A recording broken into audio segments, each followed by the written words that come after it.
Navajo kids know better than to play Skinwalker. One can lose their life. There are pretenders on the REZ.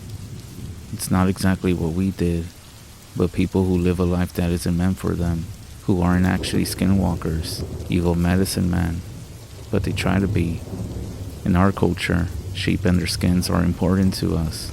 They're part of our life and our cultural practices. As a matter of fact, if you are a Diné, then I'm sure you're familiar with the belief of never sleep with the sheep's head by your face, or else it will wake and carry you away at night. I'm referring to the skin at least. So why am I telling you this? Using a sheepskin in a playful or disrespectful manner could lead to some consequences. You aren't just disturbing the spirits, you're playing with other forces that you can't see. If you disturb some of these items, be ready for what's going to come your way. Which in my case, this is a personal experience that even now to this day, I will admit, I haven't encountered him, or it, no more. Maybe it was just trying to scare me and teach me a lesson. I don't live on the REZ no more, but I will be honest with you. Even though it's been years, almost a decade now, I feel like something has hitchhiked its way back to my home, where I'm actually at now. You see, when I was a kid, I used to live on the REZ with my grandparents. I'm not sure what happened to my dad.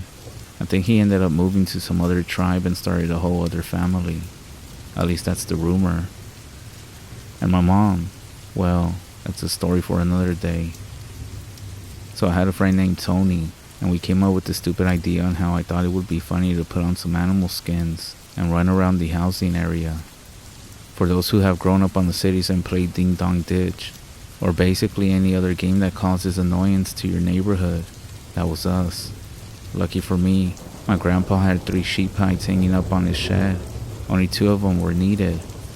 Of course, Grandpa, and well, everyone knew not to mess with any animal hides or skins. Don't ask us why we did it. We just figured we would do some of those things. I mean, you know how kids are. We waited for my grandfather to go to sleep.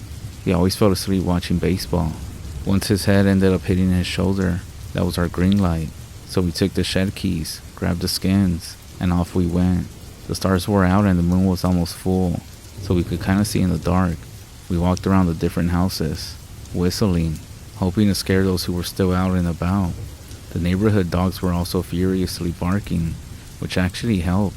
We ran across the roads, hid in the bushes, whistled from the dark, and we even knocked on some people's windows. At one point, Tony and I even went beyond and used a ladder to climb on the roof of a house. Well, the top of it. We ran back and forth on the roof. We could hear some screams coming from the inside. The children were scared, and my buddy and I just laughed and laughed. It actually makes you wonder how many fake Skinwalker stories are out there, huh? So we were having the time of our lives. Well, at least we thought. Running around and causing trouble. But after a while, we figured the tribal police was going to be on their way. The neighborhood was already loud with the barking dogs and shouting, and we didn't want to stick around and get caught. Laughing and out of breath, Tony and I decided to head back home. As we were walking, Tony mentioned to me that it would be a good idea to go mess with that grumpy old man. He was referring to the one that everyone stayed away from, the one who's always sitting in the front of his home, seeing who walks by his land, by his property. He was the kind of person you didn't want to come across. He didn't like anyone, especially kids, and he made sure we all knew it too. If we ever passed by his home, or even rode the bikes too close to his fence, he would storm out, cursing and waving a broom or whatever else he could grab. His house was even surrounded by thick brush and a few trees. Well, not surrounded exactly, but off to the side of the house. Tony and I were hiding behind a tree off to the side. We tapped on his window and ran back to the tree and started laughing. No answer, no noise or anything. So again, tapped on his window and ran back. We took turns doing this, to see who would be the next one to be seen. We figured that the old man decided he didn't want to deal with the commotion because the porch light flipped on and illuminated the darkness. He came out, and he fired a gun. I froze. That was a warning shot. Whatever you are, get out of here. You don't belong here. Without even warning, Tony ran off into the bushes. Before I could follow right behind him, another one. I didn't even hear the bullets hit the ground or pass by me, so I assumed that he was shooting into the sky. I sat behind the tree. All the joy and excitement from just moments ago were now replaced by fear. And honestly, I was terrified. I was trying my best to control my breathing. The man started screaming again. That's what I thought. I heard the door slam shut. I peeked out to make sure it was clear. He had gone back inside, and the porch light was still off. I waited a bit longer to make sure that I was safe. I slowly stood up, shaking, almost wanting to cry. I checked again, and that's when I ran as fast as possible, not looking back. The damn sheepskin was a pain to run with. If that thing went missing, I knew I was gonna get whooped. Once I was far enough away, I stopped to catch my breath, inhaling through my nose and exhaling out of my mouth. I was trying to calm down. The only thing going through my mind was, damn, I could have died. We could have died. My heart finally slowed down and I had a clear head. Another thought was, where the heck did Tony go? Maybe he went home. That's when the wind began to blow and it got cold. Maybe I should go by his house and check if he's home. In mid-thought, my eyes caught something. On the floor was my friend's sheep hide, covered in dirt. I called out his name, but no answer.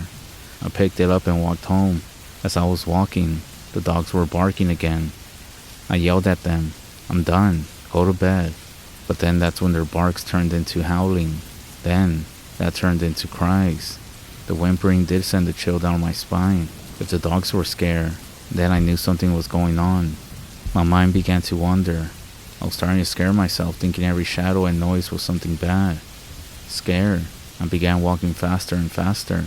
Suddenly, I heard Tony's voice. Hey, Jay, can I have the sheepskin back?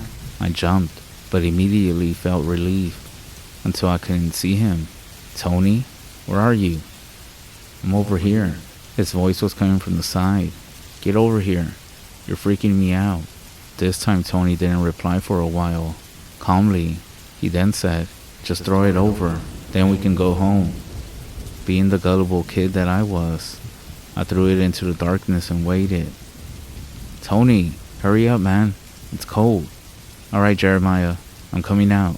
All the bushes start to rustle, and a sheep comes out with its beady eye staring at me, and it's are really loud, and that's when it starts laughing. I took off running, screaming my head off. It then chases me with the mixture of laughing. The dogs are barking at this point. I'm screaming, and I can hear its feet cracking as I'm running down the road, and that's when I stumble and fall. I didn't know what to do, so I just started crying. I'm laying there in the middle of the road, bawling my eyes out. The sounds are getting louder. Something does grab me. I scream. Looking up, it's my grandpa.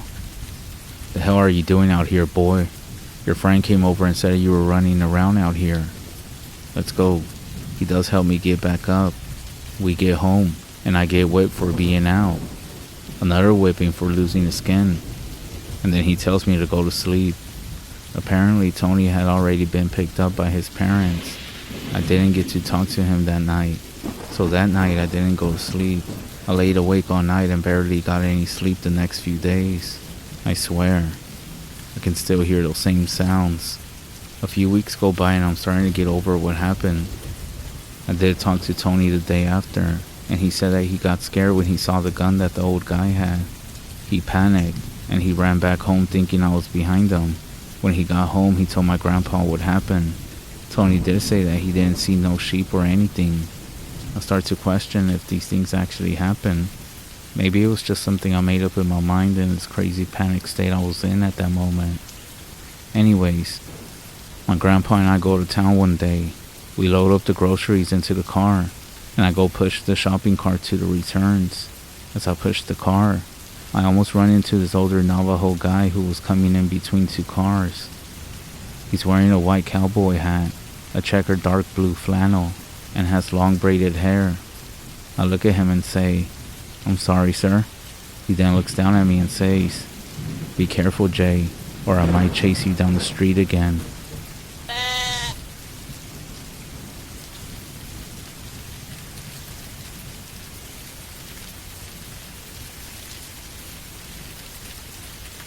Last year, a friend and I went on a long road trip to New Mexico. We did go camping most of the trip, and the first night we got to camp, we spent in the Jefferson National Forest at a campsite in West Virginia. We had found some pamphlets for campsites at a gas station, and we drove out to a place called White Rocks Campground, which was like a 25-mile drive up a dirt road into the mountains. We were basically in the boonies. On our way in, we saw no cars except for one truck that was behind us for maybe about 15 minutes. But then it turned down a different road. We passed a huge coal factory with a sign that had said 62 days since an on-site incident. The only people that we saw on our drive were standing on the side of the dirt road. They were huddled around a plastic bin that was on fire. It was strange, but we were so excited about camping and just being on this trip. We were just laughing about how weird it was, instead of not being worried about having no cell phone reception, or being so deep in the mountains. We finally get to the campground and it seems completely empty. Not a single car or person to be seen, and this campground had about 30 sites. We drove around all of them trying to spot anyone, but when we realized it was just us, we picked a random site and just chose to stick it out. We got out of the car and stood there and just listened. The silence felt different. I love going outdoors, especially out in the woods and stuff. I never did feel scared out there, except this time, it was such a different feeling. There were no bird sounds. This was some Blair Witch shit. It was getting dark quick and we decided to start a fire and put up the tent to try to get comfy. My friend was in charge of the tent and I was putting together the fire. While we were trying to go about our business, we would both stop and listen. My friend even made the point that if anyone was to get close to us, at least there were some crunchy leaves everywhere for us to hear it coming. Do you see where this is going? But it really did feel like somebody was watching us. It was the first time in my life that I understood what that feeling is. I did have goosebumps. I wanted to leave, but I kept my cool for my friend. As it turns out, she was also internally freaking out, but trying to keep it cool as well. Finally, the fire started. We set up the tent and our sleeping bags, and the sun had completely set by then. We sat around the fire together. The darkness seemed to close in so much that it felt like it was suffocating us. My friend then brought out a book to read, and it made us feel a little bit more comfortable. While she was reading, I grabbed my headlamp and would sometimes turn it on and look around me. I just had this feeling since we pulled into the campsite that someone was out there in those woods. It was pitch black, and our fire was a beacon. My friend and I decided, fuck it, let's go to bed. We'll just go to sleep quick, then pack up in the morning and get out of here. We did put out the fire, and I grabbed the one knife that we had on us that was still in the car, and I kept it beside me in the tent. After getting into our sleeping bags, my friend pulls out her cell phone to see if she has any signal. She tried to dial a few numbers just in case, and I remember saying out loud, "We have no reception out here. It's not gonna work." We lay there in silence watching her phone trying to dial out, but it would just disconnect. And if that was not the perfect fucking cue, suddenly about maybe 20 feet off to the left of our tent, there were footsteps. These were not footsteps that were quietly building up. These were footsteps more like somebody was standing behind a tree around us and started walking towards us. Those crunchy leaves were doing their job. We fucking froze, just stared at each other, eyes wide. The footsteps then continued walking towards the tent. Then they turned to go behind for maybe a couple yards and then they stopped. Silence again. These were heavy footsteps, with the same pattern that would be a person walking, not some sort of animal. My friend grabbed my knife that was laying by my back and grabbed her headlamp. She unzips the tent and gets out and stands in front of it, knife out, looking around the area. Damn, she is a warrior. It was maybe around 45 seconds of silence. As we listened for more footsteps or voices, I could see the light from my friend's headlamp dashing around the trees, but there was nothing. She then stuck her head back into the tent and said, "Let's get the fuck out of here." And in record time, we packed everything up in about 10 minutes, and we flew out. I'm amazed thinking back on it, how we didn't lose our heads. We tried to stay calm while packing, but still internally screaming in fear. We only had our headlamps on, and the whole time that we were packing I kept thinking how the hill people could grab us and pull us into the darkness. and we were gonna be completely helpless if they did. It didn't feel like it was really happening. Maybe that's why we were almost completely calm as we were packing. Like there's no way this is actually happening to us on our first night camping. However, I still felt like somebody was watching us, but we did speed out of there once we were done. Now, here's where the hill people hunting us was confirmed. As we pulled out of the campsite, there were 2 black dirty trucks pulled off on the side of the road, hidden in the trees almost, but still clearly visible. They were definitely not there when we pulled in earlier, and the closest residential home was maybe about 15 miles away. We didn't see anyone around them, but we didn't stop to look.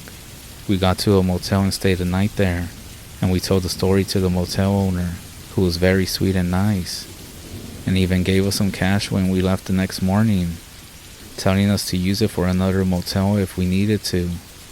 I promised that man that I would give him a good review. I'll attach the link down below if anybody wants to read it. I will remember every detail of that night for the rest of my life. The feeling that somebody was watching us, hearing those footsteps so close to us, and then the black trucks by our campsite after we packed everything up. So if you ever go to West Virginia, don't go to White Rocks Campground.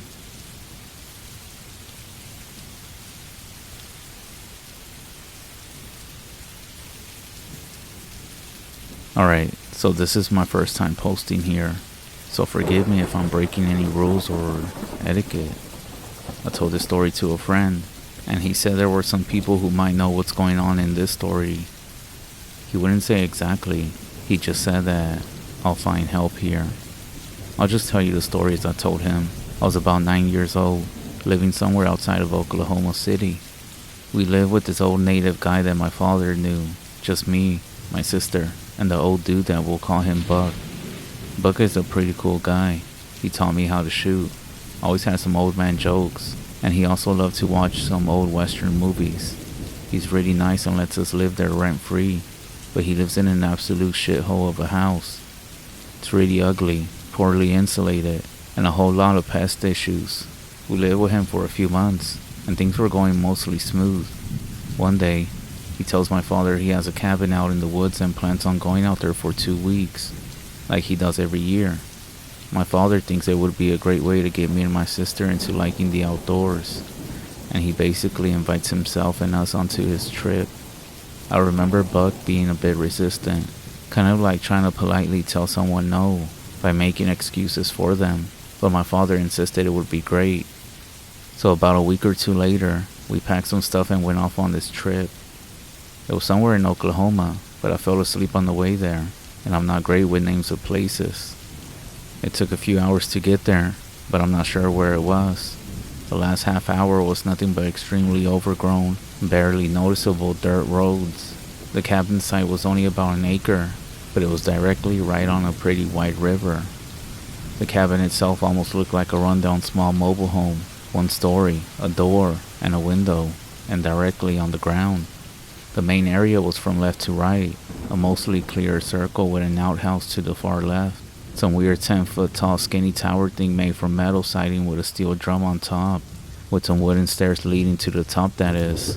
A campfire area under the tower thing, a path down to the river, and of course, a rundown cabin. We parked at the entrance of the site and got out of the van. I kinda went around a bit while Buck and my father checked out the cabin. I joined up with the adults to see the cabin. It looked like some people might have discovered the place and trashed it or threw a party there. The table, the single chair, recliner, and the bed were all broken and torn up. A cabinet, which looked like it was once on the wall, was broken in half, and on the ground near the bed itself was shredded and had been busted open. There was canned food lying around the whole place. It was trashed and smelled foul, like old food. The adults came to the conclusion that either an animal got in and decided to nest in there while the food lasted, or some homeless people found it, and they also did the same. Either way, Buck didn't seem to care too much about the stuff. He then pulled out a gun and kinda checked the cabin out, kicking random piles of stuff and looking out the window and around the cabin. I assume he was making sure whoever, or whatever animal was there was gone. After checking things out without finding anything, he and my father dragged some of the broken furniture out to the fire area and started putting it together for firewood. Buck showed me how to stack wood in the Lincoln log fashion, and then also in the tower thing, he showed me how to stack in the teepee fashion. I asked him what the second wood stack in the tower thing was for, and he just jokingly replied, for making soup. While the adults and my sister started to unpack things, I made my way down to the river. The bank of the river was down a slight hill, and to the right of the bank was a huge boulder, or maybe a slab of rock. I'm not sure what it would be classified as.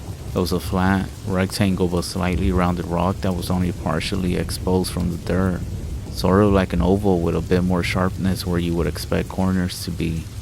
I heard Buck warn me not to go into the water because the river had a strong current. I walked over to the slab area and started smelling a rotting fish smell. I explored the tall grass and found some fish skeletons. They were huge with an extended mouth on them. There was barely any meat left on them, and they looked and smelled a few days old. I decided to leave them alone and went down to the river itself. If you've never seen river water in Oklahoma, it's not pretty. It's a light brown color and very cloudy. The river definitely had a strong, noticeable current that I didn't feel like testing my luck with, and it was also very wide. It might be a kid memory, but I remember it looking like it was as wide as a quarter-mile track circle they have in schools. There was nothing around the river except pretty dense flora. I made my way back up to the rest of the group and helped out. That night was pretty uneventful. We lit a fire in the fire pit, warmed up some canned ravioli, ate, and we also made some small talk, and then we went to bed. Since the cabin was still a mess, Buck ended up just throwing down a bedroll for himself near the fire. My father made a makeshift bed in the van, and my sister and I shared an air mattress on the ground outside. Falling asleep was as hard as you think when you never camped before, and you're in a new place not familiar with. Eventually, I did wake up, so I must have fallen asleep. Day 2 was also pretty uneventful. However, it was a bit more interesting. I lied down to go to sleep. I fell asleep and woke up what I assumed was a few hours later. It was much darker and a bit cold. The fire had burned down a good bit, but it was still going. I could hear my sister doing her normal soft snoring behind me. I was facing between the cabin and the path down to the river. There was a slight breeze coming from the river opening and making the long blades of grass sway side to side. This did very obvious things to my kid brain, because soon I thought I was seeing movement around the grass area. For context, the grass area was partially under some tall trees, so the grass itself didn't get hit by much of any moonlight, but the area behind the trees was open, because that was the air above the river, so light was coming through there and making the grass look like just shadows of grass blades. I'm assuming this is what did it for my kid brain, and it made me see things. I just lay there staring for a long time, seeing shadows dance around, and trying to make sense of what I was looking at. After a while, I didn't realize why the grass looked that way, but my imagination still told me something was there. After even longer, I started to drift off to sleep again, but after a few minutes, I pulled back to consciousness by a burning smell. It wasn't the fire, as I was very familiar with that. This was a different burning smell. It was sharper. I stayed still but looked around with my eyes. Eventually, that's when I saw a red orb, floating by the cabin back around one side, and then back around the other. The cabin was a bit away, so the minimal light from the fire didn't even hit it, so I couldn't get a great look. The floating red orb eventually made its way to where the door was, and it faded inside. I gently got up to go look because I was a dumb 9-year-old with almost zero fear. I prided myself on being stealth. I knew the basics of moving quiet, slowly roll my footsteps so they didn't make any impact sounds, and to stay out of any light. I carefully made my way to the cabin. The cabin was at ground level, so I didn't need to worry about a creaky wood deck or stairs. The window was also pretty low as well, maybe 3 feet high at the bottom, so getting up to see through it was not going to be a problem. As I got to the window, I stayed low and out of sight because I heard talking. It was a low mumbling. I wasn't able to make out the words, but I slowly stood up and looked into the window. Inside was a floating orb.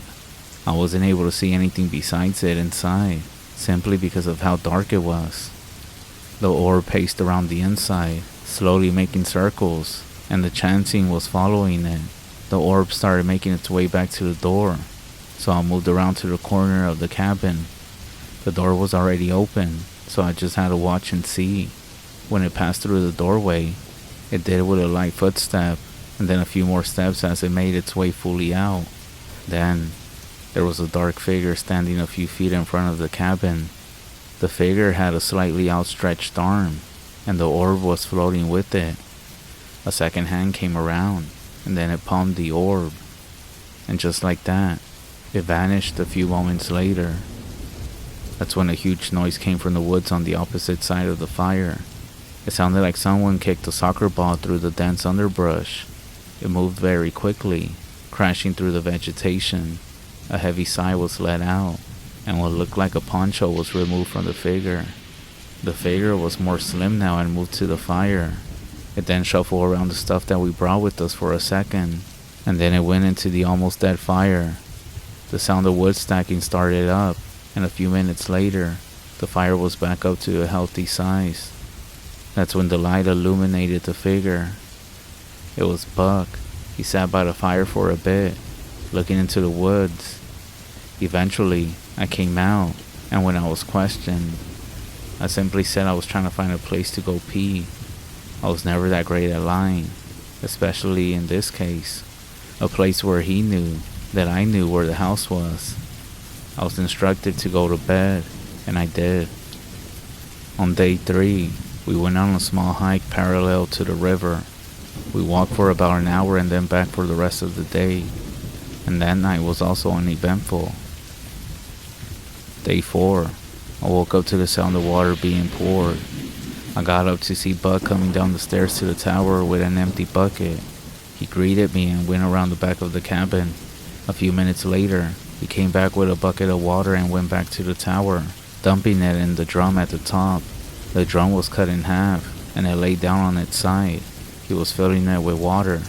He told me he was going to test my fire skills first. He told me I had to go find and collect my own kindling to start the fire. This was one thing that I really liked about him. He would teach you anything he could, and make sure you had it down with random testing. I then ran off into the woods, collecting any small branches, twigs, and dry grass that I could find. I didn't go very deep, maybe 100 yards or so, when I started to smell a foul smell. After a few minutes of looking, I then started finding some old empty cans of food that weren't completely empty.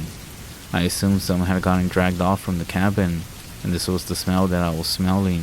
When I thought I had enough, I ran back, and that's when Buck went over the instructions of how to layer things and how to get an ember burning.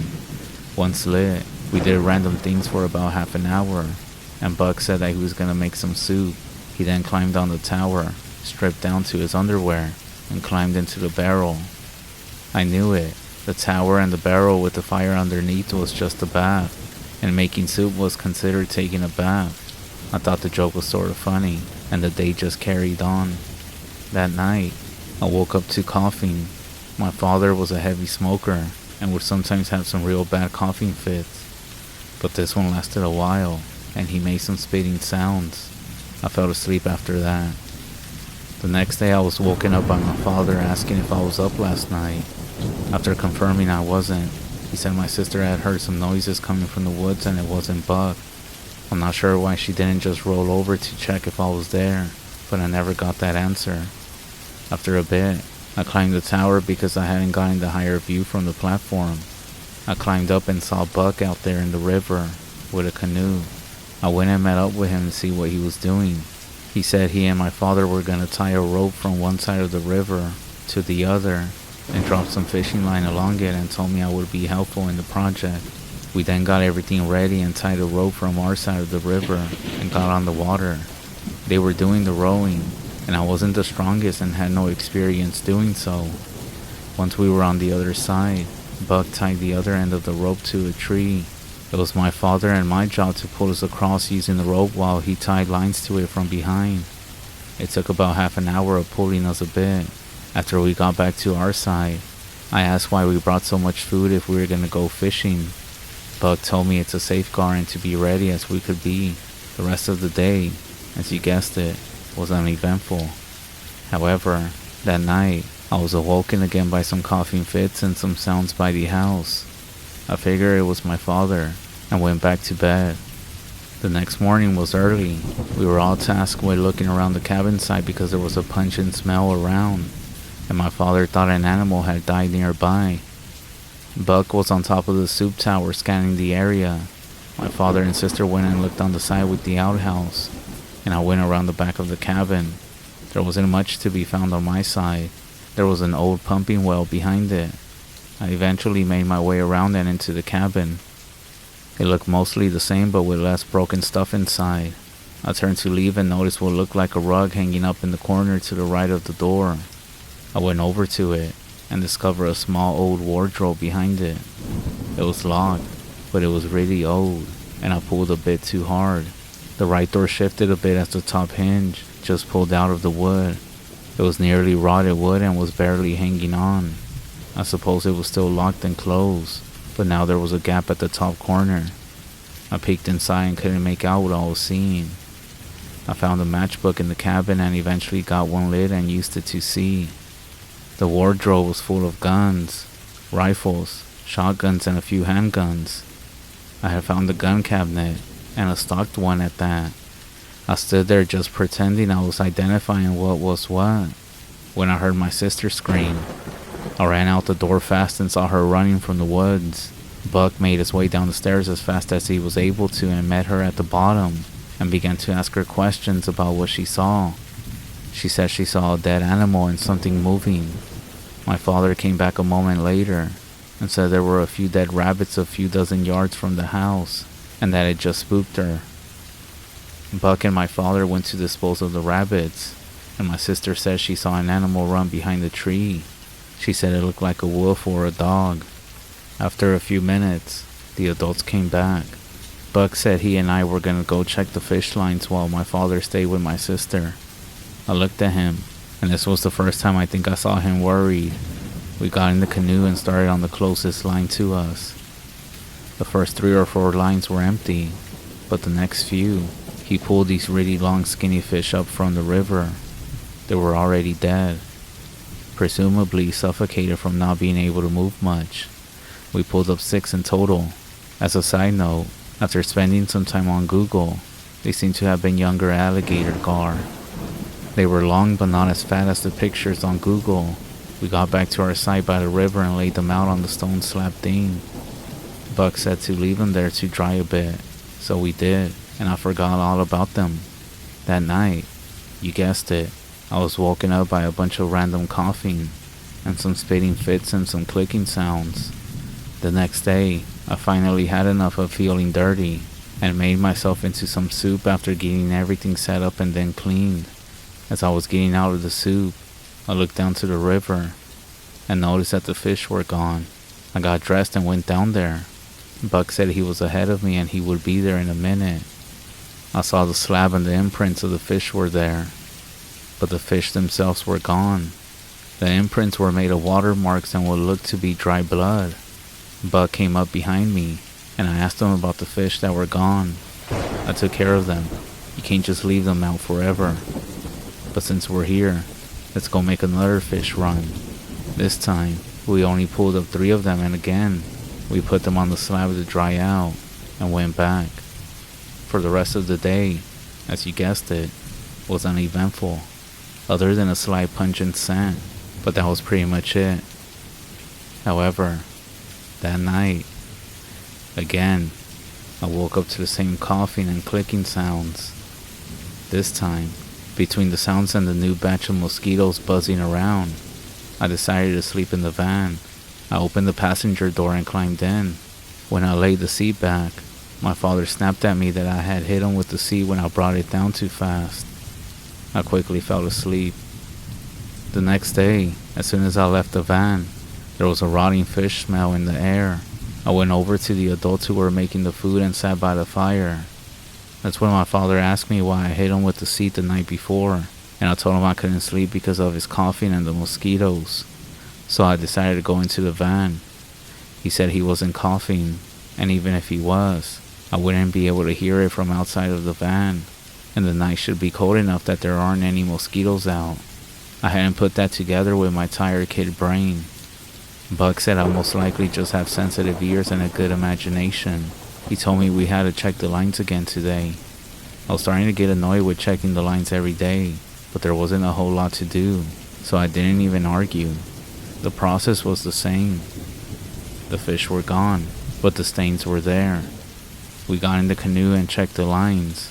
We pulled up one single fish this time and brought it back and put it on the slab. Buck was visibly upset when we dropped the fish on the slab. He stared at it a bit and said, "I hope this will do it," and sent me off to go help my sister find more wood for the fire. He and my father joined up together and talked a lot to themselves and then made their way into the cabin. When Buck saw that I was looking at them, my sister and I weren't very far into the brush, so I was still able to see most of the cabin site. I think by this point we were all done with the whole trip and annoyed.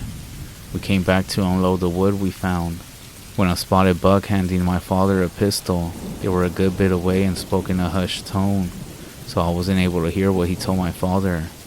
But he spotted us standing there and told us we would need a lot of wood for the night. We made a few trips until we had a stack about as tall as myself of good-sized branches. The night then came faster than the previous nights. Buck stayed up later than he normally did by the fire with a blanket over himself. My father told my sister and me to sleep in the van this night, and he and Buck would be out by the fire. I tried my best to stay up as late as I could. I knew something was going on. My sister fell asleep pretty quickly. I watched Buck and my father a bit, but I wasn't able to hear anything they were talking about. I got bored, and then I just fell asleep at some point. I remember waking up once and poking my head up. Buck was still sitting by the fire but sorta hunched over, like he had fallen asleep while sitting. I saw my father further behind him with his back to Buck. I figured he just got up to take a piss and laid back down and fell back asleep. I had gotten up and poked my head up again. I think I hadn't actually fallen asleep because my father was still out by the tree line, and Buck was looking like he rolled over onto his side. I laid back down and closed my eyes for a bit.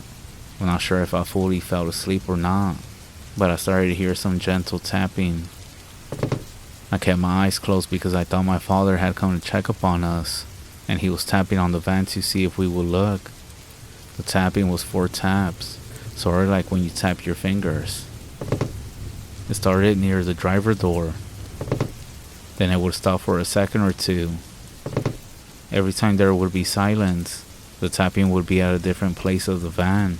The driver door, then the side panel, then the passenger door, then the back door, the side door, the driver door, the roof, the passenger door. This went on for a few minutes. I pretended to be asleep the whole time. Eventually, it stopped. I gave it a few minutes before I opened my eyes. I poked my head up. The last place the tapping had happened was the passenger side, which was the side the cabin was on. I shot down as soon as my father started having a coughing fit. This one was really bad, hacking and coughing really hard. The sound seemed like it was moving towards the woods on the driver's side. I figured he was gonna cough himself to getting sick. I poked my head up after another minute of no sounds to see Buck walking to the riverbank. I remember he said about the fish that the last few days he would be taking care of them, so I assumed this is what he was doing. But this time I wanted to be there to learn how. So I slowly and gently opened the back door so I wouldn't wake up my sister. I rolled out of the back and into my feet. Once again, I went into ninja mode and made my way over to the riverbank. I snuck over to the tall grass and saw Buck kneeling down on the slab. I was barely able to see because it was dark, but I knew he had just started. I could smell the strong fish scent and could hear the clicking, snapping sounds of cutting through the fish. I whispered over to him, "Hey Buck, I'm still awake and wanted to learn how to clean a fish." The clicking and snapping sound stopped. As a matter of fact, every single sound stopped. We need a lot more. We need a lot more, he said. I stood and came around the grass, kind of annoyed. I actually felt like he didn't want to teach me, or he was implying that I wouldn't be able to do it. It was still pretty dark, so I couldn't really fully see him, just an outline hunched over on the slab. I had never gutted a fish at this point, and the smell was so strong. I know now that's not how fish are supposed to smell, but it was kind of fishy. It was like if you took some fish and left it outside for 2 or 3 days, and it would get a fishy rotting smell to it. Then you try searing it on a red hot nickel ball. It was terrible to anybody's nose. Need a lot, need a lot, he said. A lot, I need a lot. He started having a coughing fit, a very deep-chested coughing fit. It sounded super close to the smoker from Left 4 Dead. He started rising to his feet, and that's when I realized I was just a short, fat 9-year-old kid. So a lot of stuff looked big, but it was big the way down the hill to the riverbank was. I was standing 3 or 4 feet higher than the slab in elevation, and he was still a bit taller than I was, and that's when everything clicked together. It was big. What little moonlight did hit it reflected it like it was glistening. It was dark. It took a step towards me, and I fell backwards on my ass. I think I tried to turn to run, but my body wouldn't respond to anything. I could only hiss out a quiet scream and shake as I looked at the bottomless pit for eyes. It then took another step towards me. Then from behind it, a flash of light, a burst of thunder. My ears rang and I was blinded. The ringing started fading before my sight came back. I remember the scream being worse than the gunshot. It was like a pouncing hunter from Left 4 Dead and one of the zombies from Half-Life, all layered on top of each other. My feet responded to me and started kicking me backwards. A second flash, then a third, fourth, fifth. I couldn't see or hear anything. I just kept kicking. There was a pause and flashes for a moment. Then they started from behind me.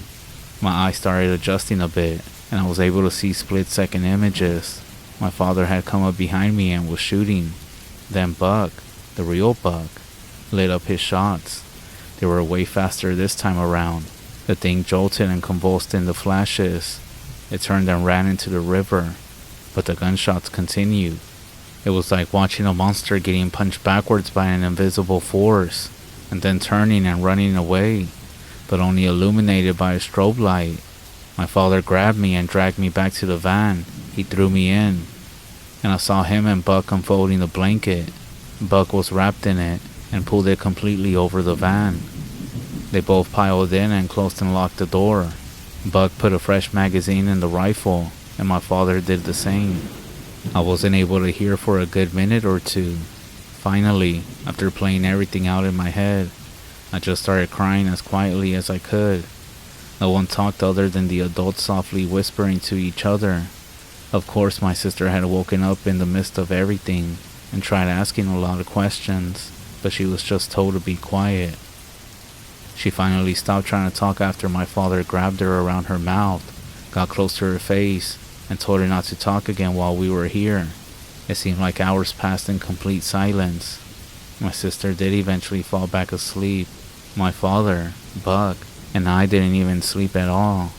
I lied down and tried to, but every time I closed my eyes, I saw that thing again. After more time, I heard a slight tap.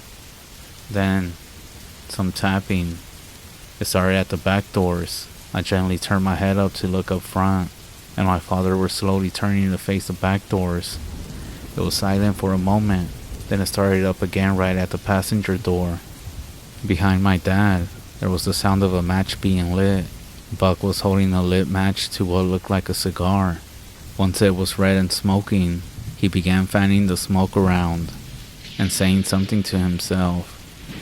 To be honest, I think he started praying.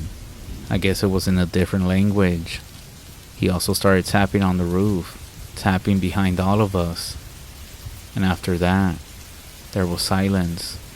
Eventually, The sun got bright enough to shine through the blanket that was covering the van. My father leaned his seat back and rolled down his window. He grabbed a handful of the blanket and looked to Buck. Then they counted to 3, and he pulled it down while Buck was aiming with his rifle. There was nothing around us. They told me to stay in the van and they both got out. After a few minutes, they grabbed the blanket, loaded the van with the guns from the cabinet and a box that Buck had brought with us, and we left the rest. It took a long time to get back home, longer than it seemed to get there. I have had bad dreams for the first few nights back. My father told me to stay home from school that week. No one seemed to talk with each other. We just sat in silence and watched the old Western movies Buck always had on. After a few days, I was finally able to ask him what that thing was at the cabin. He then simply asked me, "What thing? At what cabin?" And that's when I just dropped it. After a week, my father traded the van for an old vehicle and a few hundred in cash. Then, we didn't enroll in school. We didn't even go see family before we left. We didn't inform anybody, any of our friends, anybody. We just took a trash bag with our clothes and moved to California. I haven't seen or heard about Buck since that day. That was 20 years ago. I have no idea if he's still alive, nor really any other of my family. I haven't spoken with my sister in a few years. I haven't seen my father in about 17. Everything just fell apart, and I don't even care about trying to keep in touch with any of them. So, was it paranormal? Or what the hell was that thing? You should at least once ask about it. There are some few issues. One of them being my sister didn't get to see what all happened on that last night. She knows stuff was weird, but didn't get first-hand experience. 2, I'm like 95% sure that Buck is most likely dead by now. He was around 75 to 80 years old when we lived with him, and that was back in 2002. And lastly, I don't have any contact with my father. He actually abandoned my sister and me in another state about a year and a half after all this happened. So maybe somebody listening to this can tell me what the fuck happened.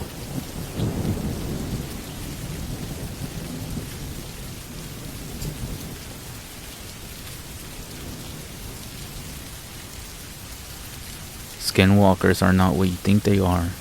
I know in the last decade or so there's been stories and rumors of dogs and how someone saw a skinwalker at home. Let's skip all of that. They're just humans. Well, not just humans, but witches, you can say, out here in the REZ. These skinwalkers also carry guns and knives. They are very dangerous, quote-unquote, creatures. But they are people. But they're under control of witchcraft.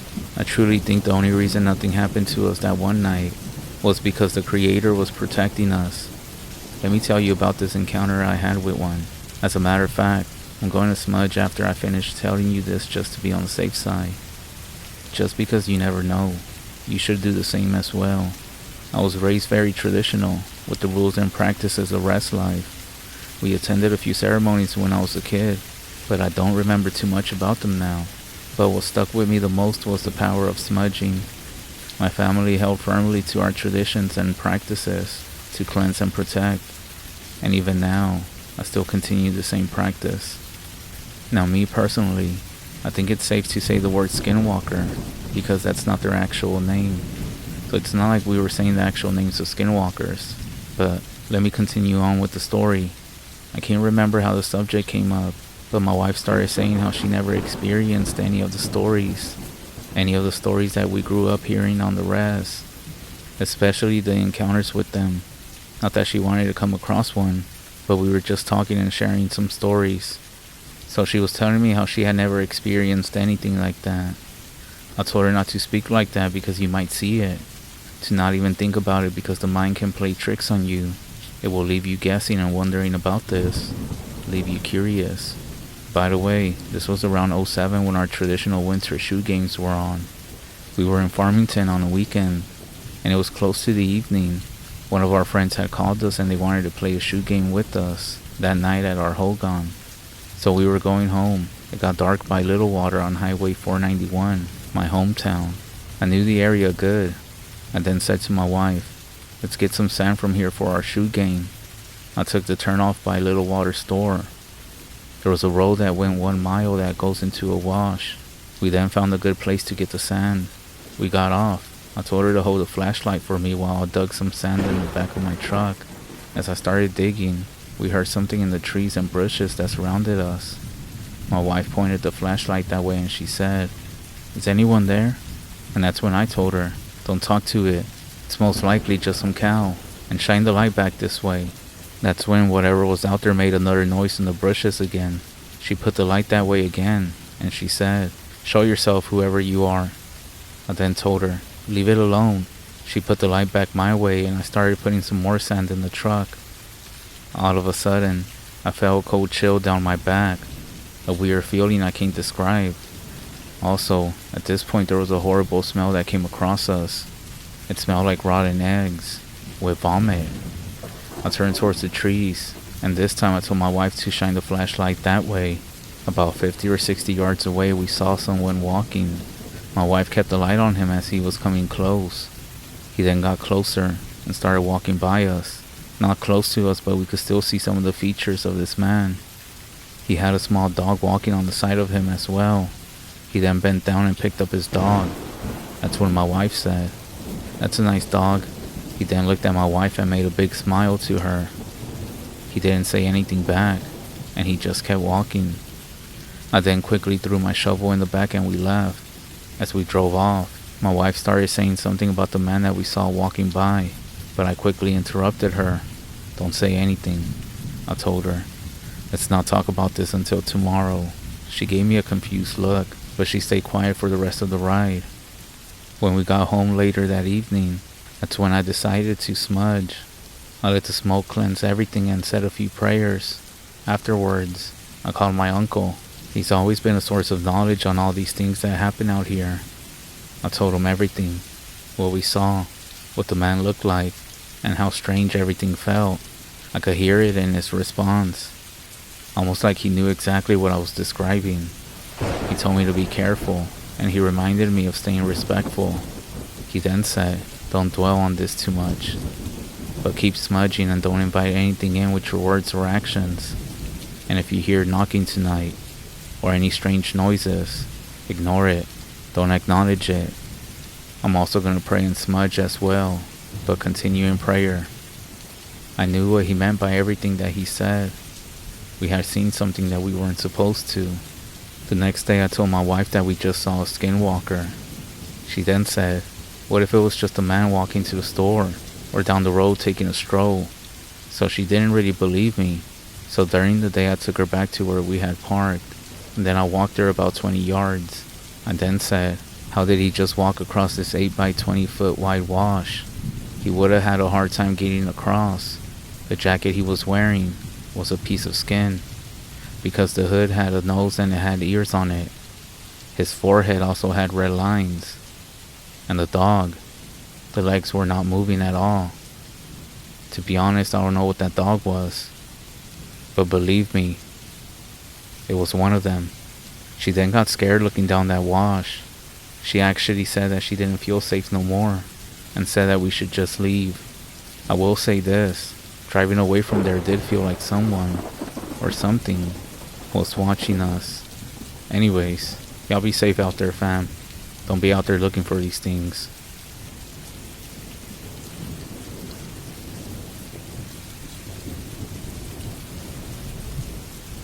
So this happened when I was 13 years old.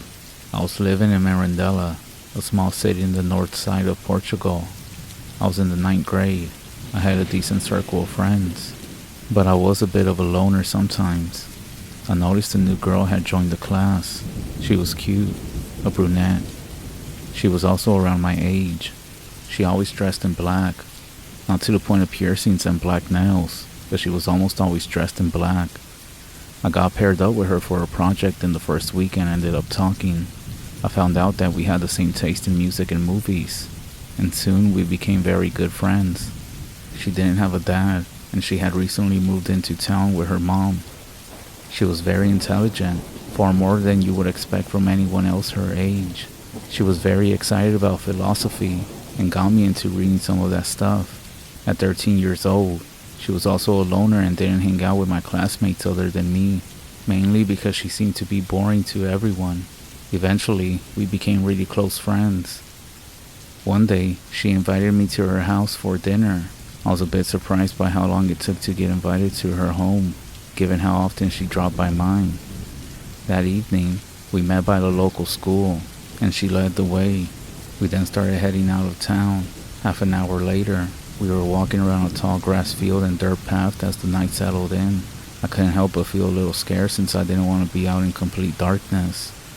She told me not to worry and kindly held my hand. After maybe another half hour, with almost total darkness setting in, we followed a dirt road into a forested area. The fear really started to kick in. I was about to beg her to go back when she suddenly said that we have arrived. In front of us was an old, big, degraded house. It was obscured by darkness, but it was a striking sight. It wasn't exactly a mansion, but it was still very big. The door was unlocked, so we walked in, and she turned on the lights. The interior actually looked pretty decent. There was a lot of old stuff, but all of it was very well taken care of. Unlike the torn up exterior, my fear turned into curiosity, and I couldn't help but feel intrigued by the house. I bombarded her with questions about it. The best that she could say was that it was passed down to her mom from a distant uncle a few years ago, and only now felt it would be fitting to move here. After showing me the bottom floor and proudly displaying her collection of LPs and VHS tapes in the living room and her organized bookshelves in the office, she then took me to the dining room. She asked me to wait there while she went upstairs to call her mom for dinner. As she left the room, I noticed how silent the house was. The only sound was the treetops in the surrounding woods being exposed to the wind, and the light hum of a generator, most likely around the back. I was somewhat confused by the whole situation, but I was far more intrigued by my friend and her mother's lifestyle than scared by it. In a moment, she came back and told me that her mom was working in the attic, and she wanted us to have dinner there. Now I was really confused. Why was her mom working in the attic, and why couldn't she come down for dinner instead? She explained that her mom was a dressmaker. She used the attic as her studio and spent the entire day there, not wanting to interrupt her work to go downstairs. The explanation was not satisfying, but I thought, alright, I guess. As we got to the upper floor, I noticed it was even more in a poor condition than the lower floor. The walls of it looked slightly dirty, and much of the wooden floor covering seemed to be torn off. She told me not to mind that area, and explained that her mom was still in the process of refurnishing the house. As we climbed up the attic stairs, it was very spacious, but it was very poorly lit. I was bombarded by a labyrinth of dresses hanging on washing lines and spread across the attic. Most of them looked ripped and dirty, definitely unlike anything a dressmaker would be making. A disgusting smell reeked across the room. I can't even describe how unpleasant it was. She just calmly made her way through all the clothes, and I tried to keep up while covering my face in disgust. "Hey Mom, here's a friend I told you about," she said. I finally came out the end of the mess. I regretted doing so in the next second as my brain processed what I was suddenly looking at. Right in front of me was a decaying corpse, with almost more bone visible than horrendous rotting flesh, sitting on a chair in front of a small table with a lit candle. I couldn't even react to what I was looking at. Then she said, "Now that we're all together, we can finally have dinner at last." Talking to the rotting cadaver before her, I just blinked out. I was so full of fear, so full of disgust, that I just ran. My heart was pounding faster than it ever had in my whole life. I ran through the labyrinth of dresses and quickly headed down the stairs. I rushed to the front door and out the house as fast as I could. She was screaming at me, angry. I had no idea what she was saying, and I didn't even take time to listen. I smashed through the front door and ran into the surrounding forest, with no idea where to go. As I rushed into the woods, I ran through the pitch-black forest for what seemed like hours to my young teenager brain. I cried until I was out of tears. I eventually found the highway. The first driver that passed by noticed me on the side of the road. He stopped and gave me a ride back into town. When I got back home, My parents were shocked to see me arrive close to midnight, but they quickly understood something had happened when they saw me walk into the living room, covered in sweat with my clothes torn up from running through the middle of the woods. I told them everything that I went through. Needless to say, they didn't believe me about such a story, but they assumed that I was telling the truth. They figured I must have been the victim of something like a prank, maybe a morbid prank at that, or something similar. They then decided to talk with our teachers to track down her parents and shed some light on her inappropriate behavior. They went to the school the next day to clear things up. I was far too scared to leave the house. Even then, I was terrified to be home. I invited my best friend I had at that time, paranoid because she might show up. My parents came back and told me that she had enrolled in school by her mom early summer. The school management hadn't been able to contact her mom ever since. No phone calls were picked up, and given no one understood where her address was located at, every single letter that was mailed out were returned to sender. The school tried contacting her to clear things up that day. She remained missing throughout the rest of the week, the next week, and then she was gone for the rest of the month. I was overwhelmed with a mist of self-concern.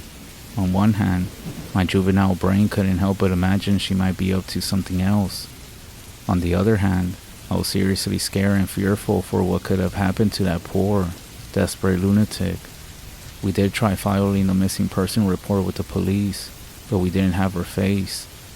Barely anybody spoke to her, and were still unable to contact her mom. Everything eventually faded, as we had nothing but her name to prove that she even existed. I never heard from her, and she was never seen again. It's been close to a decade since that happened. A few years after, I moved to the capital, but I still often go north to visit my family. I still know that town like the back of my hand, but I have no idea where that house is, and I can't even find it.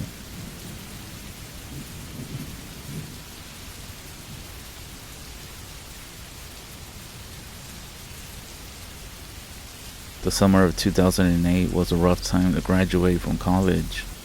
I had just spent 4 years getting a degree only to find out that the job market had all but dried up.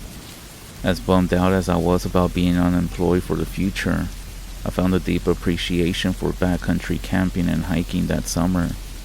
Growing up in the Rocky Mountains and graduating from a college in Montana, I was not a stranger to hiking or camping, but that summer was an escape. Going on daily hikes and camping beneath the stars really helped out my mental health, since I was worried about the purpose of my life and my future. It was June and unseasonably cold, wet, and cloudy. The daytime highs barely touched 50 degrees and at night it dropped below freezing. Despite the weather, I had planned to hike around the Anaconda Range that week and I wasn't gonna let that stop me. My plan for the week, funny enough, was to hike from Storm Lake, over Storm Lake Pass, and down to Upper Seymour Lake. Storm Lake is a challenge to get to, and it requires a 4x4 pickup and some skilled driving. The road is a narrow 2-track way through thick pine forest. The way was slick with rain, but I made it to the top with little heartburn. I set up camp on the north shore of the lake and decided to do some fishing. The fishing was pointless. It was cold and nothing was biting. But the best thing about bad fishing is that my thoughts were free to wander around while I was just sitting on the shore. The rain was a constant light drizzle and created a natural white noise. As time passed, my daydreams were cut short as a low rumble from up the canyon overtook the sounds of the rain. The rumbling was like a distant diesel engine. There are no roads that go beyond where I was camping. No machinery or vehicles could be up that canyon. Maybe it's a plane, I thought, looking up into the rain clouds, but the sound wasn't getting closer or further away, and the sound wasn't above me. It was coming from beyond the lake and up into the canyon. The sound was stationary and constant. This was most definitely not a plane, or a truck, or a bulldozer. All of this wasn't outright scary, but my hair stood on end while I was just sitting there listening.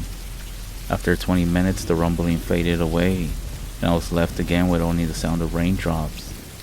Soon enough, I caught a decent-sized trout, cleaned it, and headed back to camp to get ready for dinner. The fish cooked up fine, but to be honest, I hated trout. It's edible, sure, but not appetizing. They taste like mud. I ended up building my fire for the night. I sat back to enjoy the evening with a bit of whiskey. The night came fast. The mountain ridges put the sun to bed early, and the rain clouds would obscure the starlight. It was dark, really dark. The sounds of a crackling warm fire and the rain bouncing off my tent were a great comfort, and they were starting to put me to sleep. I reminded myself I needed to build up the fire before bed. I walked over to my pile of firewood and grabbed an armful, and being away from the fire's crackling, I started to pick up that all too familiar rumbling rising in the background. It was growing louder than before, and closer.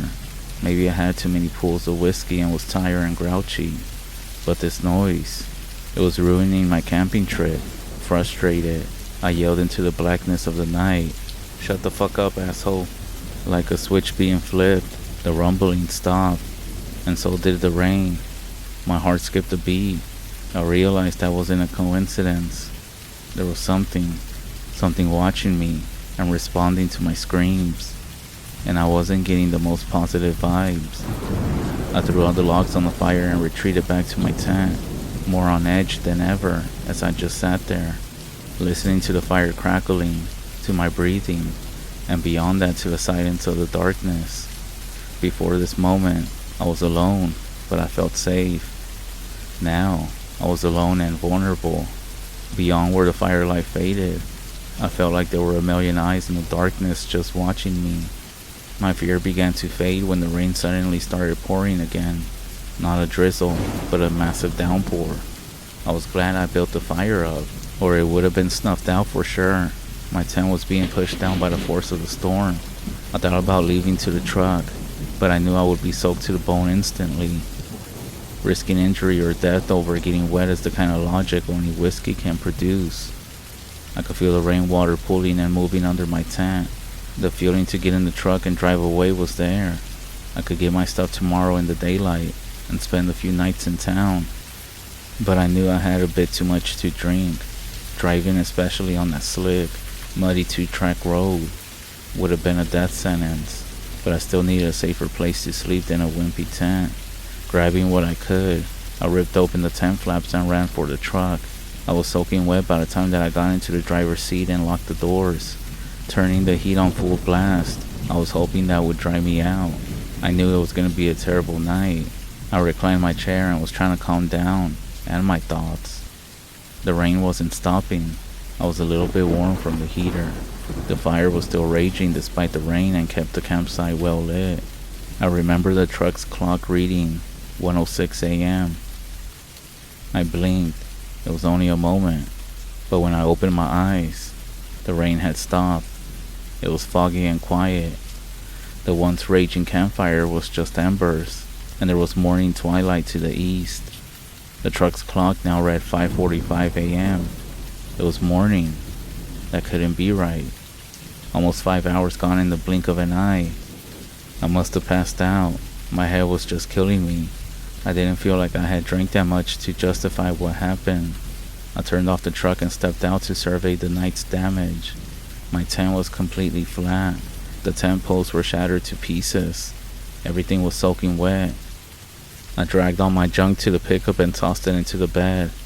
My hike over the pass wasn't happening today, that's for sure. It was around 6:30 a.m. before I finished packing up camp. As I climbed into the cab of my truck, I heard that rumbling again through the morning fog. I drove out of there as fast as I could, down that muddy track of a road, not once looking in the rearview mirror once. I have never been back to Storm Lake, and I most likely never will.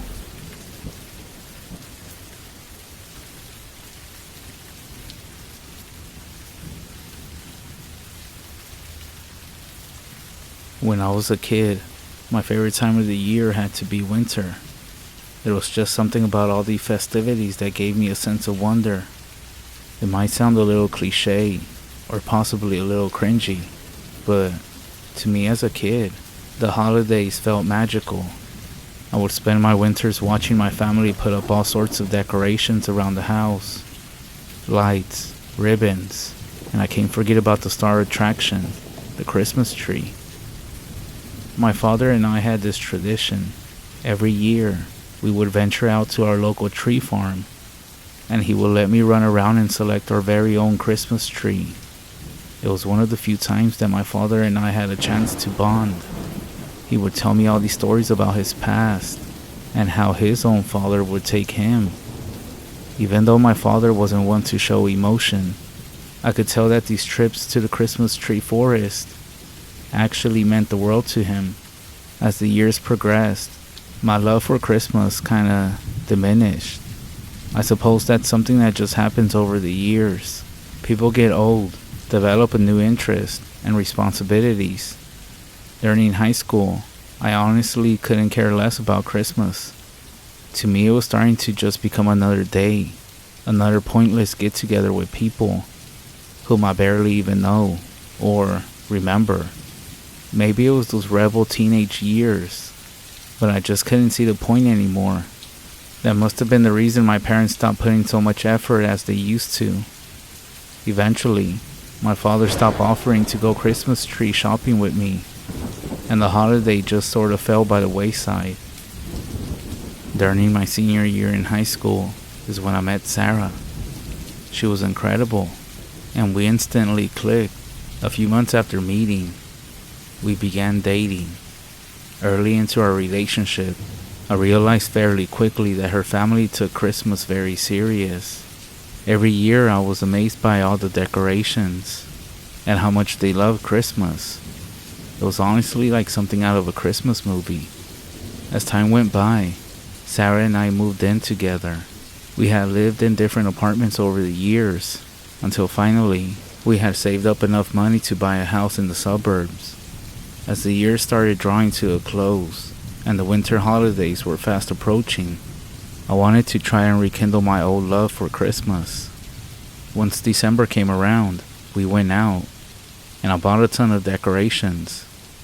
We filled up the house from wall to wall with many different items.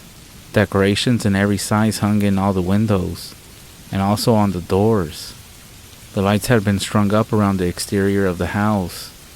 It was most likely a bit too much, but I still had fun putting all the decorations up. Sarah and I had talked about what we were going to do about the Christmas tree.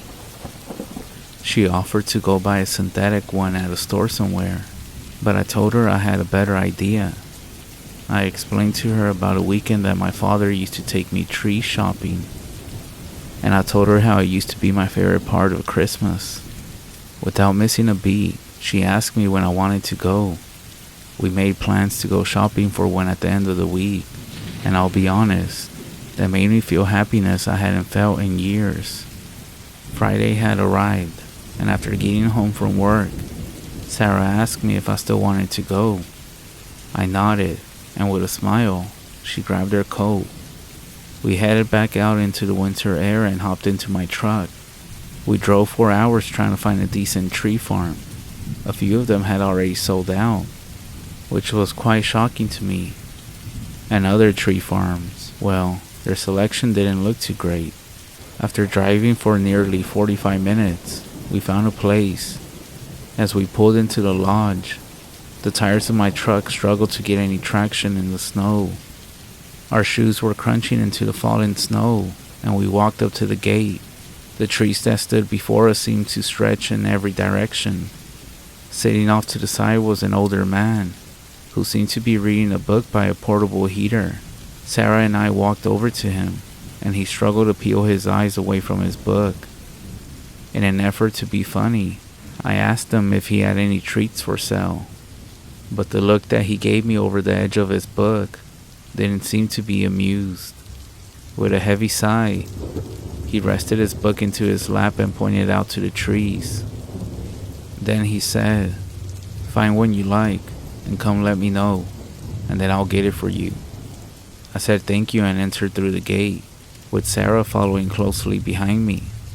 As we entered the forest, we both stared in wonder at all the options.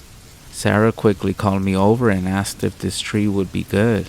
The tree was kind of tall to fit into our house. It was a great tree, but it was too big for a living room. We continued walking, looking around for that perfect tree. After a while, I realized I could no longer see the light from the entrance. The shift in the air was chill, and the warm glow of the light bulbs had been replaced by the cold moonlight overhead.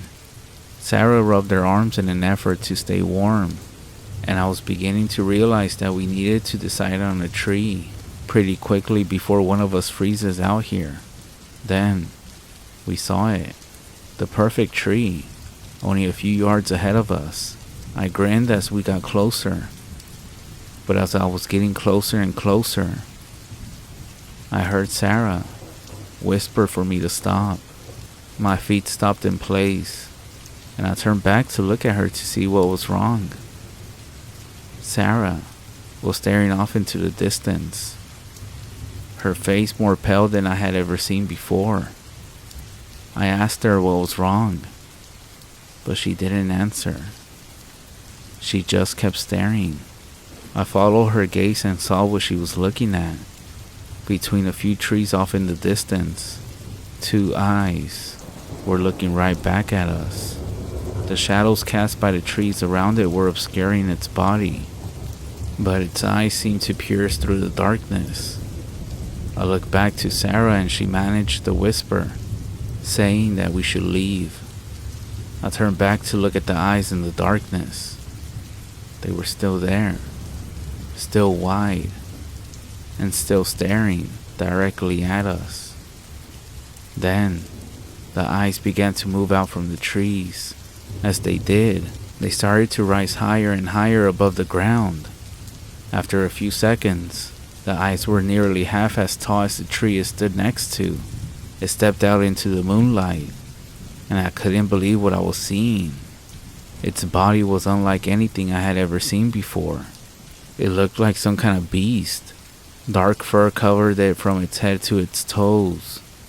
Massive clawed hands gripped the tree next to it, and I could see the tree strain from the pressure.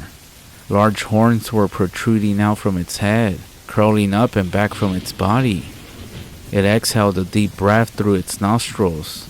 The gust of warm air visibly obscured its face for a moment. It took another step closer. The twigs beneath its feet were crunching loud as it approached. I could see its face a little bit better now. A dark liquid dripped from its lower jaw, staining the pure white snow beneath it. Sarah took a step back, and I could hear a twig snap below her foot. I turned my attention to her, and she was nearly crying at this point. The twig snapping was like a trigger. The creature started to roar, and this drew my attention back. That's when it started to run at us. But it wasn't running like a fucking animal. It was running like a person. And looking at this, my eyes went wide with panic, and I turned to Sarah, yelling at her to run. We both began sprinting through the snow, dodging the numerous trees as they passed us by. Even though we were both running as hard as we could, I could still hear that thing's footfalls growing closer and closer to us. Then, the sound of splintering wood echoed from behind us. I turned just in time to see a massive tree falling towards us with immense speed. I called out to Sarah to look out, and she moved away from it, when I did the same thing as well.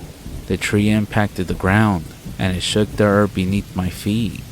I called for Sarah, asking if she was alright, and for a moment, there was no answer. I called again, and that's when a response came. I ran around the fallen tree, and I found her sitting near another tree. I held out my hand and helped her up.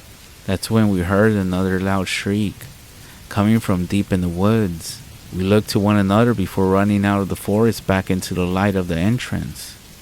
The old man looked up from his book and asked us if we found one we liked, but we paid him little mind as we ran out of the fence, hopped into my truck, and drove away. There's quite a bit of few different things in this world that I can't explain, and that night is at the very top of this list. I have no idea what that thing was. Maybe some of you out here have an idea, but I'm at a complete loss. I still love the holidays and Christmas, but this year, I think I'm just gonna buy an artificial Christmas tree, and I would advise all of you to do the same. Stay away from the forest. And be careful when you go in there, if you go in there to look for a Christmas tree.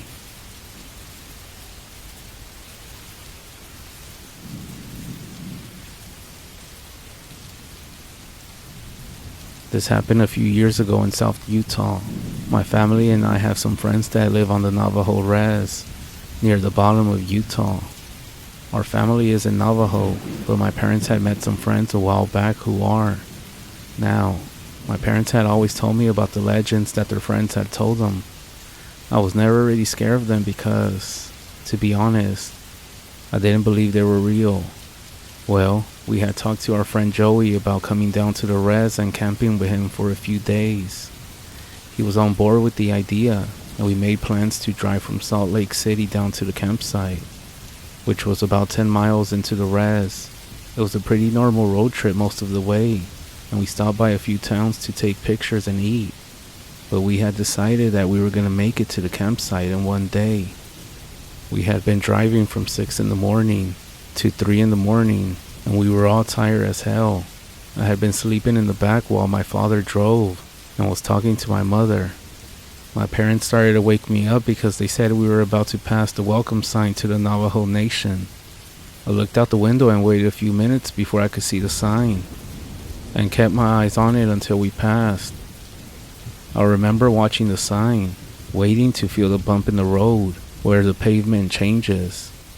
As we passed, the back of the sign came into view, and I looked over the backseat to watch the sign until it was out of sight. But when I turned around to look at it, I saw something standing behind it. It looked like a deer standing on its hind legs, but it looked broken. The entire form of the deer looked wrong, and I could see that it was staring at us. And I stared at it for a few seconds while it was still illuminated by our backlights. I turned back around and wanted to tell my mother what I had seen, but by the look on her face I could tell that she had also seen it. My mom explained what we had both seen to my dad, who said it was most likely a statue or something and that we were just tired.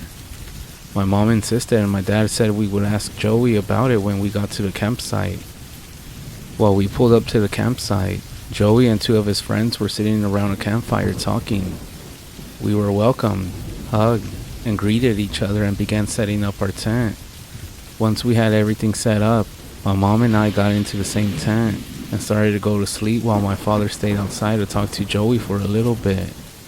I wasn't really listening as they were talking, but I started to pay attention as my dad began asking Joey about this thing that we had seen. Right as my father got to the description of it, Joey became quiet, and I could hear him whispering to my father in a hurried tone. All I could hear my dad say, "But we just got here." About a minute after that, my dad quickly got into the tent with us and told us that we needed to go. My mom and I were annoyed by this. That's until we saw that Joey and his friends were also packing up their stuff as quickly as they could. I asked what was going on, but the only answer I could get was, "Just get in the damn car right now." The scariest part at that moment was the way Joey was looking around the campsite. I had never seen my dad, or anybody else, move so quickly and pack everything up. As soon as we got everything in the vehicles, Joey told us we needed to stay somewhere off the REZ and that he and his friends would escort us. He made it very clear that we needed to stay on the phone with him until we got to a hotel.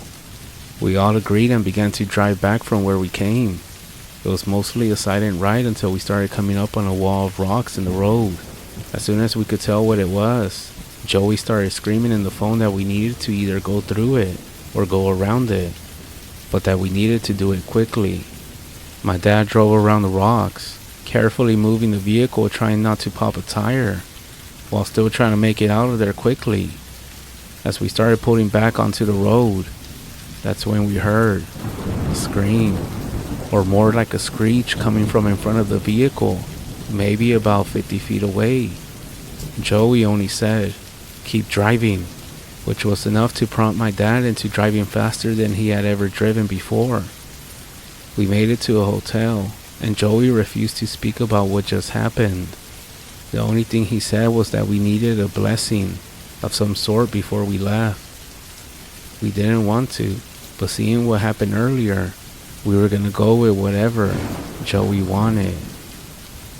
I never really believed in, well, I'm not gonna say their name, but after reading up on them and comparing the stories online to my own, I firmly believe they're out there.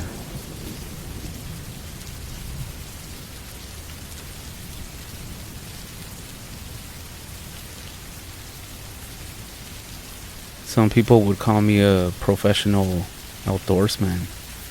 I spend a lot of time out in the wilderness, fishing, hiking, camping, but best of all, hunting.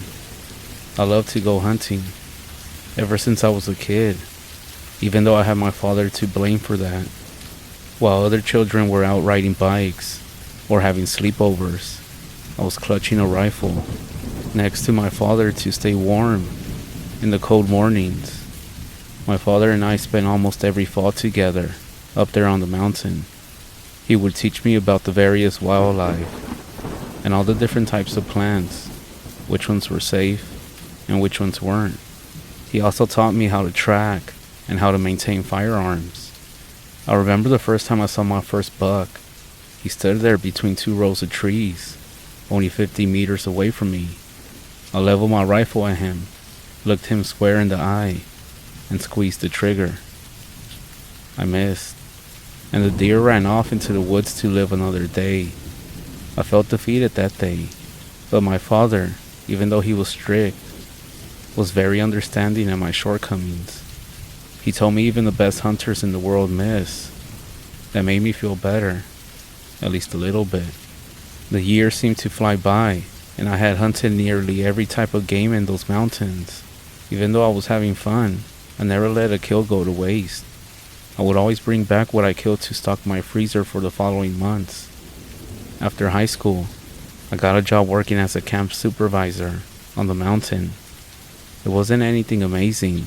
Mostly, I would just sit there and read magazines all day, sometimes having to tell a group of frat guys to keep the noise down, or reminding the scatterbrained father to keep an eye on the campfire.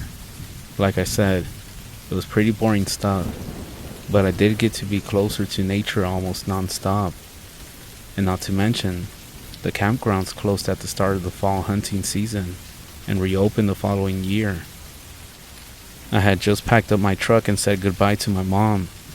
I did this every single year, and yet my mother would always tell me how much she worries about me. My father, on the other hand, would always tell me not to come home unless I bagged something bigger than my truck. The following morning, I woke up an hour or so before dawn, got in my truck, and drove to the mountain. I had my own personal spot I would park my truck at, which was a narrow path that ended about halfway up the mountain. I hopped out, grabbed my gear, my rifle, and took a deep breath before walking into the woods. Around 20 minutes of walking, the sun had just started to creep over the horizon, its rays igniting the sky above me. That was always one of my favorite parts about being outdoors so early. I continued my hike through the terrain, over logs, and through the dense brush. It wasn't long after I arrived at a clearing. I figured this was a good place as any to set up camp for the night. Whenever I go hunting, I stay out for a few days at a time, just to give me more opportunities. I had quickly set up a small one-man tent and created a small fire pit. The sun was almost directly overhead at this point. Even though I was still busy situating my surroundings, I couldn't help but feel eyes on me. I backed out of my tent, my rifle in hand, and scanned the tree line around me. Another good lesson that I picked up from when I was young was to always trust your instincts out here when you're hunting. I thought maybe a bear was getting too curious for its own good. I grinned at the thought of my dad's face if I managed to actually bring back something as large as my truck, but I quickly reminded myself how dangerous these animals could be. I stood there motionless, listening and scanning everything around me. After 5 minutes of nothing, I returned to my tent, but still more alert than ever. Finally satisfied with how my camp looked, I quickly scarfed down 3 protein bars and a bottle of water before venturing into the woods. It wasn't long before I caught the trail of a small herd of deer not too far ahead of me. I took notes of each broken twig, grazing spot, and pile of droppings along the way. Just as I was about to peek my head through some underbrush, a deer jumped out at me. This caused me to jump and fall on my back hard. Before I knew it, 2 more of them followed as they all scampered past me, disappearing into the woods before I could even ready my rifle. Rising to my feet, I couldn't help but notice the strange behavior. Normally, deer don't run towards a hunter like that. Usually always they run in the opposite, unless something else has scared them first. I peeked my head back through the underbrush and noticed something strange. There was a deer lying on the ground in a pool of its own blood. Its entire throat and chest seemed to have been torn from its body. I could feel a mix of curiosity and concern rise in my mind. I wonder what could have possibly done this. And I also wonder how I didn't hear it happening with how close it was. While I was lost in thought, I heard the rustling of twigs and leaves on the far end of the deer. I looked up and caught a glimpse of something, only for a moment. But whatever it was, it looked gray. Maybe a wolf. But it still doesn't explain why I didn't hear it, nor why it didn't stick around to eat its prey. I decided it was best to start making my way back to camp. The sun was now on its descent, and I didn't want to be out in the woods after dark. It's very easy to get lost at night. The twilight was growing in the sky with each passing moment. I tried to quicken my pace, but I knew I wasn't going to make it back to camp before the sun had fully set. Still, I continued on, trying my best not to think about the possibility of a wolf lurking around, because if there's one, there's most likely a pack around. I began to get that feeling again of somebody's eyes on me, from some unknown location. I could feel my hands gripping my rifle as I continued to walk. Then, a rustling of leaves and crackling of twigs caused me to stop and aim with my rifle. It was 2 squirrels chasing each other around the tree. With a heavy sigh of relief, I lowered my guard and turned back. But when I did, I saw something that froze me. There was something attached to a tree directly in front of me. It looked like a man, but not really. Its body was a grayish blue color, and it was gripping onto the tree with large claw-like fingers. I felt sweat run down the side of my face despite the cold temperature outside. Its head was twitching about as if it were looking for something. Slowly, I raised my rifle towards it, but when I did this, it caused the creature to stop twitching its head and look directly at me. Its eyes seemed to reflect the light from some unknown source. They shimmered lightly in the dusk. I wasn't sure what I was actually looking at, but my instinct told me that it wasn't friendly. I steadied my breath, lined up the shot, and fired. The gunshot echoed through the forest as birds and other creatures scurried away from the sound. The bullet hit the creature, and when it did, a new sound replaced the gunshot. The creature let out a shriek. I chambered another round, not wanting to take a chance. Yet when I did, the creature was gone. I scanned the trees and the nearby ground, but there was no sign of it. I know I had hit it, but I wasn't about to stick around to make sure.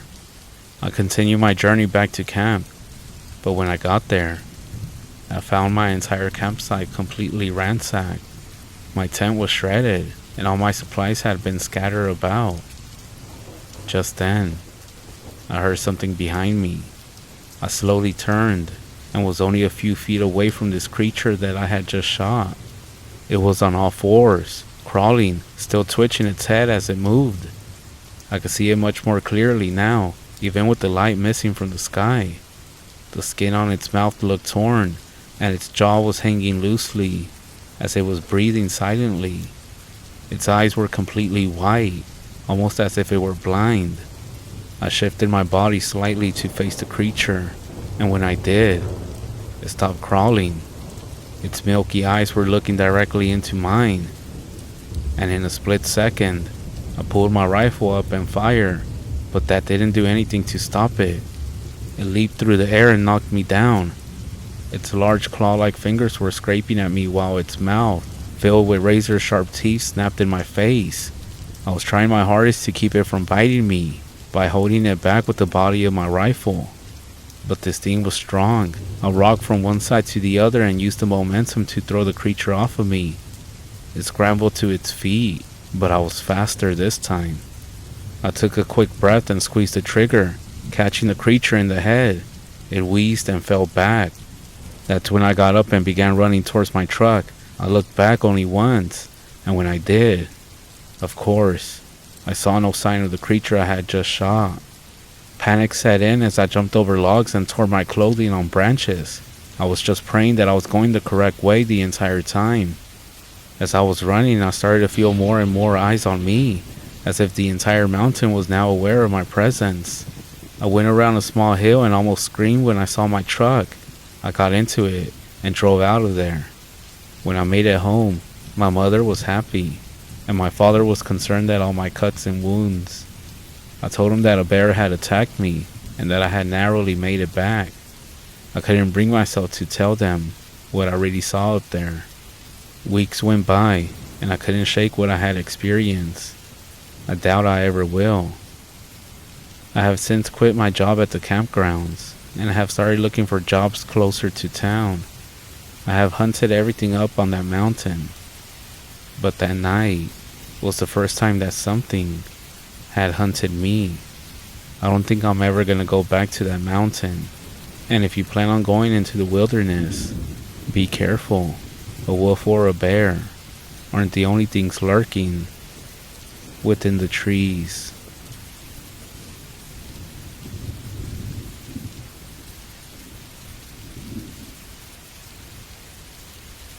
I've been a park ranger for the better part of a decade. It's both a demanding job and one filled with enjoyment. I'm sure some people out there don't care too much about the great outdoors, but I do. I remember back when I was a kid, I would spend countless summers begging my parents to take me camping at the park. My mother wasn't too thrilled with the idea, but my father would still take me, even if she wasn't up to it. My dad and I would spend almost every summer out in the woods, hiking and fishing. It was the age-old cliche of father-son bonding time. But I suppose it's a cliche for a reason, right? I never grew tired of it, even as I grew up. Eventually, I learned that you could make a living working in a place like this. At the time, I had very little concept of park rangers and what they do. To me as a kid, I just thought that they were police officers with funny hats. Don't tell anyone, but I still kinda think that. After high school, I went to college, and during my last 2 years, I was lucky enough to get a job as an intern at a park not too far from the school. I would mostly do errands, but often the rangers would take me out on ride-alongs. We would drive around in a pickup truck and just enjoy the scenery. Sometimes, they would have to tell a couple of people to hit the bricks, but other than that, everything else was a breeze. After finishing college, I applied to become a ranger myself, and was lucky enough to be selected. It's a highly competitive market, so being chosen was huge for me. My very first day on the job, I'll never forget it, mostly because everyone I worked with never let me forget it. I was walking out of the ranger lookout. I guess I wasn't paying attention, and I missed a step. I tumbled down the stairs, spilling my coffee all over me. I swear the laughing could be heard for miles. Aside from that unfortunate misstep, it's been an enjoyable ride, to say the least. Over the course of my career, I dealt with numerous events. The first major one that I could remember would have to be the time a group of kids had gotten a hold of some fireworks, which aren't permitted in the park. They had set a few of them off, and we were called out to investigate. We arrived at the location not long after the report was made, and lucky for everybody, no damage was done to the park or the kids. We escorted them back and called their parents to come pick them up. One kid damn nearly wet his pants when I told him that I spoke with his mom. I couldn't blame him. She sounded like the wrath of God even when she was speaking to me. Other than that, There have been a few domestic disputes at the nearby campgrounds. Those happen actually quite frequently. People often get stupid when they get drunk. So we calmed them down or asked them to leave. And since they don't want to pick up camp, most of the time they just go to sleep. But the worst day was a couple of years ago when a local kid from a nearby town had gone missing. We were all called in to be part of the search effort. Apparently, the boy had wandered into the woods and had gotten lost. We searched and searched for days, but in the end, were unsuccessful. I still remember his face on the flyer that his parents had made. But that brings me to the scariest day working as a park ranger. I'm sure that's why you're all listening anyway. It was a slower day in between spring break and summer vacation. During that time, there's a lot of visitors, so our roster was somewhat spread out. Not to mention, we had some people retire recently, which actually left us pretty short-handed. I was stationed in the main ranger building at the entrance of the park, while Alan, another ranger, would be at the lookout further inward. After checking in and getting situated at the start of my shift, I watched out of one of the nearby windows as Alan hopped in one of the trucks and drove it to the lookout. I waited around 10 minutes before getting on the radio and telling him that one of his taillights was out. Another few minutes passed before he hopped on the radio and told me that he was halfway up the stairs, then had to head back down to check, and they were both fine. I laughed through the receiver, and I could hear him already pulling a prank on me. The day progressed and I did a few patrols in the mornings, just to take some time to enjoy my surroundings. The nearby lake was glistening with the morning sun. Along the trail, I saw two hikers who returned a friendly wave as I drove by. I stopped by the campgrounds to see if we had any new campers. I was surprised to find it empty. Regardless of the time of year, there's at least one die-hard outdoors person staying here, but not this time. I didn't pay it much mind. After all, it was less work for me. Once noon rolled around, a massive cloud seemed to appear out of nowhere. They didn't look to be storm clouds, but were thick enough to block out the sun's rays. I dreaded having to drive around in the rain, so I hoped the weather would be okay. Nighttime was fast approaching as the overcast sun descended. I radioed to Alan to see if everything was fine, and he reported nothing out of the ordinary. The park after sunset was very beautiful. The stars that normally fill the night sky are a sight to behold, and the sounds of the nocturnal forest coming to life as a sound is something I'll never forget. About an hour after sunset, Alan got on the radio. "Hey, John," Alan said. "What's up?" I replied. "Come out here, man," he said. The way Alan spoke was strange to me. He sounded a bit nervous, a little bit off. Maybe his nerves were getting the best of him. "Alright, I'll be out there in a minute," I said as I exited the ranger station and hopped into the truck. As I drove out to the lookout, I radioed Alan again to ask him if everything was alright. But the radio just crackled in response. I sighed, thinking he might be using the bathroom or something. Once there, I parked a few yards away from the tower's base. I hopped out of the truck and turned on my flashlight. As I was approaching the stairs, my boots sloshed into the muddy ground. This caught me off guard, as even though there were clouds in the sky all day, it hadn't rained a single time. I lowered my light and saw that the ground had a strange tint to the mud. What was weird was that as I looked at it, I noticed that the muddy ground seemed to lead away from the tower. I followed it to a nearby tree line that surrounded the tower itself. In between two trees, I saw him. Alan, or what was left of him. His body was torn to shreds. His face was completely torn.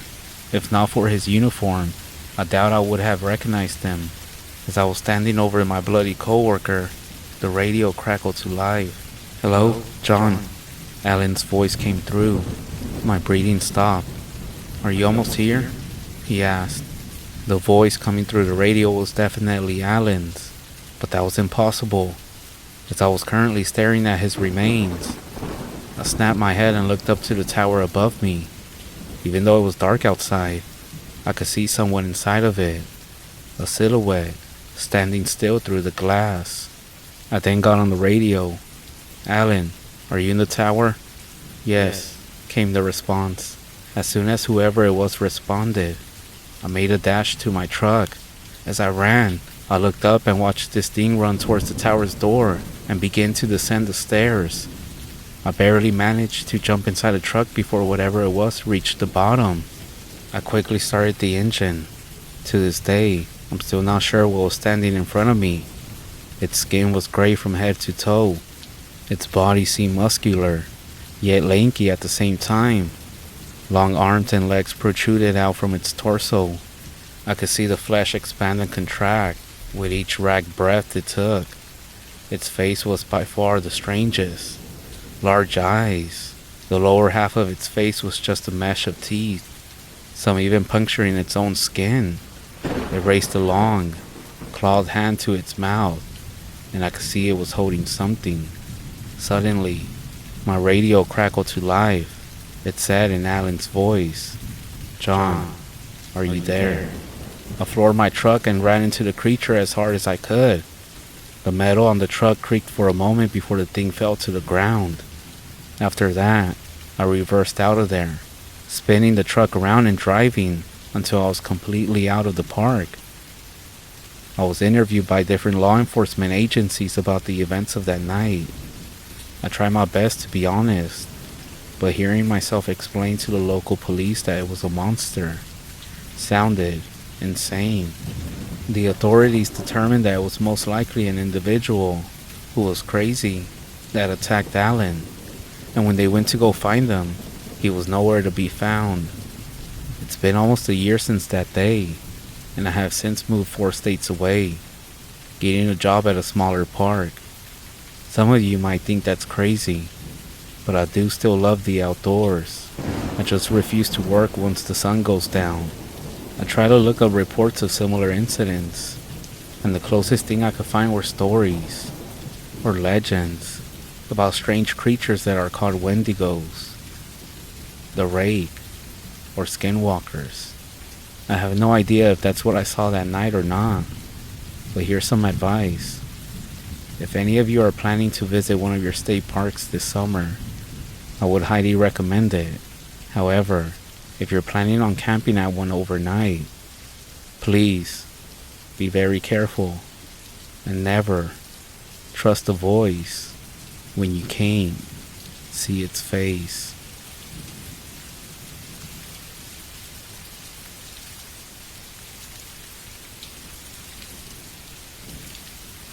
Do you know what it means when you see a white owl in the REZ? Depending on what tribe or REZ you're in, when it comes to the white owl, it can mean death, or some other kind of different meaning. Sometimes they're messengers. They bring messages from the other side. There's even been stories about how when people see one, someone close to them passes away. I even heard about how they're not evil, but more like messengers about an illness or a death that is coming. So basically people end up connecting the owl with it being evil. Well, I'm not here to talk about the messengers, but if someone ties in with the story, even now that I'm writing this out, a lot of it makes sense. When I was a kid, I used to walk around the summer nights. I would tell my mom and dad what I was doing. Mom always said it was fine, and dad always said to be careful. I would go out and about till midnight. I have described the Pine Ridge before in my stories, at least over here where I'm at. Some cedar and down by the creek that flows through the whole community. There's oak, elm, and cottonwood trees along the dry creek beds that seem to be everywhere. On one night, I was making my walk in the dark. It's peaceful to walk under the stars and moon. Then I made it home to find my dad sitting on the front porch. The dogs were barking and I asked him what he was doing. He then said in a stern voice, "Waiting for you." Shit. I thought I was in trouble, but he just got up and went inside. Out here in the REZ, when dogs start barking at night, you better pay attention. They're picking up on something that we can't see. Something moving around out there. And at night, you know if the dogs are barking, it's for a good reason. If you lived out here on the res, you know that barking isn't just noise. Because if all of a sudden they stop and everything goes quiet, that silence can feel even scarier than the noise. It makes you wonder what made them stop and what's still out there. Anyways, I woke up and did some things around the house.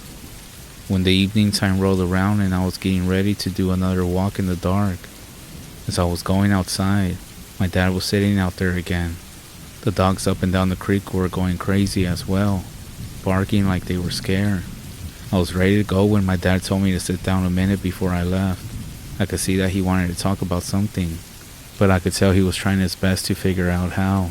He told me right off that he didn't like me walking around late at night by myself. Before I could ask him why, he told me a story. And I'm not sure about you, but when your elders speak, you listen. My dad started talking about when he was a teenager like I was at that time. He would get his horse, saddle up after the chores were done, and go visit his friends late into the night. That was how he spent his summer evenings. One night he was on his way home. It was late. The full moon was just rising in the east. It was about 1/4 of a mile from when his horse stopped on its own and started staring into a dry creek bed.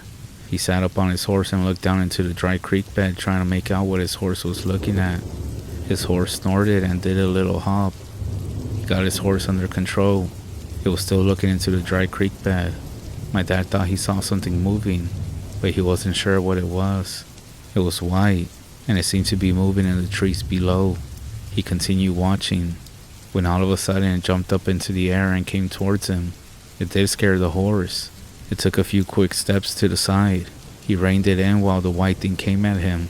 It was a bit unnerving, so he relaxed his grip on the reins and let the horse go.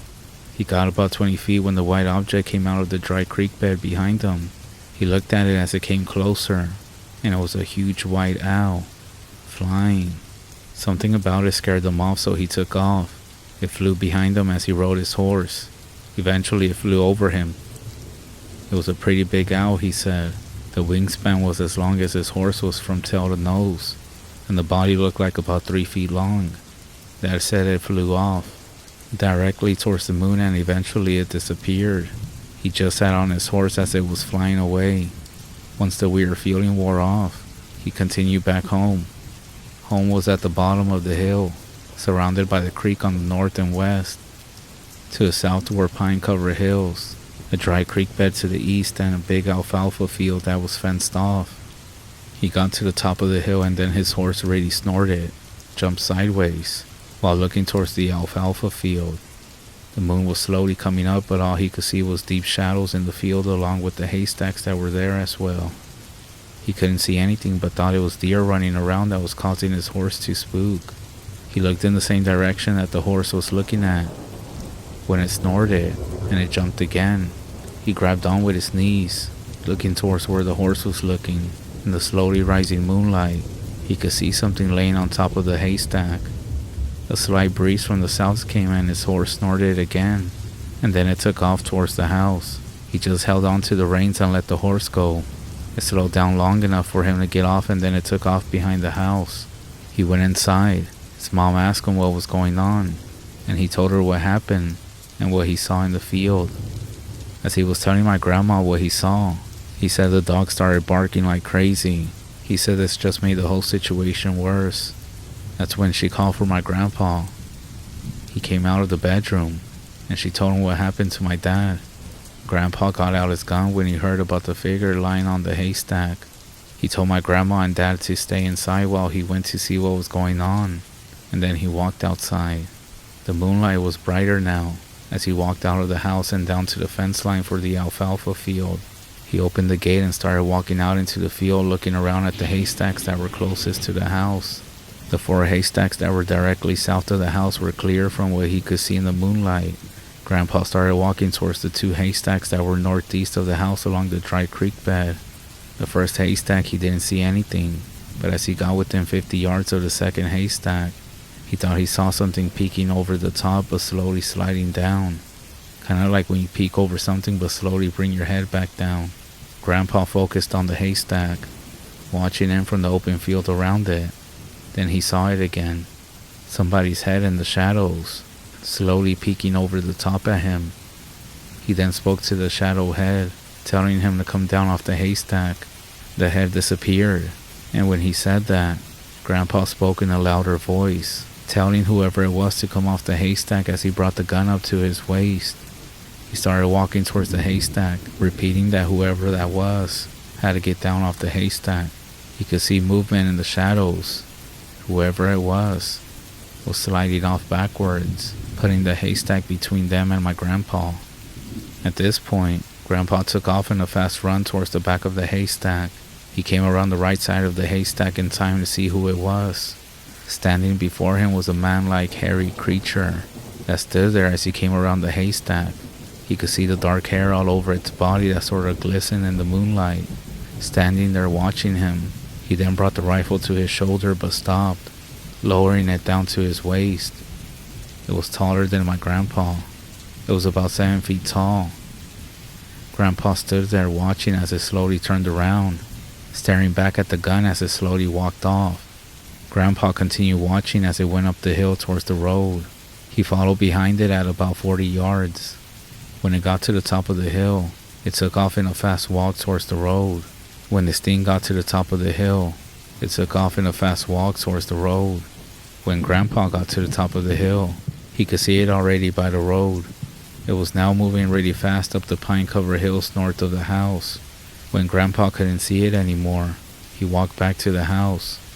My grandma and dad asked what happened, and he just told them it was a drunk guy trying to pass out, but he left. That did help calm my grandma down, and then they went to bed. A few days later, Grandpa told my dad what really happened, and he told him to be careful if he was coming home after dark. I got shivers sent down my spine as my dad was telling me these things.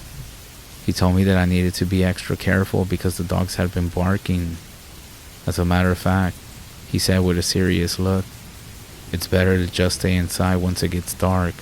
The dogs have been barking, and that's not without reason." I knew he was saying to stay inside now. I then asked him about the white owl that he saw that night, and if this must have been the creature that he saw. He sighed, looking into the landscape. "Owls are not just birds, son. They're messengers. That's what the elders always told us too. They bring warnings, messages from the spirit side. It wasn't just crossing my path by any chance. I know it was a sign, maybe a warning about what I encountered later that night. Sometimes they warn us of illness or death. Other times they're just letting us know to be cautious. But that night, with that thing on the haystack, I'm pretty sure the owl knew. It knew that something wasn't right.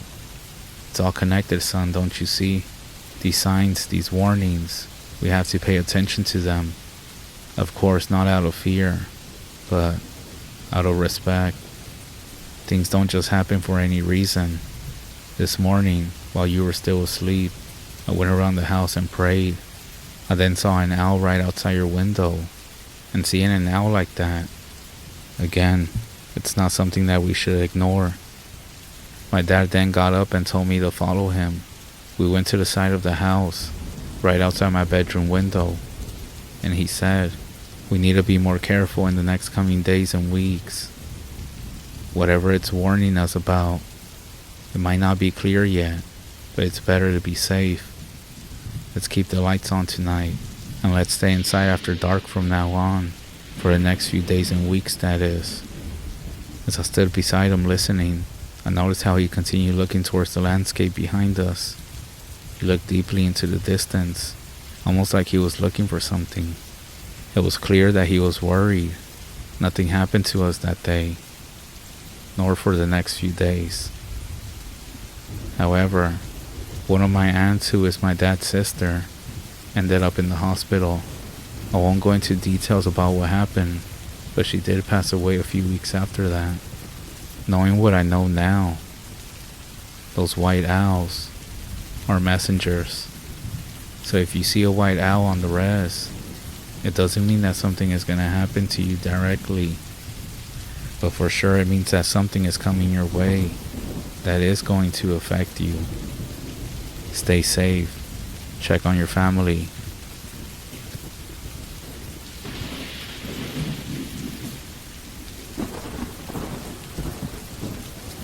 In many areas of the American West, cutting firewood in the national forest is a necessity if you want a warm house throughout the winter. Our home in central Idaho was no exception. It was normal for my dad to pick me and my brothers up after school and head into the mountains for an afternoon of firewood gathering. My dad would fell the dead trees, and then saw them into chunks. My brothers and I had the task of rolling the wood to the truck and loading it. We would continue this assembly line process until we had a truckload of wood. It always happened before nightfall. Hot, sweaty, and exhausted, we would pile into the truck cab and make our way down the mountain. At home the next day, we would unload and split the wood and stack it into neat little bundles. This process was repeated until we had a winter's worth of fuel for the house, our grandma's cabin, and some extra for some neighbors. On this afternoon, we decided to try a different logging road on the other side of the valley. This was well outside our familiar logging area. There was no real reason for the change, but my dad said he wanted to change the scenery. This logging road wasn't maintained in some time. Large rocks and fallen branches littered the path. My brothers and I had to walk out in front, pushing rocks and going out of the way as my dad lurched the truck up the switchbacks. Yard by yard, we slowly made our way up the mountain. As we ascended the mountain and got further into the trees, this strange feeling started to set in. I wasn't sure if I was exhausted from the hike or something more. There was electricity in the air, like the whole mountain was buzzing at a wavelength just below my senses. In some odd way, it felt like the mountain knew we were there, and it wasn't welcoming our presence. I wanted to say something to my brothers, but before I opened my mouth, my younger brother said, "Does anybody else feel like we're not welcome here?" My older brother and I stopped in our tracks and looked back at him. Both of us nodded. This moment was broken by my dad honking and telling us to continue clearing the path. We continued pushing to a small clearing in the woods when we finally stopped the truck. My dad, oblivious to how we're feeling, or simply choosing to ignore it, he grabbed his saw and started working. As the wood was felled and loaded, I couldn't shake that feeling. I noticed my brothers were just taking glances over their shoulders as we worked. Everyone but my dad seemed to be on edge. The sun nestled down into the trees, and twilight began to set in as the light drained from the sky. My anxiety only intensified. It wasn't until my dad told us to load everything up that a wave of relief fluttered over me. I could sense the tension between my brothers start to fade away as well. The truck wasn't even fully loaded. It did throw me off, as we always left with the truck fully loaded. Getting a half load was basically a waste. According to my dad, we would sometimes work in the dark just to make sure the truck was full. But tonight he seemed persistent to head home. With everything loaded, we started down the road. Even though dead tired, everyone seemed to be in a much lighter mood. We were patting and cracking jokes while trying to blow off steam from the afternoon. We were almost out of the tree line and into the valley desert. Whenever you go down the switchbacks, you want to be careful, especially when your truck is loaded, even if it was half, that is. That's when a brown blur jumped up from the downslope side of the switchback. The F-bomb was the only thing that came out of my dad's mouth as he slammed on the brakes. Loaded with wood and traveling downhill, there was no way to avoid smashing into whatever this thing was. The truck finally grounded to a standstill. The four of us peered through the windshield. Nobody said a word. Illuminated in the yellow glow of our headlights was the crumpled body of a deer. Grumbling and cursing the deer's existence, my dad got out the truck to investigate. Doing as we were told, my brother stayed put in the truck. I didn't listen, following close behind my dad. The truck was fine. We hadn't been traveling fast when we smacked the deer. Just some hair and blood on the grill guard. Hitting a deer wasn't really that unusual. The mountains were full of them. What was strange was that the deer dropped so quickly. At faster speeds, deer can still be upright and sprint away to die in the woods after a collision. You know, that last burst of adrenaline. But this one just fell over like a rag doll. A deep foul smell hit us before even approaching the carcass. Deer do smell bad when they're alive, but this was on a whole other level. It was the smell of decay and rot. My stomach began twisting as we got closer. My nostrils were burning. Coming up on the deer, it was dead. Like, really dead. The stench was so overwhelming my eyes were watering. The body was a true horror scene. The deer's eyes were gone, replaced with holes as if to overcompensate for their absence. The tongue was swollen and black as coal. It couldn't be contained and it was hanging out the side of its mouth. The underbelly was split open in the dim headlights. It looked as though the deer's fur was moving, wiggling almost. Holding my breath and covering my mouth, I bent down for a closer look. The deer inside and out was covered in maggots. It was dead alright, but our truck didn't kill it. Clearly it was dead for days if not for a week or two. That's when that feeling came screaming back again.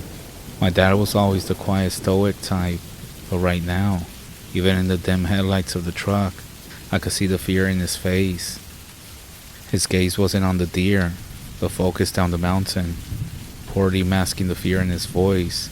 He told me firmly to walk back to the truck and get inside. I obeyed without objection. As I grabbed the door handle, a loud shriek came from the trees. Branches were shattering and breaking. Something was heading up the slope to us. I slammed my door closed just as my dad reached the truck. Before his door was shut, he had already started to press on the gas. The truck took off, sending us over the deer carcass and racing down the hill with me and my brothers panicking and yelling. At this point it was hard to tell if the shrieking was following us. Our truck popped out of the tree line and into the desert sagebrush. Once we made it out the woods, everything got quiet. We were left with only the rumble of the engine and the wind through the half-open windows. Pulling into our property, the truck came to a stop. We sat in silence. No one was moving to get out. That's when everyone started talking at once. All of us were asking, what was the screaming sound? How does a dead deer jump uphill in front of a truck? There was no way the truck killed it. Dad just shook his head in motion for us to quiet down. And that's when he said, that deer was dead when we hit it. It didn't jump out in front of us. It was thrown at us. We stared at him. That's when he explained that all day up on the mountain, he had a strange feeling, but not wanting to worry us, he kept it to himself. He described the feeling as walking into a stranger's living room while they were sleeping upstairs, and that feeling never left him. As twilight came, he happened to catch a shadow in the corner of his eye. He said he couldn't focus on them long enough for a good look before they dodged behind trees. He said that when he saw this, his stomach dropped.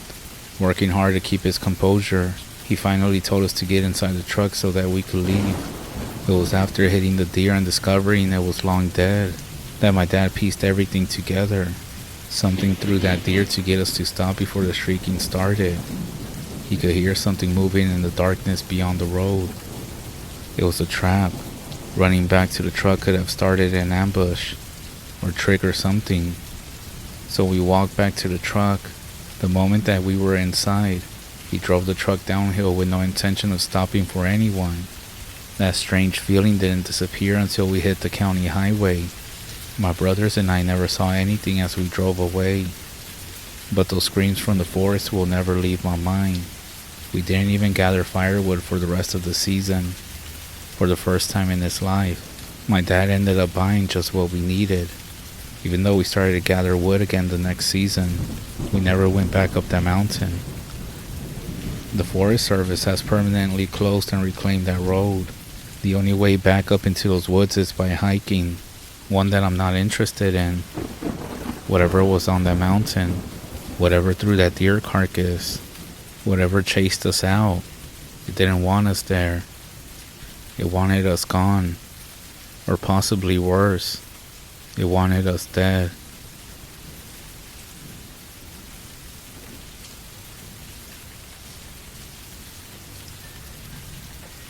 Today is 2 days away from the anniversary of my niece's death. No one knows how she died except her mother, who passed away recently, and me. I don't know who to tell, but I need to tell someone. No one would believe me anyway. They'll lock me up like they locked up my sister. I wouldn't blame them though. I hardly believe what happened myself. Bethany was going to be 10 years old the day after Christmas, the year she died. She still believed in Santa. I thought she was too old for that shit, but her parents thought it was cute. They did everything they could to keep her from realizing it was just a lie. Bethany loved Christmas and Santa and elves and all that.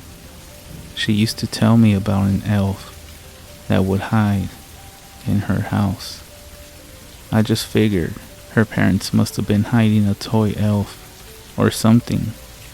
But when I asked them about it, and they said they didn't have any elf dolls, I thought they were joking. Bethany's stories about the elf started getting stranger. She told me that one night she woke up to the elf sitting on the dollhouse next to her bed, watching her with its empty glass eyes. After that night, she said the elf turned bad.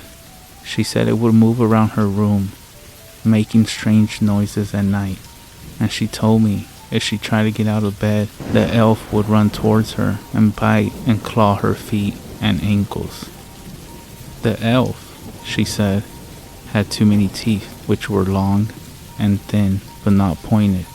She said its nails were long and sharp, like claws.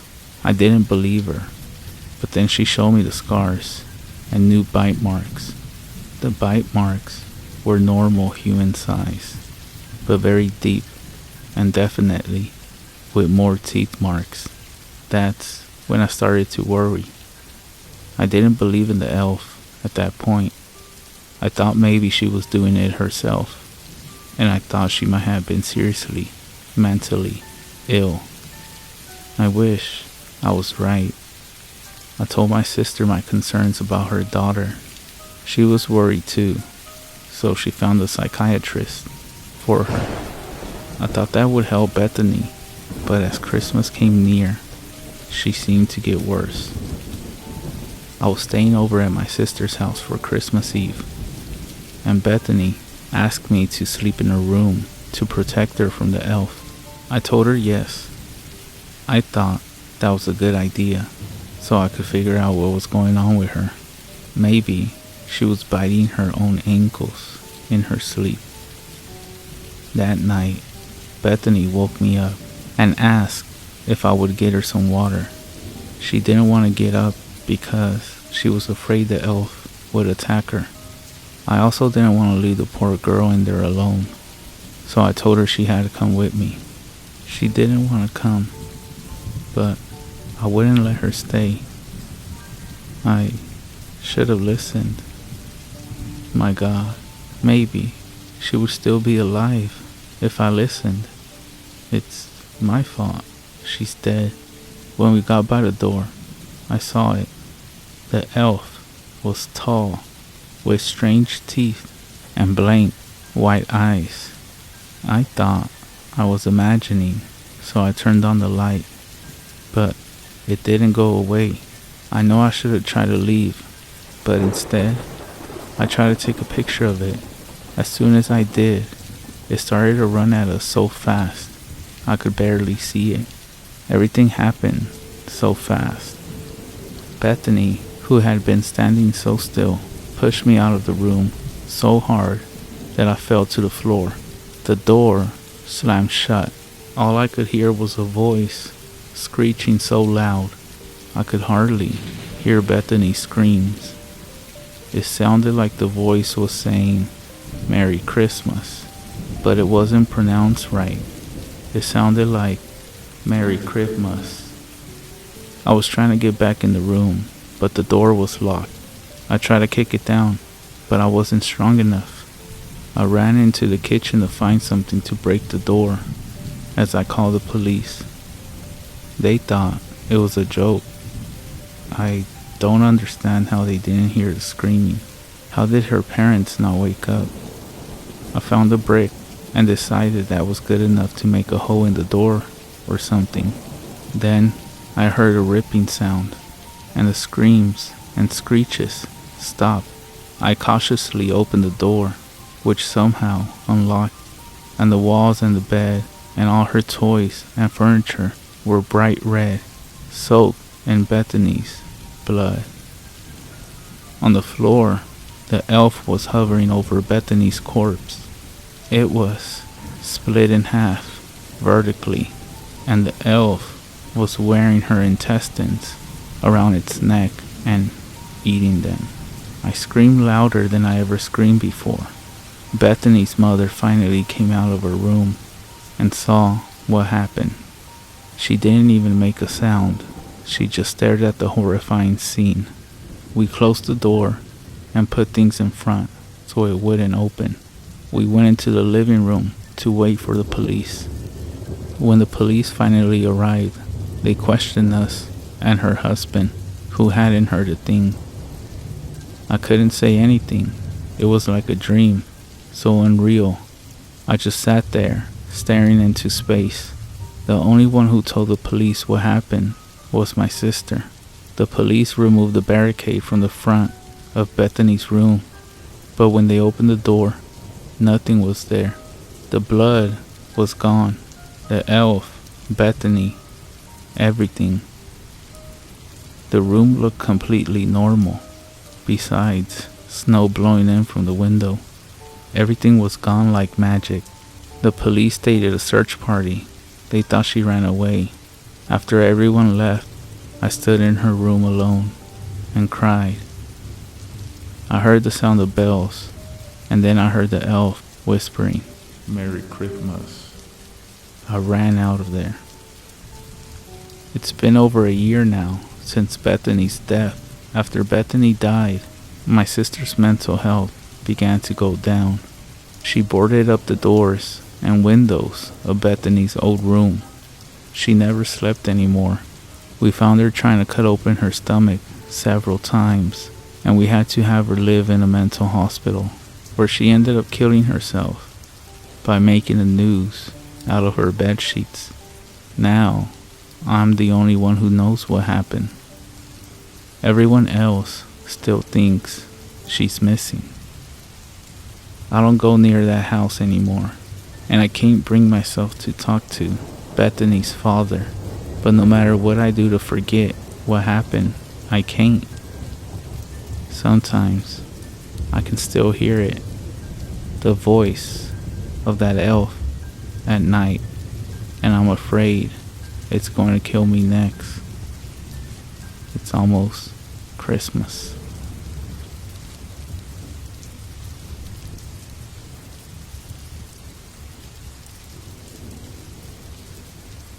This encounter takes place in Chinle, Arizona, at our house. The 5 of us, a school friend, 2 cousins, my sister and I, were all in high school at the time. We were hanging out and everyone decided to spend the night because it was the middle of the summer and it was so hot. We set up our folks' van and my older brother's pickup truck so we could sleep outside where there was at least a bit of a breeze. We spent most of the earlier part of the night doing what teenagers do, including a little smoke, if you know what I mean, and also a couple of beers. Sometime after midnight, the 3 girls decided to call it a night and climbed into the bed of the pickup truck. My friend and I stayed out on the porch for another hour or so before heading to the van. We must have dozed off soon afterwards. According to my sister, she's a year younger than me. She is still awake, just lying there and looking up at the stars. The sky out here is really clear at night. There are stars everywhere. When out of nowhere, the neighbor's dogs from across the dry bed start to bark, which around here means that the local wildlife is out and about. My sister says she is listening between the sounds of the dogs to see if she can hear what's out there. Black against black, she suddenly sees this figure crouched on the roof of the pickup and staring down at her. She becomes absolutely frozen, partially out of fear and partially through no will of her own.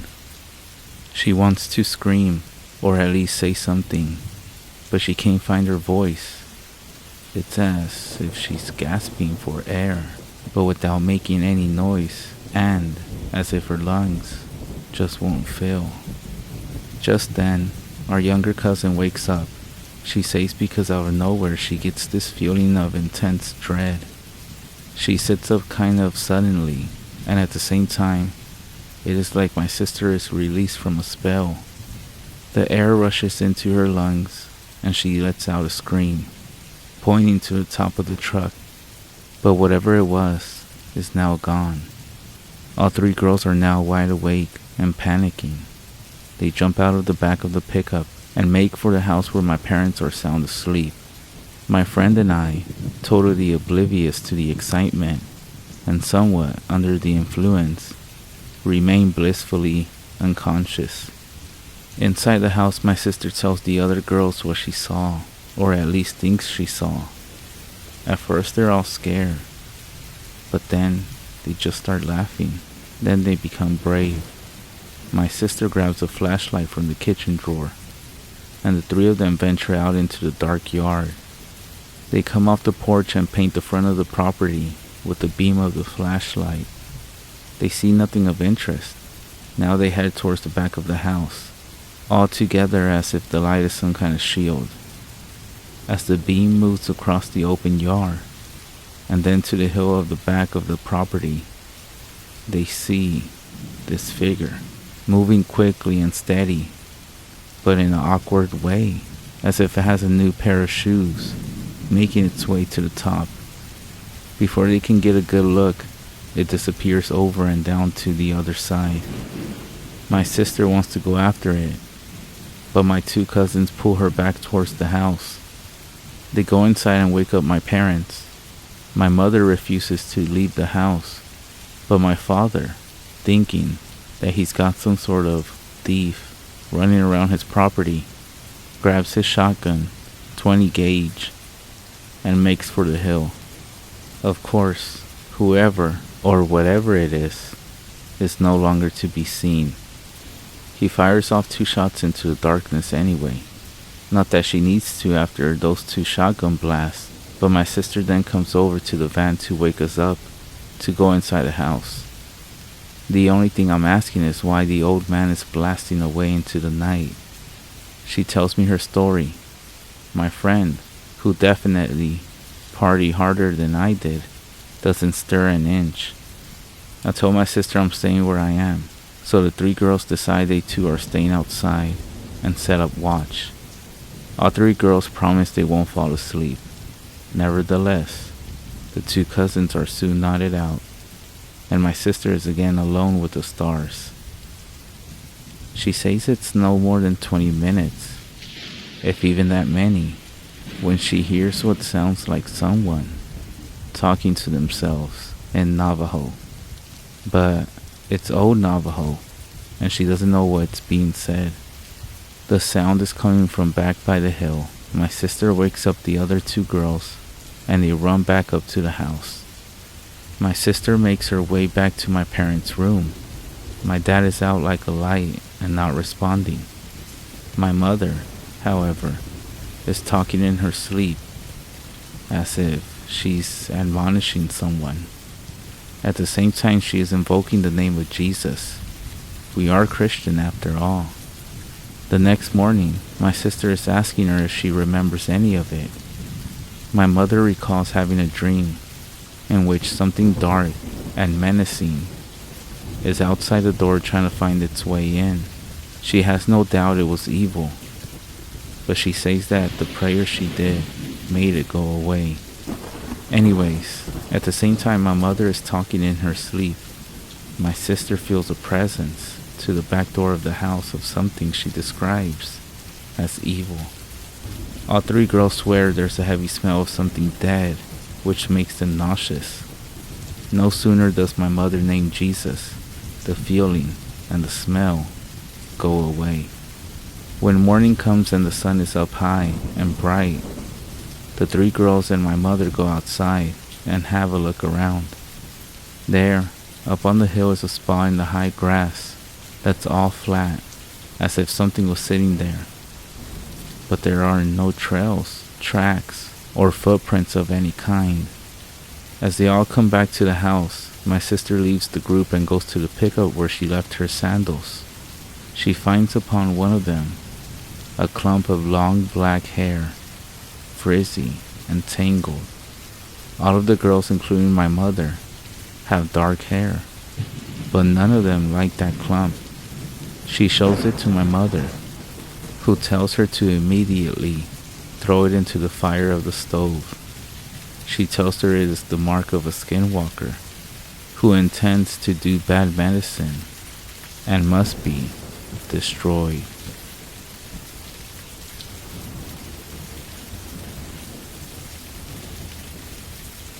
This happened back in 2016 or so. My ex at the time and I were road tripping around Utah. We started in Seagull Canyon by Thompson Springs north of Crescent Junction. It's a very cool, creepy spot with Native American rock art dating back to right around 2000 BC, almost 4,000 years ago. I would highly recommend it, but be warned, it's eerie, and I tend to believe Native Americans painted those petroglyphs as warnings of some sort. From there we hopped back onto I-70 and through Green River and then south on 24, which actually takes you right past Goblin State Park. It was about 2 in the morning by the time we got to Goblin, and my girlfriend was asleep with my dog Cookie in the back of my truck. So I decided to pull over to take a little break and stretch my legs. So I pulled over to the side of the road and got out to have a toke. And that's when I noticed something was off.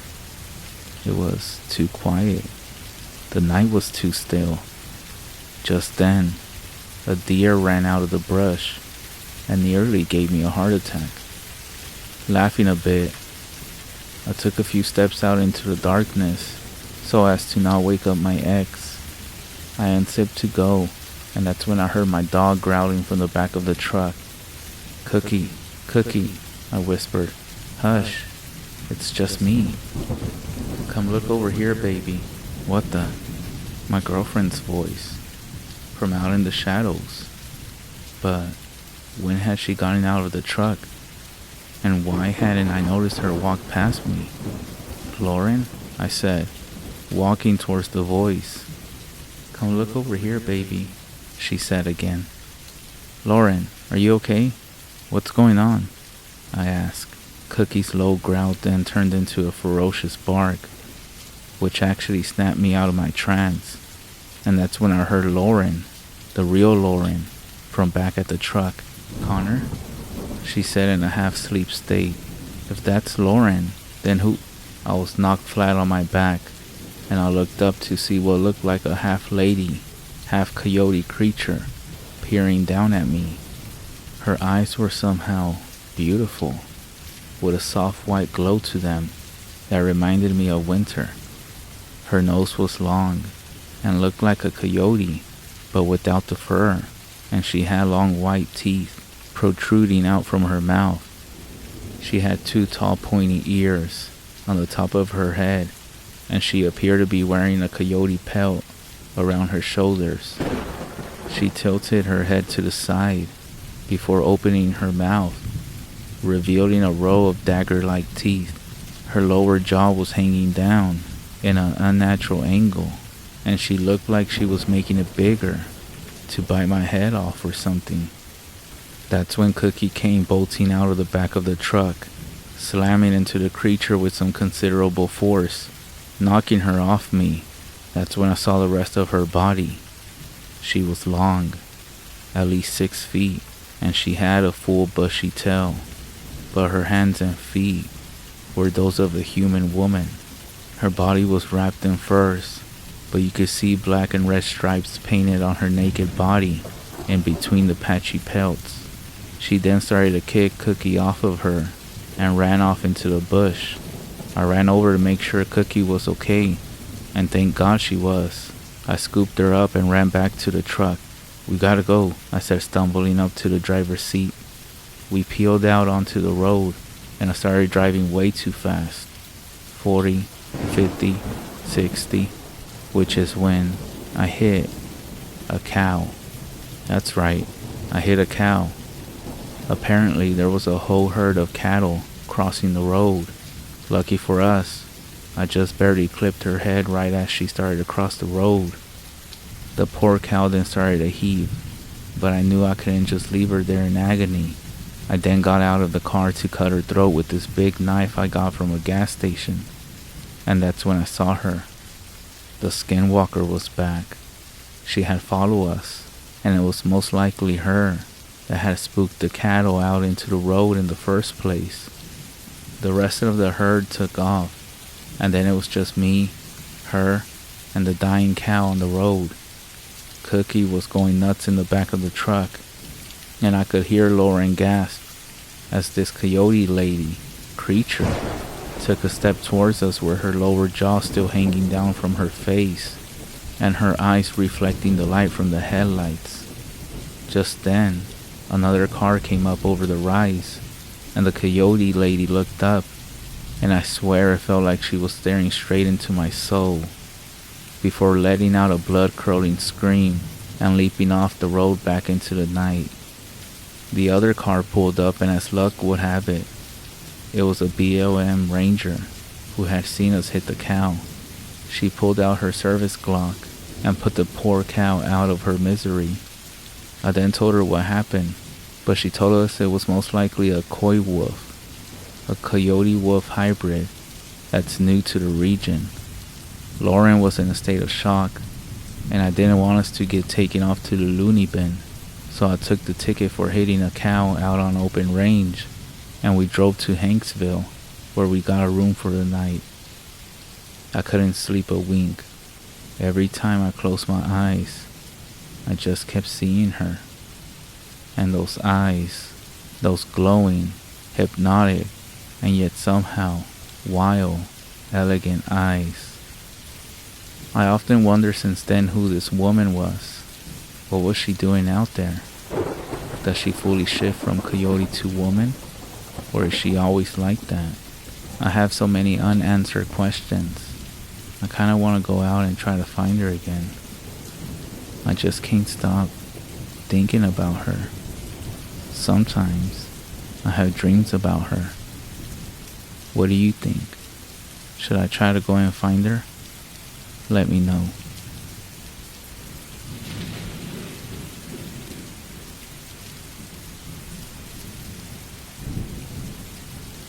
Upon a recent discussion with an alumnus from a previous supply caravan to Black Mesa on the Navajo REZ, it has come to my attention that one of the gals who accompanied the caravan a couple years ago had a very curious experience. I was able to get her contact info. Let's call her Amanda, and we'll interview her about her encounter. In an effort to be respectful of the culture and the taboo nature of the subject matter, we decided to change the names and category of whatever this is that she experienced down there.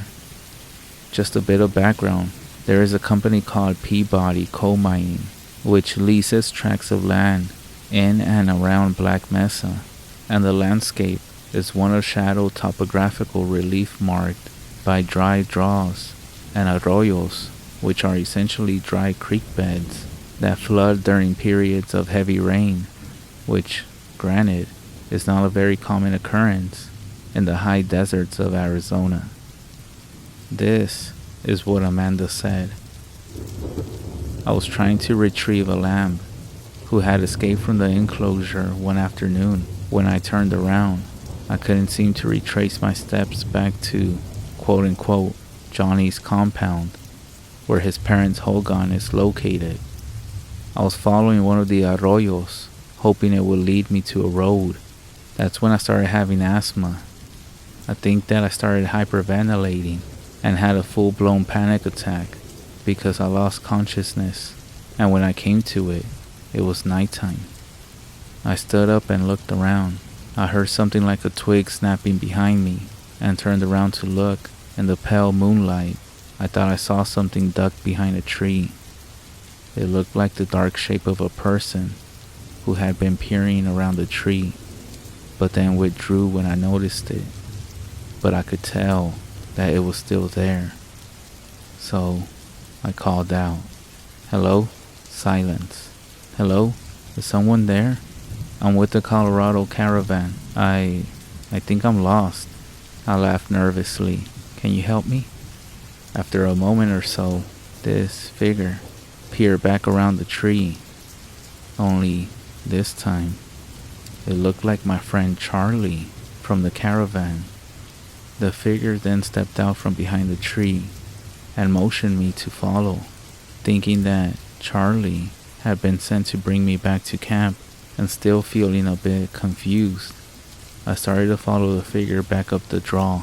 We've been walking for maybe 5 to 10 minutes when another figure seemingly materialized from the shadows out in front of us. I felt a bolt of pain, like a severe migraine, and had to stop. When I looked up, there were 3 more figures, and they were standing in a semicircle before me.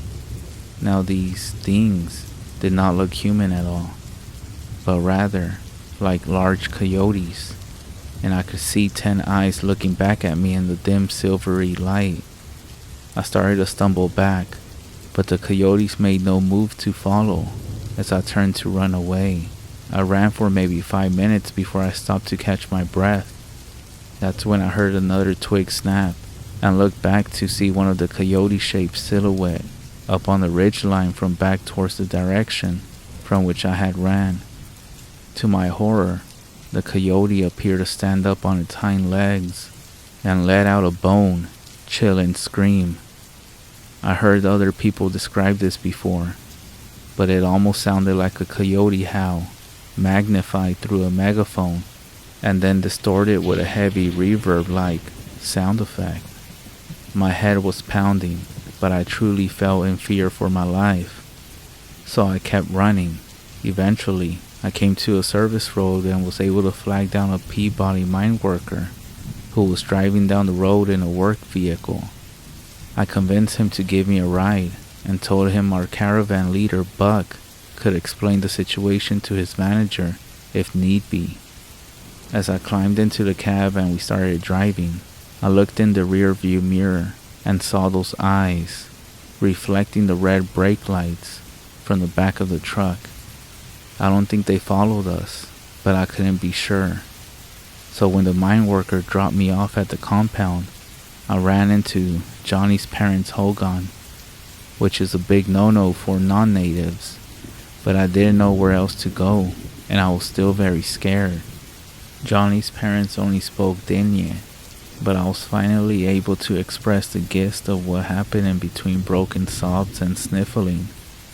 I saw Johnny's father's face go pale as he realized what I was trying to say.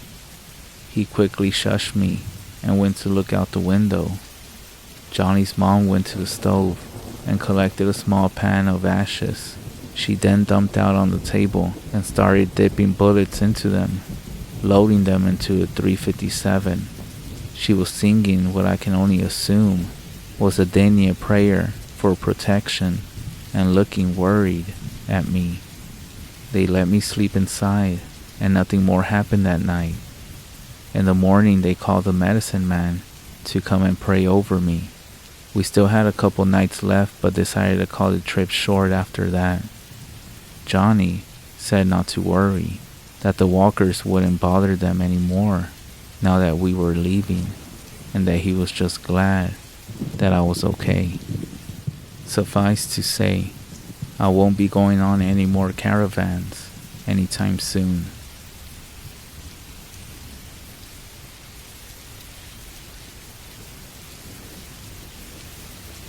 I know everyone says not to go searching for these things, these skinwalkers. Well, I can't tell you how much I regret not heeding that advice. Now, I spent a considerable amount of time on the Navajo REZ in the past, so I thought I knew what I was doing. It's actually not that hard to find a skinwalker if you know what you're looking for, and if you do certain things, they'll come to you, as long as you're in one of the active areas. Such areas are in the path of the skinwalker, as it were, where a local clan of skinwalkers will come together to hold council and carry out their various rites and rituals and plan their evil doings. Kayenta, Arizona, is a town on the Navajo Nation at the intersection of Highway 160 and Highway 163. There's a pizza place there called Pizza Edge. Nearby is a car wash and a gas station, as well as a couple other little fast food restaurants. The whole area is just dirt, except for the mentioned highways, which are paved. Anyways, I mention this because that's about all there is to Kayenta. That plus a high school and a couple small hotels, a church, a post office, and a grocery store. The houses consist mainly of Navajo-style hogans and double-wide trailers. It all started in that small downtown area next to the Pizza Edge. As soon as I pulled into the small dirt parking lot, I noticed a Navajo man and a dog sitting in the shade.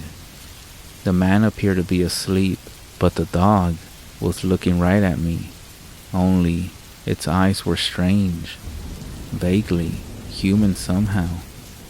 It was starting to get dark, so I went in to grab a slice of cheese pizza. When I returned, the dog was next to my car, standing on two legs and trying to get in my open windows. I shouted at the dog, and it dropped back to all fours and scampered off. I didn't see the man anywhere, so I got in my car and drove out of town a couple of miles to find a place to park for the night. I had a garbage bag with which I collected some roadkill along the way. I had found a dead coyote, a couple skunks, a raccoon, and a fox. I placed the dead animals out in a field where two natural draws met to form an open space next to a small pond. I had a hot cup of coffee, and I was ready to stay up all night if need be. At some point, however, I did fall asleep and woke with a start when I realized it was the middle of the night and someone or something was walking around my car. I grabbed my flashlight and shined it out the window. Boy, do I wish I hadn't done that. There was that dog again, except it was walking on two legs, peering in at me. I froze up. I couldn't move a muscle. The dog was breathing on the window, causing it to fog up in the light. Its eyes just looked wrong, like a human's eyes in the face of a dog. I jumped into the driver's seat and tried to start the car, but the engine wouldn't turn over. That thing was trying to open the door, and I could hear it scratching its claws along the side of my car. Finally, the engine turned over, and I was able to start the car. I hit the gas and sped out of there like a bat out of hell. I could see that dog thing in my rear view mirror, still running on two legs, before dropping back down onto all four legs and veering off into the night. I don't know what I was thinking, but that experience really scared me. Don't go looking for these things. They're out there, and they might just have you for dinner.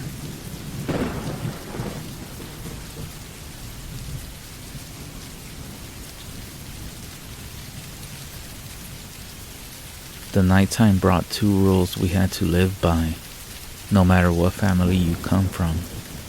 You are to not look outside or be outside. This one night brought my brother to sneak out to meet a girl who lived nearby. Teenage stuff, if you get what I'm saying. Anyways, the later hours of the night, and he's sneaking back through his window. As he's getting ready to pull himself in from the absolute darkness of the night, he heard my dog growling a few feet behind him. The dog we had at the time was from a known, highly aggressive breed, but to hear him growling came as a surprise to my brother. He claimed to call out soft to the dog, but the dog was unresponsive. After a few seconds, my brother slowly began walking towards the dog, and as he got closer, the smallest glint of light hit my dog's face. As his face softly lit, my brother realized that the dog was not looking at him, but the area of the roof right above his bedroom window. As he slowly turned and looked at the empty space, he began to recognize that heart-sinking feeling of somebody or something watching him, along with the sounds like if something was sitting, perched on the edge of the roof. The more time went by, the more dread he felt. He was so scared that he rushed through his window and to our mother, panicking and telling her what he did and what was going on. She was so scared she wasn't even bothered by the fact he snuck out. I remember watching and listening from my bedroom door and seeing her turn pale and begin to shake. She told him to never do it again and to keep his window closed. It was from that day on that not only our neighbors, but people from the complete opposite side of the community began to open up about their experiences with the thing that walks among us at night on the roofs of the house. One of which includes a close relative who was home alone with an aunt. One night, she claimed to begin hearing something clawing and walking on the roof. When she noticed it, she said it was like it noticed her or knew she was there, because when she tried to find a room to shield herself in, the footsteps followed right above. Think of your ceiling made out of glass, and this thing always knowing exactly where your foot is falling, and the exact moment you extend your foot, there is another step. It wasn't until I reached my 20s that I began experiencing this creature on a weekly, yes, I said weekly, and I am not exaggerating. It was like clockwork, especially once snow began falling. Heavy footsteps before the sun was up that woke me up around 5 a.m. at least once a week. Here and there those footsteps would be substituted for what I only imagine is a grown man in steel-toed boots running with what sounded like chains dragging. I was so desperate for sleep and to not be bothered that I started putting holy water on my ceiling, but it seemed to only hold off whatever this being was for a few days before coming back again. As time went by, not only did my neighbor, but the residents who lived several houses away would tell my family about their experiences with the thing that lurked on top of our houses. One neighbor was simply sitting in the living room when he began to hear like somebody was walking above him. He said it left him paralyzed with fear, and all he could do was sit and stare in horror at the area above him. Another friend who lived 3 houses down was taking out her garbage when she heard walking right above her doorway, and left her so scared she ran inside and refused to be out at night for months. I can go on and on about the stories that left our friends, family, and neighbors shaken to the core for hours, but for now, this seems to be the most nightmarish creatures our people have continuously shared the space with since we were forced into colonization. Even though these stories and these experiences can spark a lot of interest in seeking out these beings, I simply ask that no one actually take the time to. You never know what might follow you and make your home its home as well. Maybe those noises you hear in your attic at night when you're going to sleep are actually coming from your roof, and maybe it's something that has followed you already because of these stories and these experiences that you dig into. If you think you have one of these things making your home their home, I would recommend to call a priest or a medicine man, somebody who's familiar with these things, because if not, next time it might be outside your window.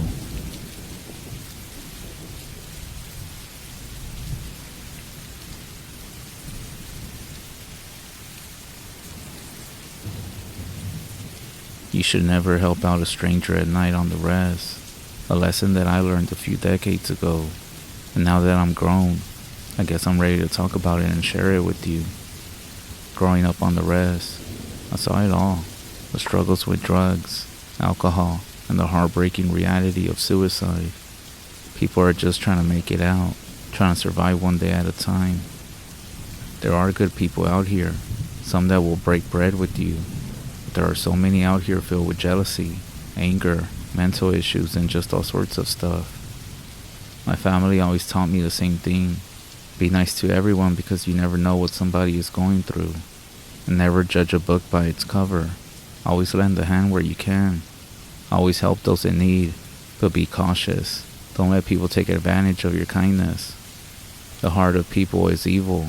A lot of people say to follow your heart, but to be honest, the heart can be deceiving at times. Anyways, so this happened back in the 90s. It was a December evening. It wasn't completely dark yet, but it was getting close to it. It was also close to Christmas. If you celebrate Christmas, cool. But if you don't, that's fine too. At this time, I'm not even sure what we lean towards. But I do remember that we didn't do anything around those times. So my mom and I had gone to a quote-unquote Christmas party, where she was actually employed at this time. As we were driving home, about a mile away from the house, we saw a truck pulled over on the side of the road. Two men were struggling with what looked like a tarp in the back of the truck. It was flapping around in the wind, almost like it was about to fly away.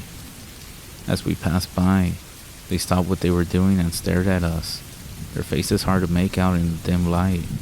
Something about it made me uneasy, but I just brushed it off. I remember when we pulled up to our home, I was about to get out of the car and my mom stopped me and told me to get the fire going while she brought in the stuff from the party. I walked in and the house was dark and cold. Our wood stove hadn't been going since we had been out all day. Back in the day, this was how many homes on the REZ stayed warm. Central heating wasn't common, and many people relied on wood stoves, not just for heat but for cooking as well.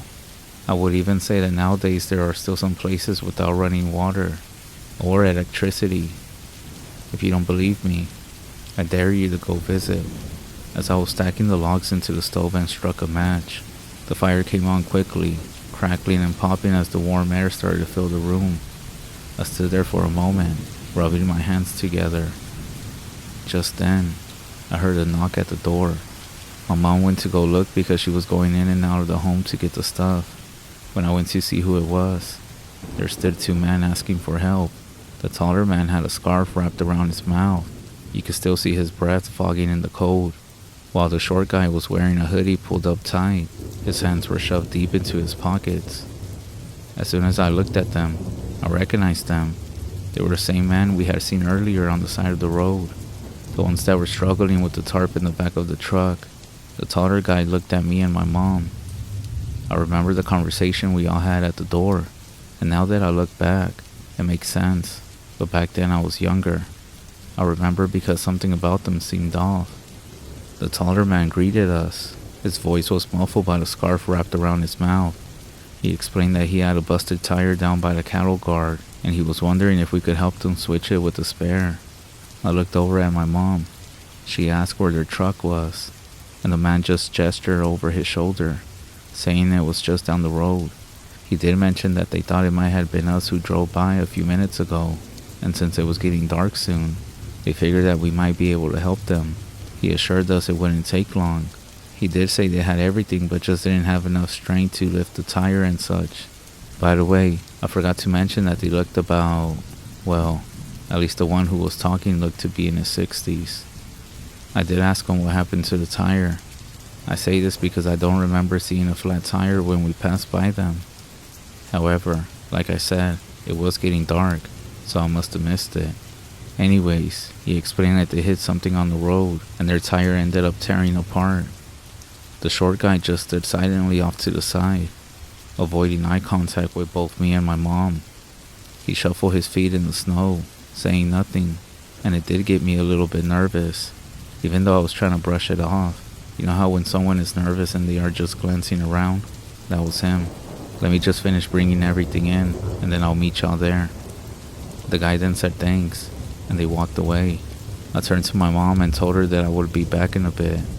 It wouldn't take long and it's just about switching the tire. She nodded and just told me to be safe.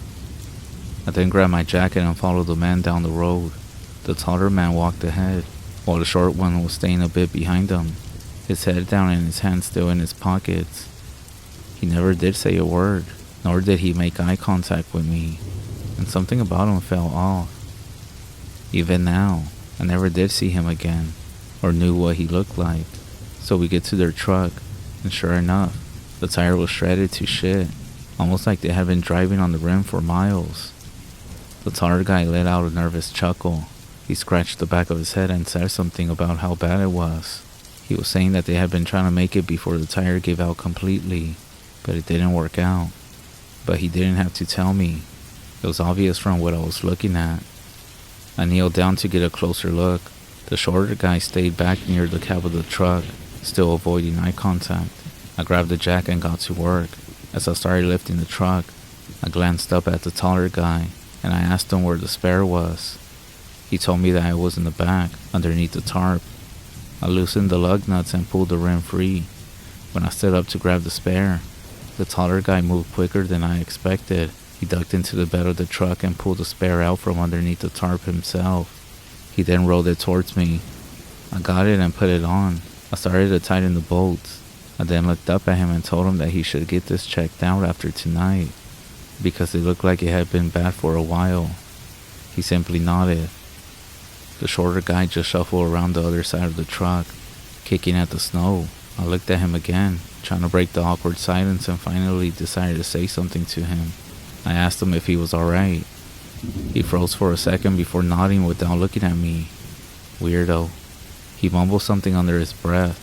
I couldn't even understand him. I tightened the last bolt. I then grabbed the rim and tossed it into the back of the truck. That should do it, I said, wiping my hands on my jacket. The taller guy reached into his pocket, fumbling for a moment before pulling out a $100 bill. He held it out to me and told me it was for helping them. I remember staring at this bill. $100 was a lot, way more than I expected for simply changing the tire. For a moment, I thought about it. Something about it didn't sit right with me, but I couldn't put my finger on it. The guy just stood there, his hand extended, waiting for me to take it. The short guy just stood silent, shuffling around the cab of the truck. I do remember telling him that I couldn't take it. The man then said something that, well, looking back on it, I will never forget what he said. You deserve this. We're helping some old folks like this. Take it. You earned it, and everything that comes with it. I wish there was more people like you out here helping. You wouldn't even know how many people passed by and didn't even bother asking anything. Well, thank you. Y'all drive safe out there now. We will, the man said with a small grin. Climbing into the driver's seat, the short guy slipped into the passenger side without saying anything, never even looking towards me. I continued watching as they pulled away, their taillights still a bit visible. I stood there for a moment, staring down at the bill in my hand. I should have felt good about helping them, but something about the whole situation just felt weird. I shook it off and started walking back home. When I got back home, the house was already feeling a bit warmer. Mom had set everything up. The fire I had started earlier was crackling away. My mom asked me how it went. I told her everything went good as I kicked off my shoes. After some time, I was too tired to take a bath, so I just changed clothes and made my way to bed. I crawled under the covers and let the warmness of the blankets take over. I did fall asleep quickly, but it didn't last long. I woke up the next morning around 10. I never slept in like that, since I was a little kid. At first I thought it was just a cold, but then I realized I was completely covered in sweat. My stomach was turning, and my head was spinning. My entire body ached when I was trying to get up. It felt like I had the worst flu ever. I stumbled out of bed. I felt weak and confused. I made my way to my mom's room. I knocked and I told her that I didn't feel right. She opened the door and asked me what's wrong. I remember she placed a hand on my forehead and told me that I was burning up. I stammered, leaning against her door. She said something wasn't right, and she helped me sit down in the living room, looking around. She grabbed the phone and called my grandma, who is her mom, by the way. My grandma was a crystal gazer and a medicine woman. My grandma's role in our family went beyond the typical elder. She was someone who could see and understand things most people couldn't. She also had knowledge of traditional medicine. She was the one everyone turned to in our family when something unexplainable happened. So you guessed it. My grandma came over a few hours later. I was lying on the couch at this point, struggling to keep my eyes open. My mom explained what happened, and Grandma immediately started smudging. She started saying some prayers, and even waved an eagle feather over me as the smoke started to fill the room. She told me to hold still, and she said it might feel strange, but that she needed to draw everything out. I remember just laying there, barely able to move. The room felt heavy, almost like I was suffocating. In the middle of everything, I remember at some point she just paused and stared at me, like she had found something out. And that's when she asked me, "Who did you take money from? And why did you go out there alone?" The question hit me like a punch to my chest. My heart sank as I realized she knew what she was talking about. My mom, who had been watching quietly from the corner of the room, stepped next to her. I did struggle to speak, but I was able to say, "The two guys, the ones with the flat tire, one of them gave me $100 after I helped them." My mom's face drained of color. She turned to my grandma and explained to her what happened. She told them everything from when they came knocking, asking for help with their truck down by the cattle guard. But before my mom could continue explaining, Grandma's face just changed. She shook her head slowly. Then she said the most terrifying thing that's ever been said to me. She said, "Those were not any ordinary men. They were skinwalkers." And that's the last thing I remember before I blacked out. When I woke up a few hours later, I felt way better than before. I got up, still feeling a bit weak. I was in my room. Everything in my room was everywhere. I know why though. It must have been my mom and Grandma looking for that $100 bill. When I came out the room, they were waiting in the dining table. That's when my grandma finished explaining everything. Now this next part might sound a bit crazy, and I completely understand if you don't believe me, but that's up to you. There's no reason why I would lie about this.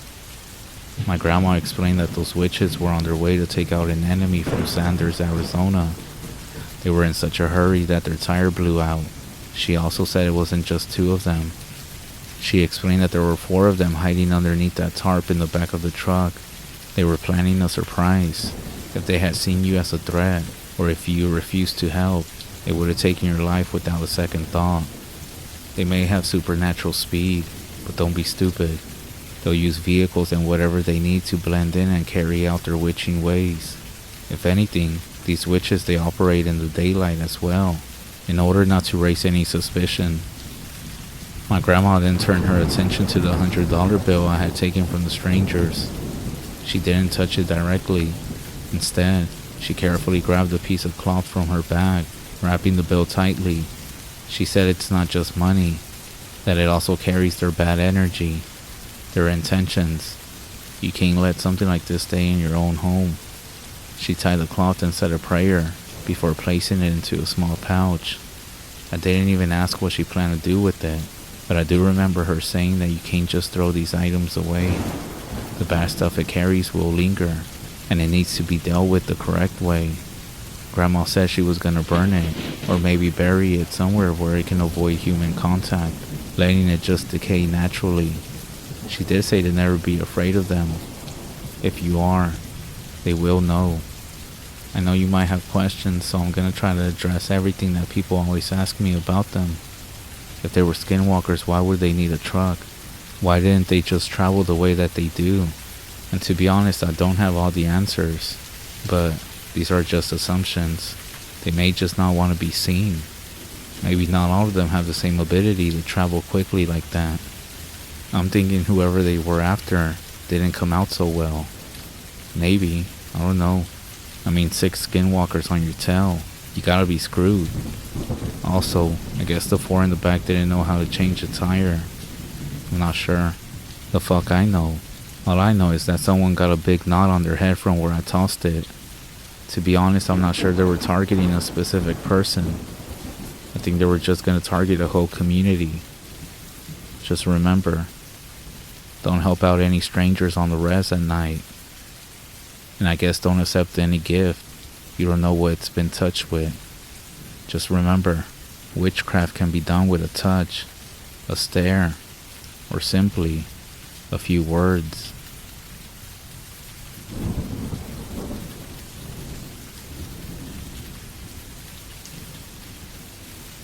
Last year on Boxing Day, I found a really cool ornament in a clearance box.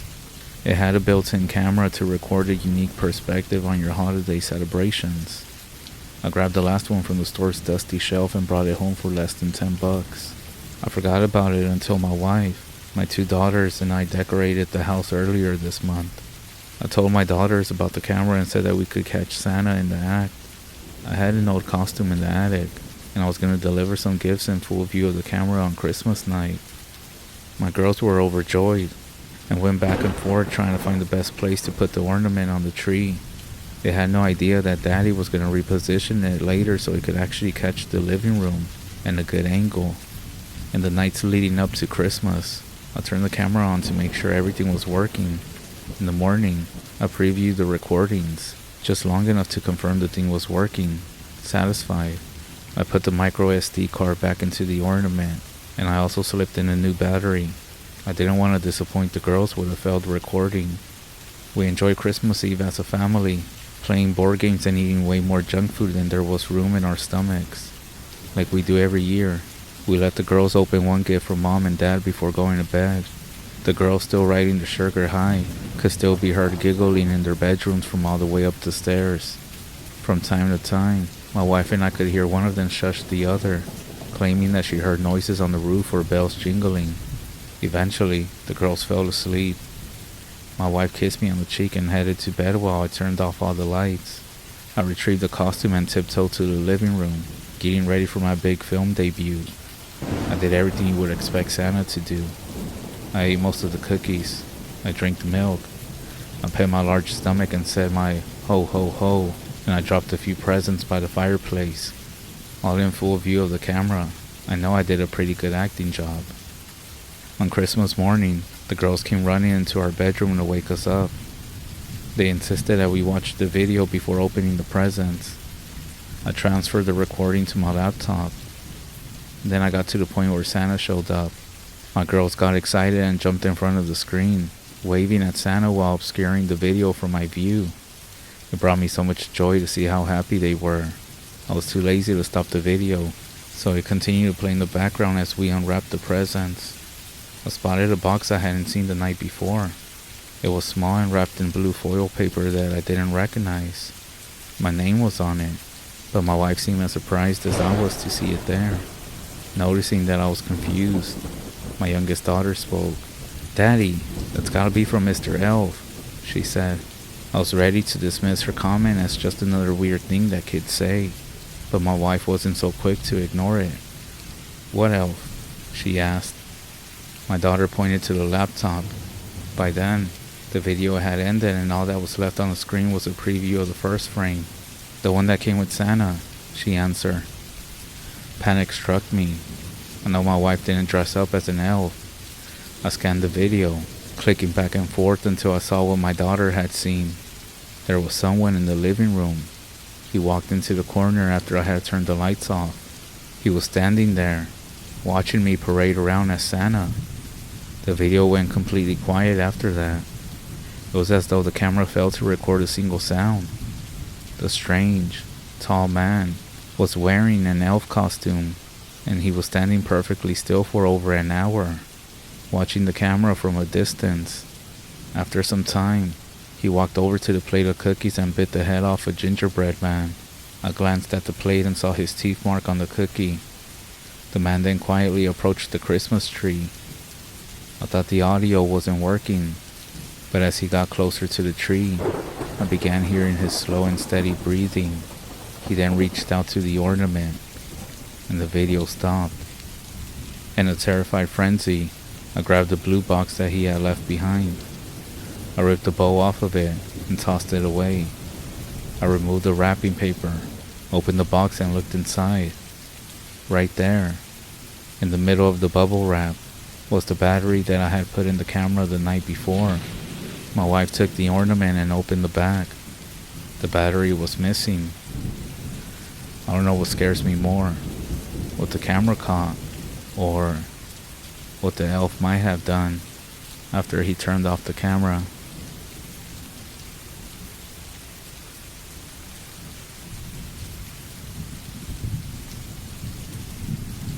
Three days before Christmas, my grandparents arrived. We all went out for dinner, and it was a merry time all around. 2 days before Christmas, my sister and I went shopping for some last-minute gift for our little brother. As we were out and about, she couldn't resist making fun of me for not having a girlfriend for Christmas. At the food court, we ran into some mutual friends. We had a good chat and enjoyed ourselves. All in all, things were looking like a perfect holiday. On Christmas Eve, everyone was finally off work. My little brother wanted to play a few rounds of Super Street Fighter 4, while my sister stayed glued to her phone. She was playing Cut the Rope. That night, we all piled into the minivan to check out Christmas lights in the neighborhood. It was very fun, and the spirits were high. Next up was Christmas morning. My little brother played elf, passing out every gift to everyone. Everyone started tearing through their packages. Mom did get a pendant that she had been talking about. Dad got a new speaker system for his midlife crisis car, as we call it. My little brother got a stack of Xbox 360 games, and my sister got an iTunes card and a few games that she wanted. I had gotten the grandparents a Keurig coffee maker, since they never know what they want, and they seemed happy with it. When the unwrapping was done, I realized something. I hadn't unwrapped anything. Confused, I ended up asking, where are my presents at? The room went quiet like a train wreck in slow motion. My mom looked confused, and that's when the conversation took a sharp, awkward turn. What do you mean? What gifts? She asked. I stared at her, waiting for someone to say like this was all a gag. Instead, she turned to my dad. Honey, you did remember to buy something for him, right? What do you mean? You were gonna shop for him this year. The horror dawned on everyone. My little brother chimed in, laughing. Oh man, Santa forgot about you. While Mom and Dad started bickering, my sister, face beat red, wouldn't even look at me. Grandma and Grandpa got in on the action too. They started arguing over who was supposed to handle what. My little brother kept laughing until Mom screamed at him to stop. My sister just curled up on the couch, avoiding any eye contact with me. I sat there stunned, letting the chaos unfold around me. Eventually, I left the room. I didn't want to listen to everyone fighting. I went to my room. I grabbed the Lord of the Rings and started reading to drown out the shouting, and also my own heartbroken thoughts. A few hours later, I came out, hoping it was some sort of prank, but when I entered the living room, the conversation sputtered out again. No one could even look at me for so long. Mom tried to apologize, saying, "We'll go out tomorrow to get you something." But that wasn't the point, and she knew it. She walked away, shamefaced. The rest of the day was awkward. Dinner, every conversation. No one said sorry. No one even spoke to me unless I started saying something. That night, I stayed up late, messing around online, trying not to think about it. The day after Christmas, things didn't improve. My grandparents left early, cutting their visit short. My parents went back to work without saying goodbye. My sister and brother were both out with their friends. I stayed home, too heartbroken, or maybe too depressed to meet up with my own friends. There was no joke, no surprise. This Christmas, I had actually been forgotten.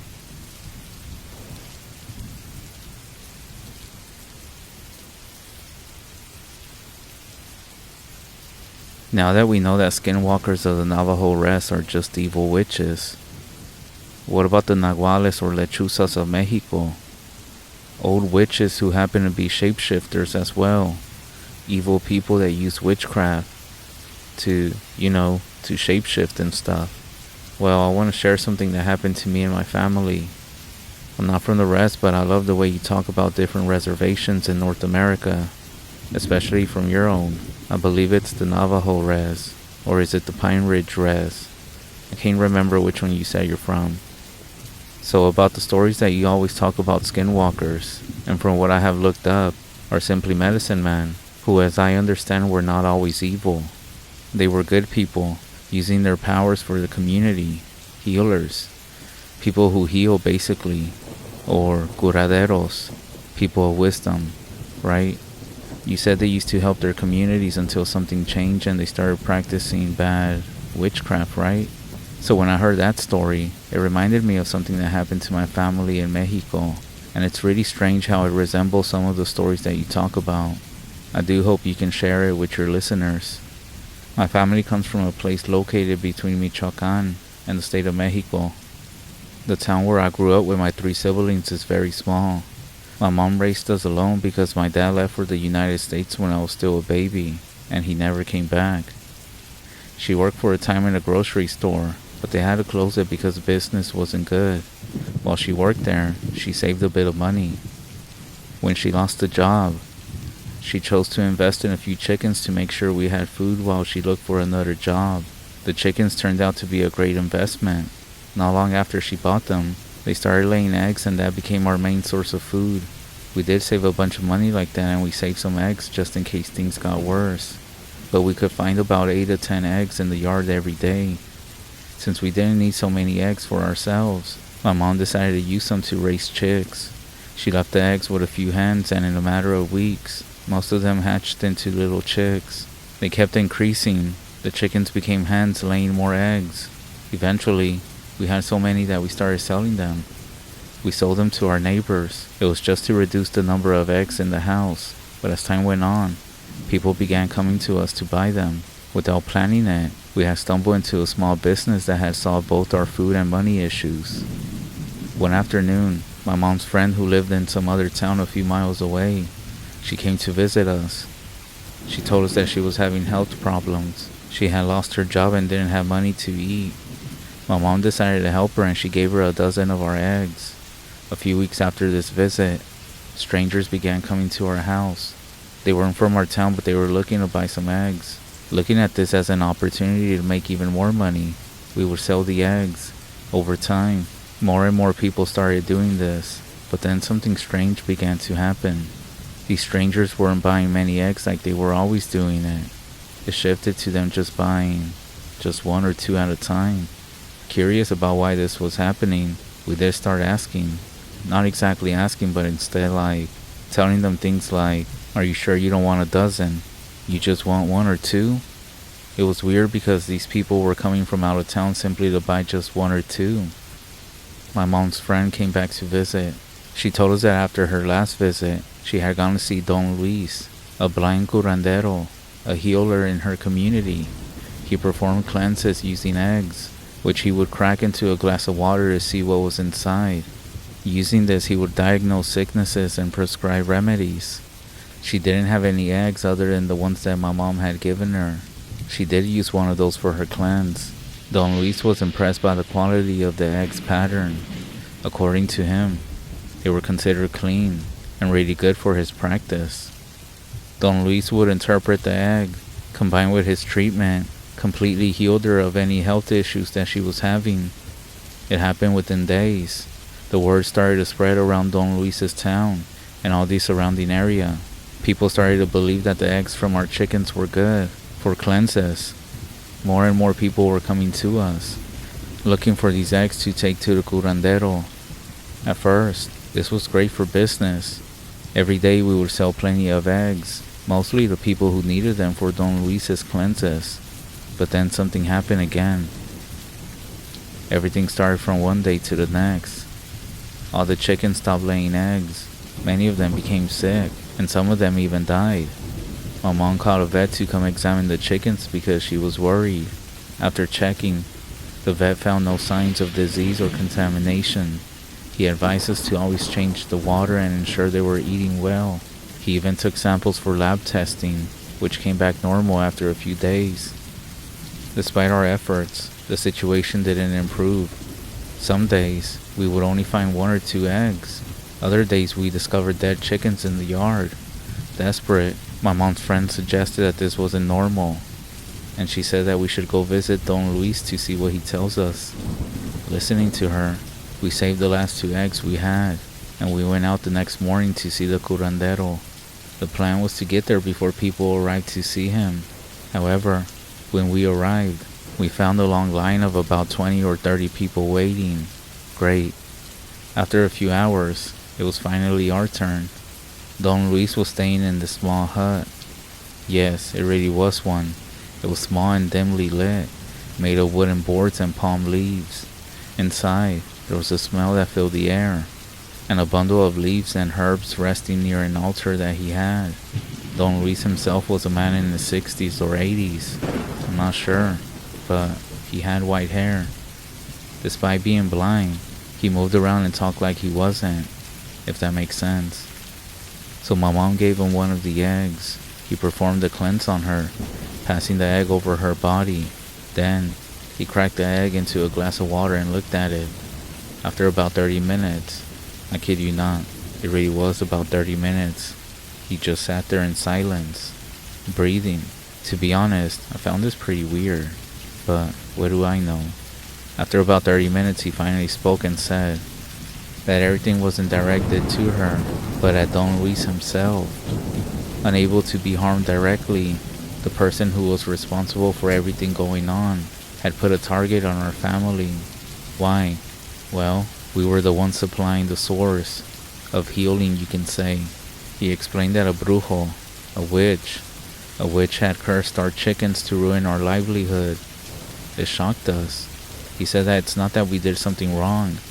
It's just that there are evil people out there who practice evil witchcraft to curse people whom they are paid for. Don Luis then told us to keep our chickens indoors that night and not to leave the house until morning. He refused payment or anything. He simply said he was going to perform something to help us out. We went back home, and that night, we followed his advice.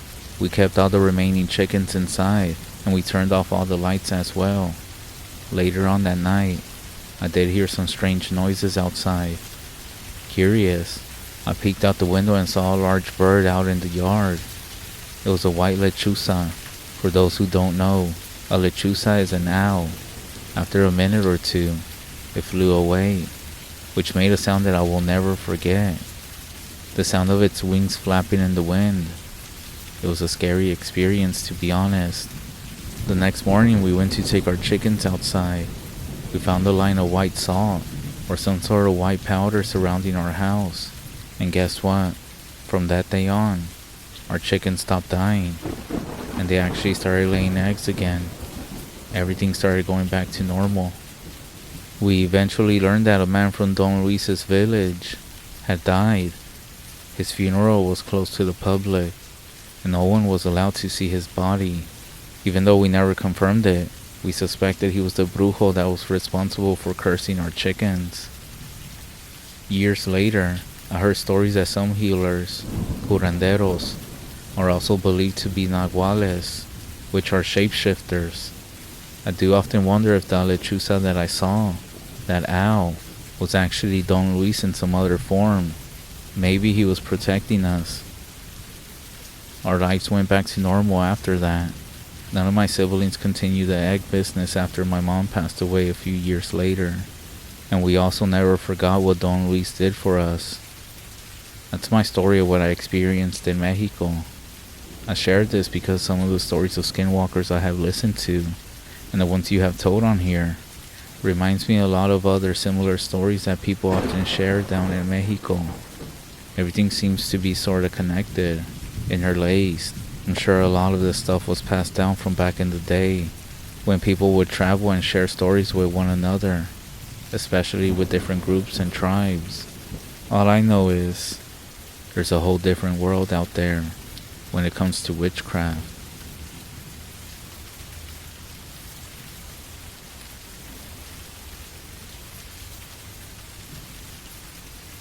I had never been one to believe in the ghost stories that my Uncle Ralph told me. They were always long and drawn out, never straight to the point. and frankly, not very convincing. Growing up on the Appalachian Trail, he often warned me to be careful of what lurked in the shadows after dark. But being the person who needed to see something to believe it, I never paid much attention. That is, until last night.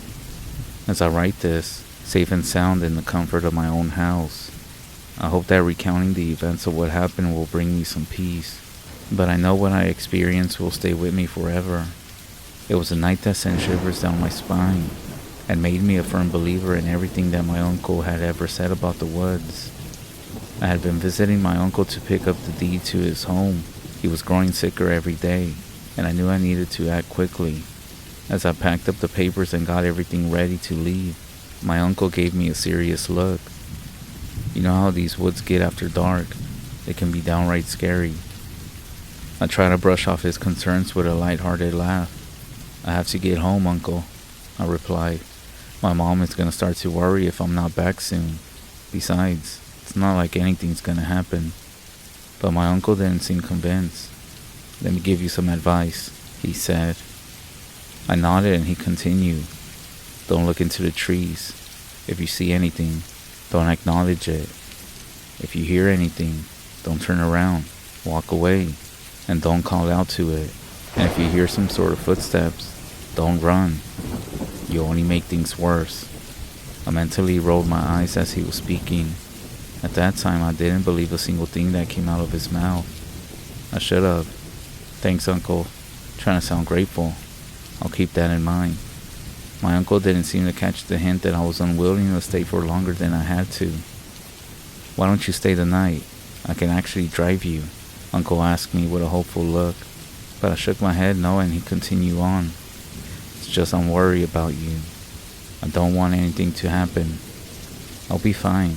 Plus, there's still some sunlight left. But if you keep talking, there won't be, I said with a lighthearted chuckle, hoping to ease the tension that my uncle had created when he dived into one of the stories that they said around town. It was common among the old folks who lived on the trail to be mesmerized by these kind of stories, some saying that they have seen something of their own, or had known someone who had been taken by the creatures that lived out there in the woods. Be safe now. Remember, you're not out there alone, whether you like it or not, my uncle said as I descended the steps of his home. His words sent a shiver down my spine, but I quickly brushed it off, just hoping that I can get home soon and lay in the comfort of my bed. Alright, bye, Uncle, and then began my journey, going into the woods not ready for what would come.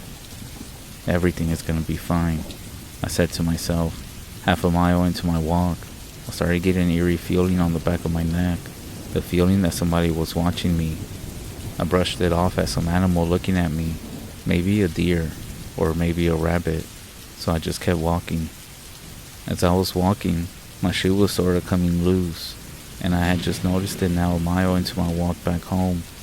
So I bent down to tie my shoe, going quicker than I should have, because I wanted to get out of here.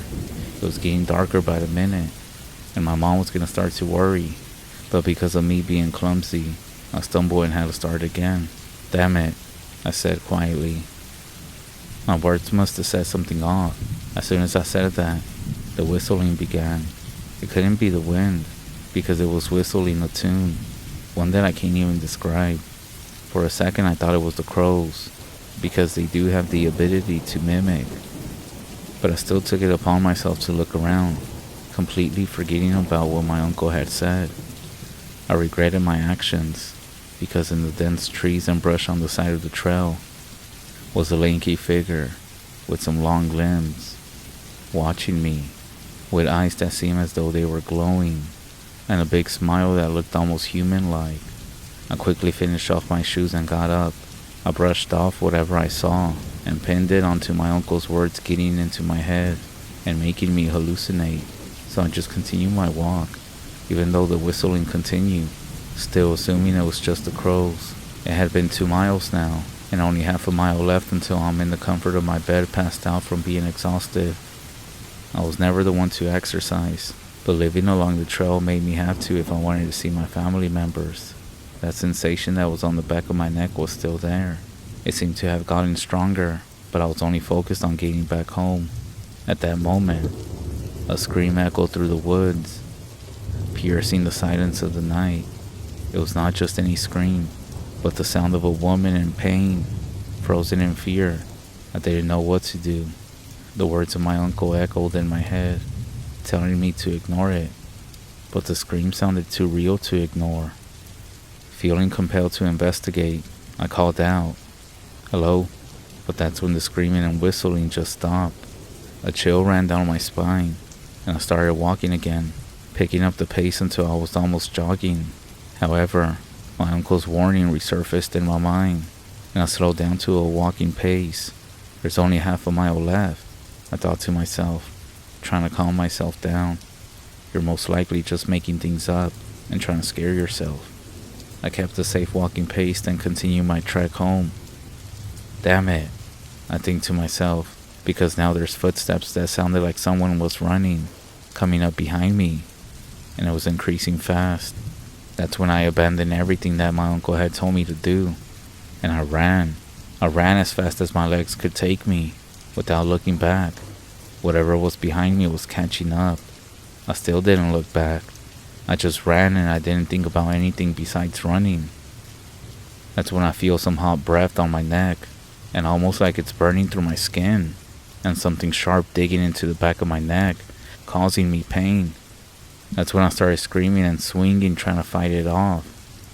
After that, I woke up covered in sweat.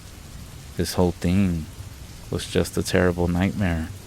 I am writing this still shaking. I have no idea how I ended up getting home. I was still half a mile away from it. I remember the last thing I wrote in the journal was that it was just a terrible nightmare. But I was wrong. When I woke up after writing it, I went to the bathroom, and all of a sudden I had the feeling to check the back of my neck. So I did, and there were some bright red claw marks on the back of my neck. I could have passed out then and there, but my uncle was coming over that day. He had forgotten to give me a document, so I figured I can just ask him about everything, even if it seemed like it was just a silly dream, and my mind playing tricks on me. That's the only possible explanation to all of this. I then remember going back to bed. As I lay down, I swear, I saw that figure that was looming in the woods, in my closet, staring at me with those glowing red eyes and that same smile. A sense of dread washed over me.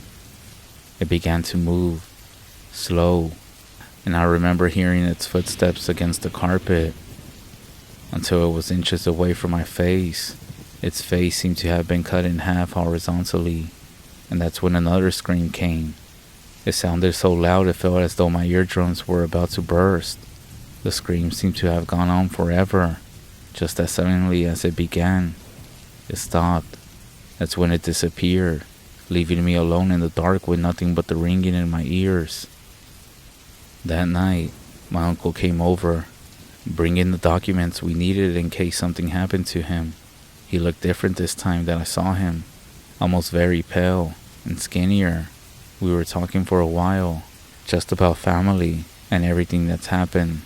It was an hour before sunset, and I didn't want my uncle driving through the woods alone. As my uncle got into his car, he turned to look at me. Then, at that moment, I swear, he had those eyes that reminded me of that creature that was in my room. I felt my blood run cold. Remember, you are never alone, my uncle said. At least, this thing that was supposed to be my uncle said. And that's when it simply just sped off. I stood there stunned, unsure of what to do, and what just happened. Was I still dreaming? Out of the corner of my eye, I can see some movement. This creature that had taken a hold of my uncle was now lurking in the shadows, looking at me.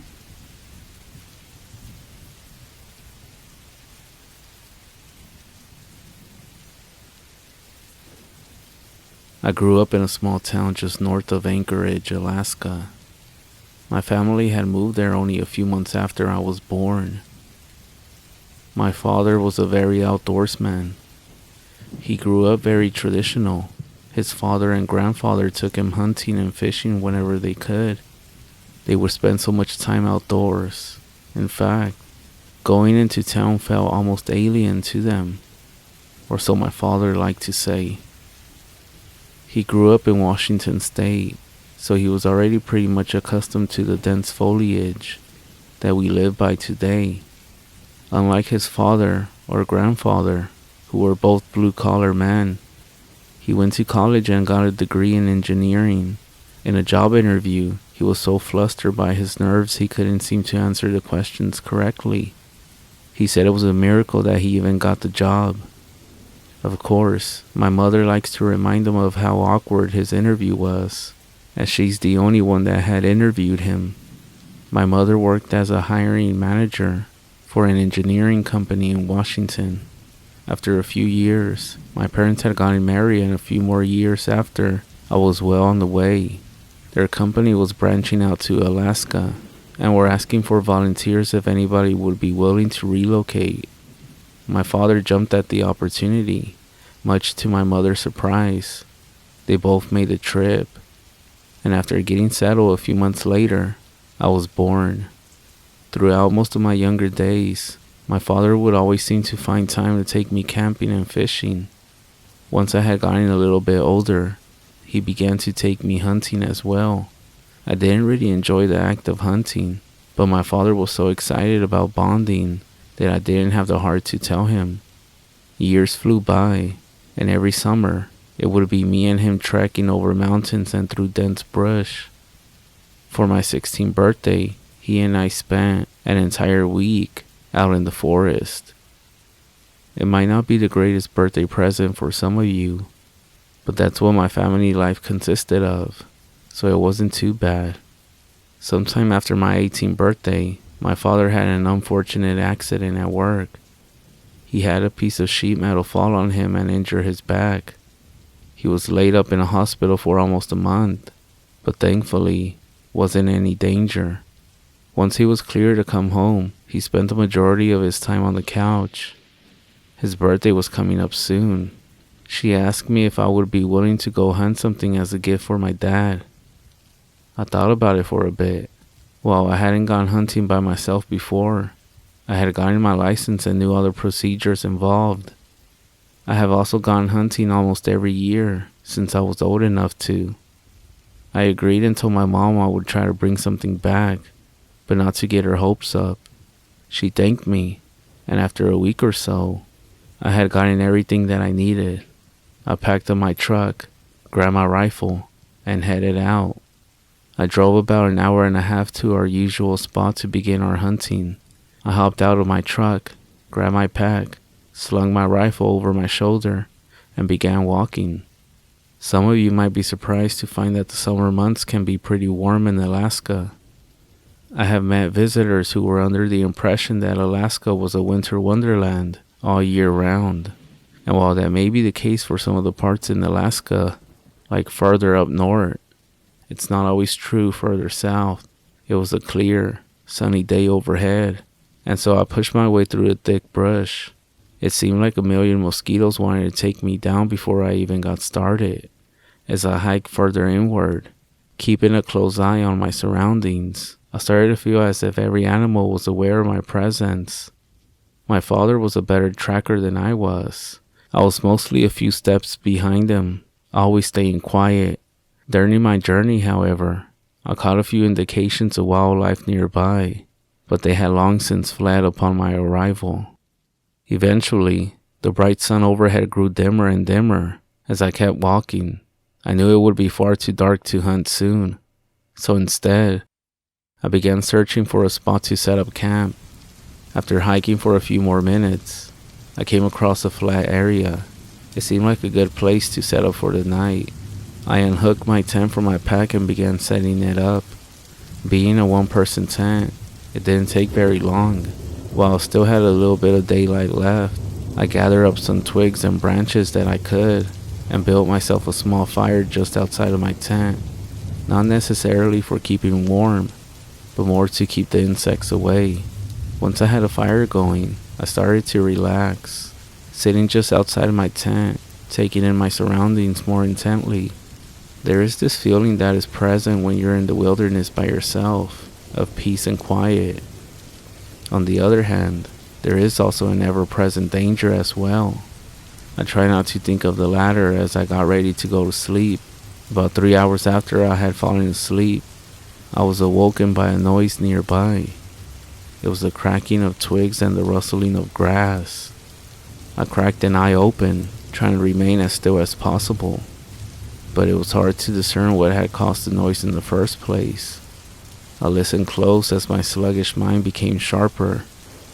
The faint noise grew louder and louder as it approached my tent. The smell of my campfire filled the air around me. I wonder if it was a bear, curiously wandering about. If that were the case, I didn't want to make any sudden movements. Either way, I waited for around 10 minutes, listening intently for any more sounds, but I didn't hear anything else. After a few more moments of silence, I began to get back into my sleeping bag, and I was once again on the edge of falling asleep. But then, another broken twig forced my eyes open again. I was just about to get up and poke my head outside of the tent when I heard something else. A voice in the darkness. It sounded like a child, a small boy, and it simply said, "Hello." Even though I wasn't moving, I felt my body tense up. Another step sounded outside of the tent, and the voice repeated once more, "Hello? Hello?" This time I noticed something very off-putting about the greeting. Apart from the fact that there might have been a child in the middle of the Alaskan wilderness, in the middle of the night. The thing that was off-putting was that the hellos were perfectly identical, almost like it was a recording of some kind. When I heard it, I grabbed my rifle, which was lying next to me, and I gripped it tightly. After another moment, I could hear faint breathing coming from the other side of my tent. The voice sounded a third time, and when it did, I immediately sat up in my tent, trying to make as little noise as possible, and I readied my rifle at the direction of the voice. I could feel sweat beginning to drip down and sting my eyes as I tried to remain calm. I tried to think of a response to this voice, and I could only manage to say, "Who's there?" As soon as those words left my mouth, dark claws dug into my tent. The violent sound of tearing fabric filled the tent.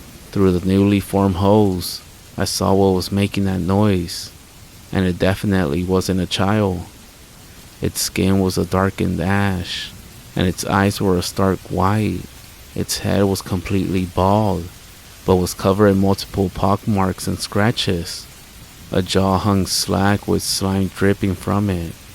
Upon seeing this thing, my brain only repeated one single word over and over again, a word which I hadn't used in fear since I was a child. Monster. My shaking hand squeezed the trigger, and a ring filled my ears. I couldn't hear anything, but I could see whatever it was stumble backward and collapse under the ground. As the ringing faded in and out, I could hear this thing coughing and wheezing violently. I scrambled to my feet and racked the bolt on my rifle as I forced my way out of what was left of my tent, ready to finish it off.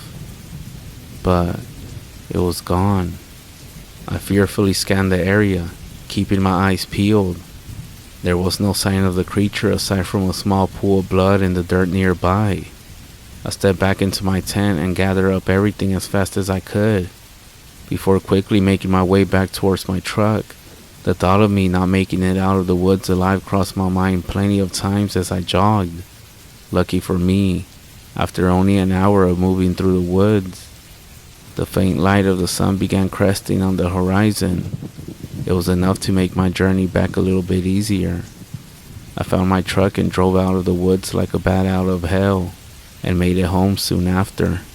When I got home, I told my mother that I had been unsuccessful in my hunting. She thanked me for trying regardless. My father chimed in from the couch, saying that it would have been different if he had been there. And that might have been true. Even though my father had been injured at his job, I take it as a blessing.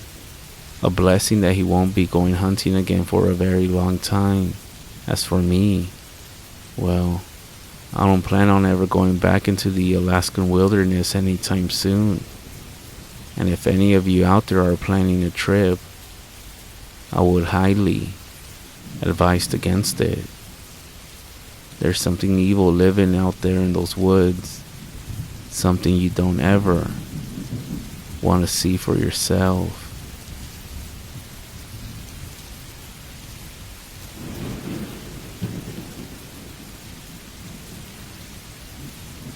Jacob cursed as he pushed through the thick underbrush, trying to make his way to the tree stand he had built earlier in the summer. He was for sure that this location would give him a good sight to the neighboring field, in which he frequently saw large herds of deer. This was going to be his year, and he was sure of it.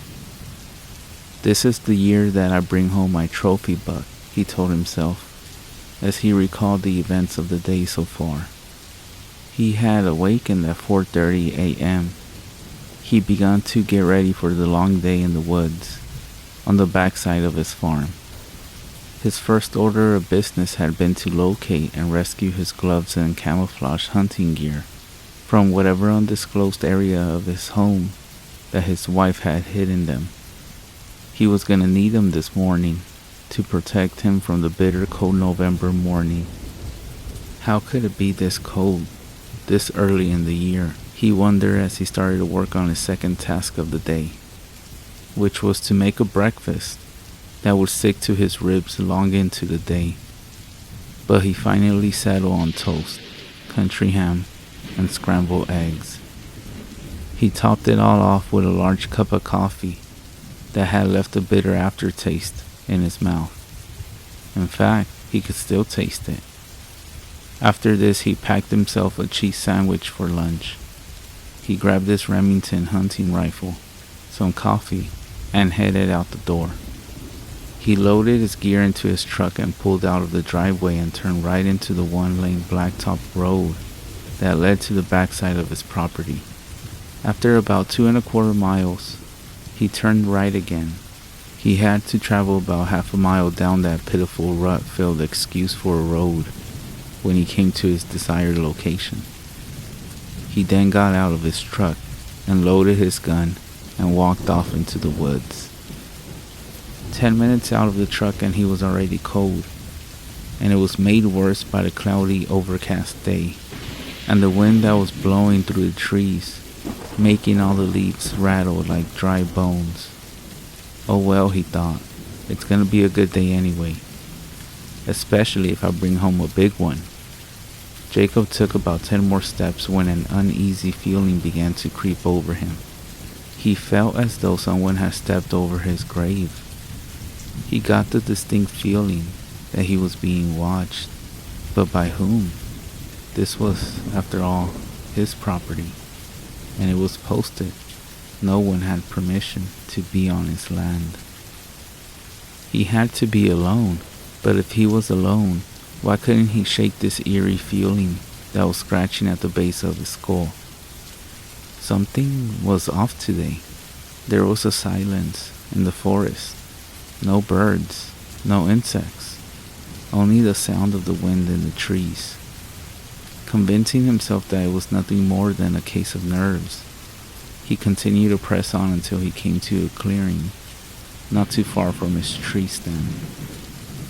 Stepping into the clearing, Jacob saw the remains of what appeared to be a large deer, but he wasn't quite able to make out what he was seeing from this distance because the sun wasn't completely up yet and the forest was still covered in shadows.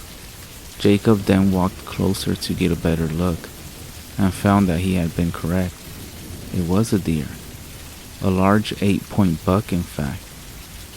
Looking at the remains, he felt a sense of dread come over him, and icy fingers dance along his spine. Something about this kill just didn't seem right. The throat was completely torn out, and the stomach was ripped open. Plus, also several of the internal organs were missing.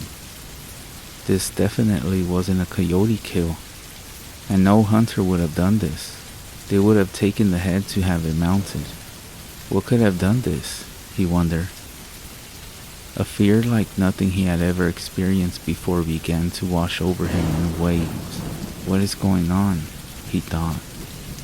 At nearly 225 pounds and well over 6 foot, he wasn't one to give in to fear, but now he couldn't seem to calm down, and his heart was beating like a trip hammer.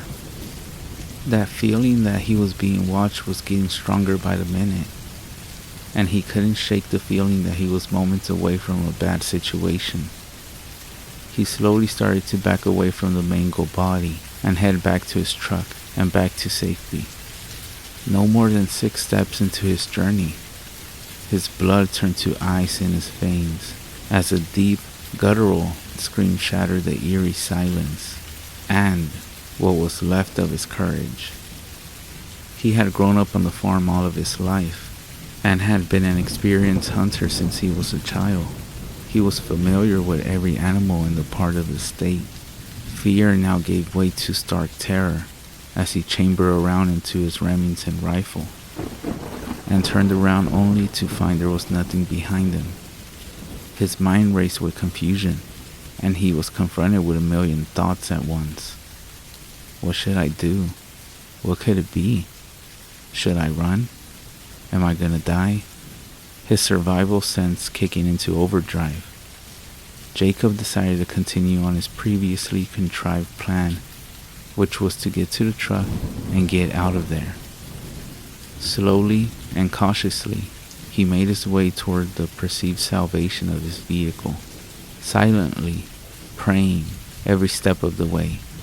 With 300 yards separating him from his only avenue of escape, Jacob began to hear heavy footfalls off to his left. He could hear the crunching of withered leaves, sticks, and debris that littered the forest floor. Summoning every ounce of courage that remained within him, he forced himself to look in the direction of the noise. And that is when he saw the dark silhouette that followed him through the forest. Quickening his pace, he redoubled his efforts to reach the truck and get to a phone and call the sheriff, the game warden, or anyone that would listen. He couldn't tell what it was that was stalking him, but he could clearly see that it towered more than 7 feet and was incredibly massive. Jacob couldn't help but think that he was about to become a national statistic, a person who left home under normal circumstances and just disappeared without a trace. How many people, he wondered, go into the woods and just vanish, and the authorities just assume that they have become lost, injured, or been the victims of animal attacks, with their bodies never recovered. Please God, don't let that happen to me, he told himself as he drew closer and closer to his truck. 75 yards became 50, and 50 became 30, and 30 became 10. And like a miracle, he was back and opening his door. Throwing his rifle inside, he pulled himself up into the cab and started the engine and hit the gas. But the truck went nowhere. He had parked in a puddle of mud, and now the tires simply spun in place. Not now, he thought. I can't be stuck. Allowing himself a moment to think, Jacob remembered, this truck is a 4-wheel drive. There is no way I can be stuck, and was ready to punch the gas and leave this nightmare behind. Unfortunately for Jacob, some nightmares are not so easily left behind, and there is nothing worse than a nightmare you can't wake up from. And Jacob was about to learn that the hard way. Hearing something to his right, he turned and immediately wished that he had not. It took him maybe half a second to turn his head, but he would have given anything in the world to have that half second back, because it was the last moment that his world would ever see normal again. In that split second, his world changed. It was no longer a place where the world was light and safe, where he was just a husband and a dad and a guy that liked to go hunting and watch football on the weekends. That reality had evaporated away, and all that was left was a world where monsters existed and things really do go bump in the night. And now, an ambassador from that nightmare realm was standing just outside his passenger door, a visible reminder that his world had been turned upside down. Jacob screamed as he stared transfixed on this escapee from a horror movie. In his most terrifying, fevered dream, he couldn't have imagined that such a thing could exist. It was hideously ugly, easily standing 8 feet tall, with a thick, muscular body. There was just something about that face that was just wrong, almost like a mixture of a man and an animal experiment that had gone horribly wrong. It was the most terrifying thing he had ever seen. It was completely covered with thick, shaggy black hair that was matted in areas with God only knows what, and it walked on 2 legs, not on 4 legs, like you would expect from some kind of animal. What was this thing that had shattered his perception of reality? Was it a demon? Was it a werewolf? It can't be, he thought. Those things don't exist. But whatever it was staring at him, and it didn't look happy. The menacing juggernaut threw its enormous head back and let out a blood-curdling scream that resonated throughout the surrounding area and seemed to vibrate him to his very core. Shocked back into action, Jacob threw his truck into gear and took off as though he was being chased by the very hounds of hell. Jacob, with his mind racing, wondered what he was going to do. How will I ever feel safe on this farm again, he thought. Are my wife and children in danger? What and where did this thing come from? And will anyone believe me? The whirlwind of thoughts that swirled through Jacob's mind came to an immediate stop as he slammed on his brakes and nearly slid off the road. In a state of disbelief, Jacob sat staring at the large hackberry tree that laid across the dirt road and blocked his path, preventing him from reaching the blacktop and guarantee safety. How is this even possible, he thought. I just came down this road not even 30 minutes ago, and this path was clear. It was painfully obvious to Jacob that he had to get that tree moved if he was going to make it back home, since he didn't have a chain to pull the tree out of the road, nor did he have a saw with which he could cut up the unexpected barricade. He was left with a few options, one of which was walking, which he discounted immediately. The most logical course of action that he could come up with was to call for help. His best friend Kenny Patterson owned the farm just over from his. If he were home, he could bring a saw and cut the tree up for him. Jacob, with his nerves still frazzled and frayed, reached into his glove box and pulled out his cell phone and dialed Kenny's number. The phone rang 6 times, and Jacob was about to give up when Kenny answered the phone and said, "Hey ugly, what do you want this early in the morning?" As quickly as he could, he told the recent events to Kenny and said, "Please, hurry, I'm not kidding, there is something out here." Kenny, hearing the shakiness in his friend's voice, assured him that he would be there in a matter of minutes. Jacob thanked him and hanged up the phone, and braced himself for what he was sure would be the longest few minutes of his life. Sitting motionless inside of his truck, every sound made his imagination run wild with fear. Even though little more than 3 minutes had passed since he had spoken to Kenny, it felt as if hours had passed. The clock seemed to be an eternity. Jacob frequently checked in all directions for any sign to see if this nightmarish monstrosity had pursued him. In every shadow that the forest and on this cloudy day produced, He thought he saw the shape of the black beast that had followed him out of the woods, and he was afraid that he would lose himself long before Kenny arrived to clear the tree out of his path. After what seemed like a lifetime, Jacob heard the sound of Kenny's old truck sputtering up the road, and in just moments, he was able to see the old red Chevy as it made its way closer to him. Jacob's spirits lifted when he saw his old friend, and a sense of relief washed over him as he realized that he was no longer alone. Stepping out of his truck, Jacob said, "Man, what took you so long? I told you to hurry."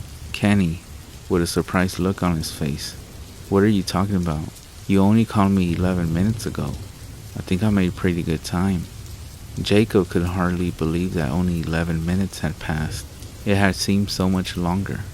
After apologizing to his friend and telling him exactly how happy he was to see him, both men walked over to the fallen tree and made a discovery that startled them both. The tree had not broken. It had not been cut. It had been pushed over and completely uprooted. All around the tree were large bipedal footprints that had a somewhat human appearance to them. But if they were human, the owner would require a size 28 shoe.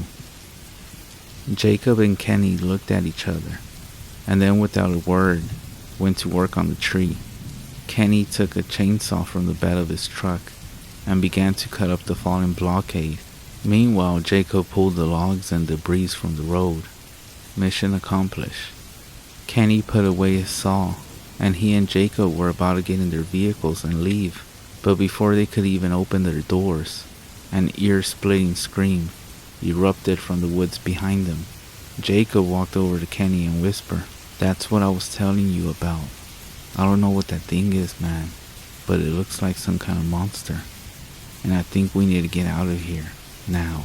Kenny looked as though the blood had drained completely out of his face, became very pale, as he said to Jacob, "Jacob, man, I never mentioned this to anyone before now, but over the last few months, that thing has been killing off a few of my cows. Their throats are usually torn out, and the bodies are mangled and broken. I didn't want anyone to accuse me of being crazy and making stuff up, so I never said anything about it. But that's the reason I rushed over here when you called. I actually heard that sound a few times off in the distance at night, but never this close. So I think you are right, old buddy. It's time to go." Cautiously and with a sense of urgency, Jacob and Kenny climbed into their vehicles and made their way back into the blacktop. Both vehicles then began the 2.5-mile trek that led back to Jacob's house so they could decide what course of action should be taken. Jacob could feel the temperature drop as snow began to gently fall. He then reached over and turned his wipers on as snow began to pelt the windshield harder. As he passed his neighbor, William Springer's farm, he noticed a herd of deer grazing in the field that bordered his own property. Having put a distance between himself and the nightmare he had just encountered, Jacob felt a renewed sense of security as his fatigued nerves began to calm down. Not willing to let this opportunity pass him by, Jacob turned on his hazard lights and pulled to the shoulder of the road and signaled Kenny to do the same. Kenny knew what Jacob was thinking as he pulled in behind him and turned his ignition off. Getting out of his truck, Kenny said, "What are you doing, man? We need to get out of here now." Jacob said, "I know, and we will, in just a minute, man. I just can't turn this down. I have to take the shot. That's a 6-point buck standing there. It's not the trophy that I wanted, but at least I won't end up going home empty-handed. And after what happened this morning, I think I deserve a little something good. Alright, just take the shot so we can go. I still don't feel right about this," Kenny said. Jacob steadied his rifle across the hood of his truck. He zeroed in on the buck and was getting ready to fire. That's when he heard Kenny make a gasping noise and whisper, "Oh my God, what is it, man? What's wrong with you?" "Raise your scope 3 inches, he said. Raising the scope, Jacob immediately saw what had been the cause of Kenny's alarm. Standing just outside a tree line in the edge of the field was the creature that they had left behind. Not even 5 minutes. Was this thing following them? Was it after the deer? What was it doing? Jacob watched the creature through his scope for a full 30 seconds before it even moved, and when it did, it ignored him and the deer and started to walk towards William's barn that was just about 500 yards from where the woodland demon had been standing. Jacob called out to Kenny and said, "Kenny, call William and tell him that there is something trying to get into his barn. I know he has livestock in there, and if that thing gets in it, it will kill all of them." Attempting to get rid of this monster, werewolf, wendigo, or whatever it was, Jacob fired a shot, but missed. The creature turned towards them and glared at them through red, hate-filled eyes, and then began to run towards them at full steam. Kenny, who was still on the phone with William, screamed at Jacob to get in his truck and go. Jacob did as he was told, and Kenny followed right behind him. Starting their trucks, Jacob and Kenny both raced to Jacob's house as though they were driving on the NASCAR circuit. Arriving at home, Jacob, gun in hand, ran inside to get a phone book so that they could call the game warden and the police and get some kind of animal control out there to get rid of this thing. Jacob had just stepped out of his front porch when they heard gunfire coming from over at William's place. Dropping the phone book and running back inside, Jacob grabbed his 12-gauge shotgun and some shells and handed them to Kenny, who took little time in loading it. Jacob and Kenny, now locked and loaded, walked together to their truck and got ready to mount up a rescue for their neighbor William. Simultaneously, both of them stopped in their tracks as a familiar but uneasy feeling crept over them, and Jacob's 2 German shepherds began to whimper and ran under the front porch to hide. Kenny, whose throat had gone dry as a bone, whispered to Jacob and said, "I have a really bad feeling about this." No sooner had the words escaped his lips, they heard a scream erupt from the forest off to the right, and the creature exploded from the trees in front of them. Until now, neither man had been able to fully appreciate the colossal size and scope of the beast, but standing less than 30 feet away from them, they were almost overcome by the sheer magnitude of it. Jacob had seen it up close earlier from his truck while sitting down, and had guessed the height at maybe 8 feet. But now, standing there, looking up, he could tell that this fellow was 8.5 or 9 feet tall, and would tip the scale at 800 to 1,000 pounds. It had inhuman long arms that were easily seen beneath its long shabby black hair, which covered it from head to toe. The chest was larger than a 55-gallon drum, and there was little doubt that it could have pulled the arms off an ape, and now it stood there, staring at them. Jacob and Kenny both opened fire without hesitation. The creature screamed with rage as the bullets tore into its massive body, knocking it to the ground, but not killing or seriously injuring it. Jacob and Kenny watched speechless as it crawled into the tree line, struggled to its feet, and limped away. Jacob ran back to the porch and grabbed the phone book and called the local game warden. Nearly 2 hours later, Gene, the local warden, showed up to take their statements and told them that he had been called out to answer numerous such reports in the area, but he wasn't sure what to make of all these reports. "Guys," he said, "I don't know what to tell you. There is no animal in this area, or any area for that matter that fits your description. I'm not saying I don't believe you, I just don't know what it is." Jacob, whose face was reddened with anger, said, "Come here. Here's the blood from where we shot it, and here are the footprints."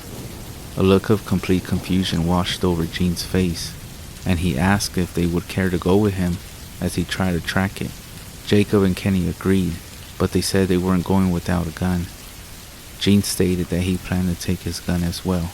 All 3 men loaded their guns and set out following the tracks and droplets of blood that had fallen on the leaves. They followed the trail for about a mile until arriving at a creek that was located deep in Jacob's woods where the tracks that they were following were joined by others just like them.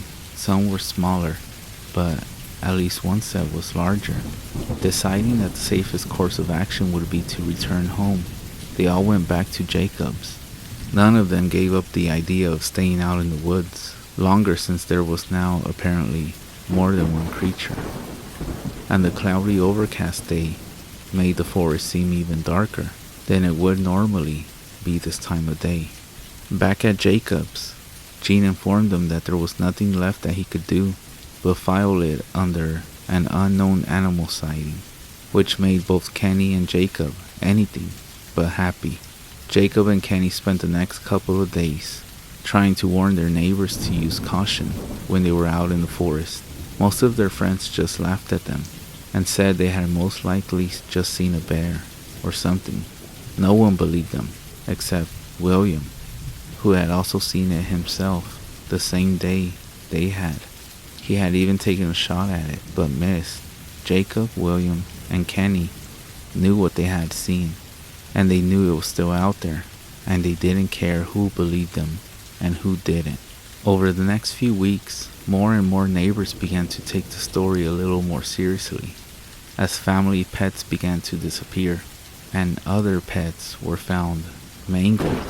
Other farms in the area began to find their cows and other livestock torn open, with their throats ripped out. Just a week after shooting the creature in his yard, Jacob's own German Shepherd was found dead, with its throat torn out, and it was hanging across a limb in a tree in his front yard. It almost seemed like a revenge killing. A few days later, one of William's new animals died the same way. Some people in the area still don't believe. They think the whole story was made up. But Jacob and Kenny know that there is still something out there in the forest. They still occasionally find tracks, or a slaughtered cow or goat. They still hear the blood-curdling screams off into the woods at night. They know that there is still something out there, watching and waiting, biding its time. Something cold and cunning and cruel. Something not human, with a taste for blood and revenge.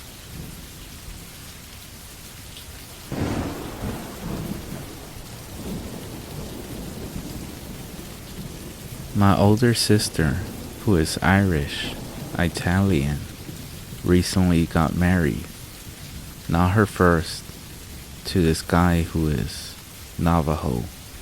Shortly after they settled down together, she has a boy from her first marriage. They invite me to hang out with them down on the reservation, where her new husband has a house and some property. I ended up bringing a few friends. Being a white guy, I know nothing about native or skinwalker lore. One of the friends that comes along, Gregory, however, is into horror and demons, things like that, and knows all these different werewolf, vampire, and even skinwalker stories. That first night, with not much else to do, we are out in the middle of a few 100,000 acres of hills and wooded land. We end up sitting around a small bonfire, with him telling us one story after the next. The next day, we all take a walk to the elementary school to bring my nephew home. My sister usually picks him up, but she has some errands to run. Along the way, we pass this scraggly looking dude sitting beneath this tree beside the road. He looks kind of old, but in a way that is difficult to say just how old. Regardless, it's definitely creepy the way he's watching us. His eyes kind of flat and dull, as if unaffected by the sunlight. As we make our way back from the school, my nephew seems pretty quiet and shy. When he sees this guy, he ducks behind me and starts tugging on my shirt. I ask him what's up, and without taking his eyes off the guy, he whispers, "I don't like that man. He's bad." The way he said it gives me chills, but I really don't think all that much more about it. Well, that night, Gregory and my other two friends, Jeff and Sarah, and I all head out to go check out this abandoned part of the reservation, which supposedly is haunted. We had been warned not to by my brother-in-law. He says it is an inhabited place of ghosts of the past and some kind of dark being. Of course, that only serves to make us want to go even more. So we dismiss his warnings and ghost stories, take the keys to my sister's SUV, and off we go. When we first get there, I have to admit, it is a lot spookier looking and feeling than any one of us had expected, consisting of only a handful of abandoned structures, most of the faded and grain wood, and the biggest of which is only 2 stories. It looks to me to have been some sort of mining town, like the kind that you see on westerns on TV. Anyways, just about every window is completely busted out, with only a shared appointed pane hanging here and there. There isn't a single door still in place, and definitely not an item of any value anywhere to be seen. In fact, there isn't much of anything at all. As we walk around, going up to and looking into some of the places, but not entering, Jeff takes us to telling us how this reminds him of one of his past flings with some girl. Sarah and I rolled our eyes, as we always do when he starts waxing old memories, and then goes off a little ways, leaving him and Gregory together. We find a cozy corner out of sight and start getting comfortable, if you know what I mean. We are going at it for all 5 seconds when we both notice it has suddenly turned chill. Just as we huddle together for warmness, we hear a blood-curdling scream. We jump up and run back into the direction of the SUV and where we last saw Gregory and Jeff. There, they are facing the remains of the storefront, their eyes staring straight ahead and oblivious to the fact that we are there. Sarah and I both look to where they are staring, and we see this creature, that it is a wolf-like creature, but yet not being a wolf completely. I'm still not sure to this day if it was real or not. Either way, I for one am scared, as I have never been in my life. Its body is fully covered in hair, and it had these long wraith-like fingers, which end in thick curled nails, definitely claw-like. Its head is the worst though. Its eyes are just these 2 chunks of dark coal, flat, and emotionless. Its mouth is full of small daggers. I'm not sure how long we stand there frozen. Finally, it takes a step forward, and as if released from some spell, we bolt to the truck. Jeff and I jump into the front seat, he to the driver's side, and me in the passenger, while Gregory and Sarah go for the back. Jeff doesn't have his license, but at that point no one's arguing. The keys are in the ignition. He starts the SUV, floors the gas, and we speed off gravel and sand flying everywhere. I look out the window on my side, and then all around. I see nothing through the cloud of dust and the darkening twilight. When I turn to look back at Gregory, the only thing he could think to say is, "You got some lipstick on your chin." Just down the road some, Jeff slows the truck. By this time we are all laughing and making fun of each other for running away from shadows. Just then, a look of fright comes over Sarah's face, and without saying a word, she points a trembling finger out towards the trees along the side of the road. There, back in the dark of the trees, is where we see the shadow-like figure running just inside the tree line, as if it's keeping pace with us, and we all yell in unison to Jeff, and he again presses down on the gas. The SUV springs into life, but that thing, whatever it is, stays with us every inch of the way. It is only when we see the lights to my sister's porch that, making the turn off to her. When we pull up to the house, my brother-in-law is out on the porch with this guy dressed in a long-sleeve button white shirt, blue jeans, and work boots. He later introduces himself as the local shaman. When we get up to the porch, the guy is in the middle of some kind of blessing. When he finishes, my brother-in-law simply turns to us and says, "Now you know, maybe next time you'll listen." Later, after the shaman leaves, he admonishes us, saying that by telling the Skinwalker stories, we put everyone out there in danger. He said just mentioning them can make them come and seek you out.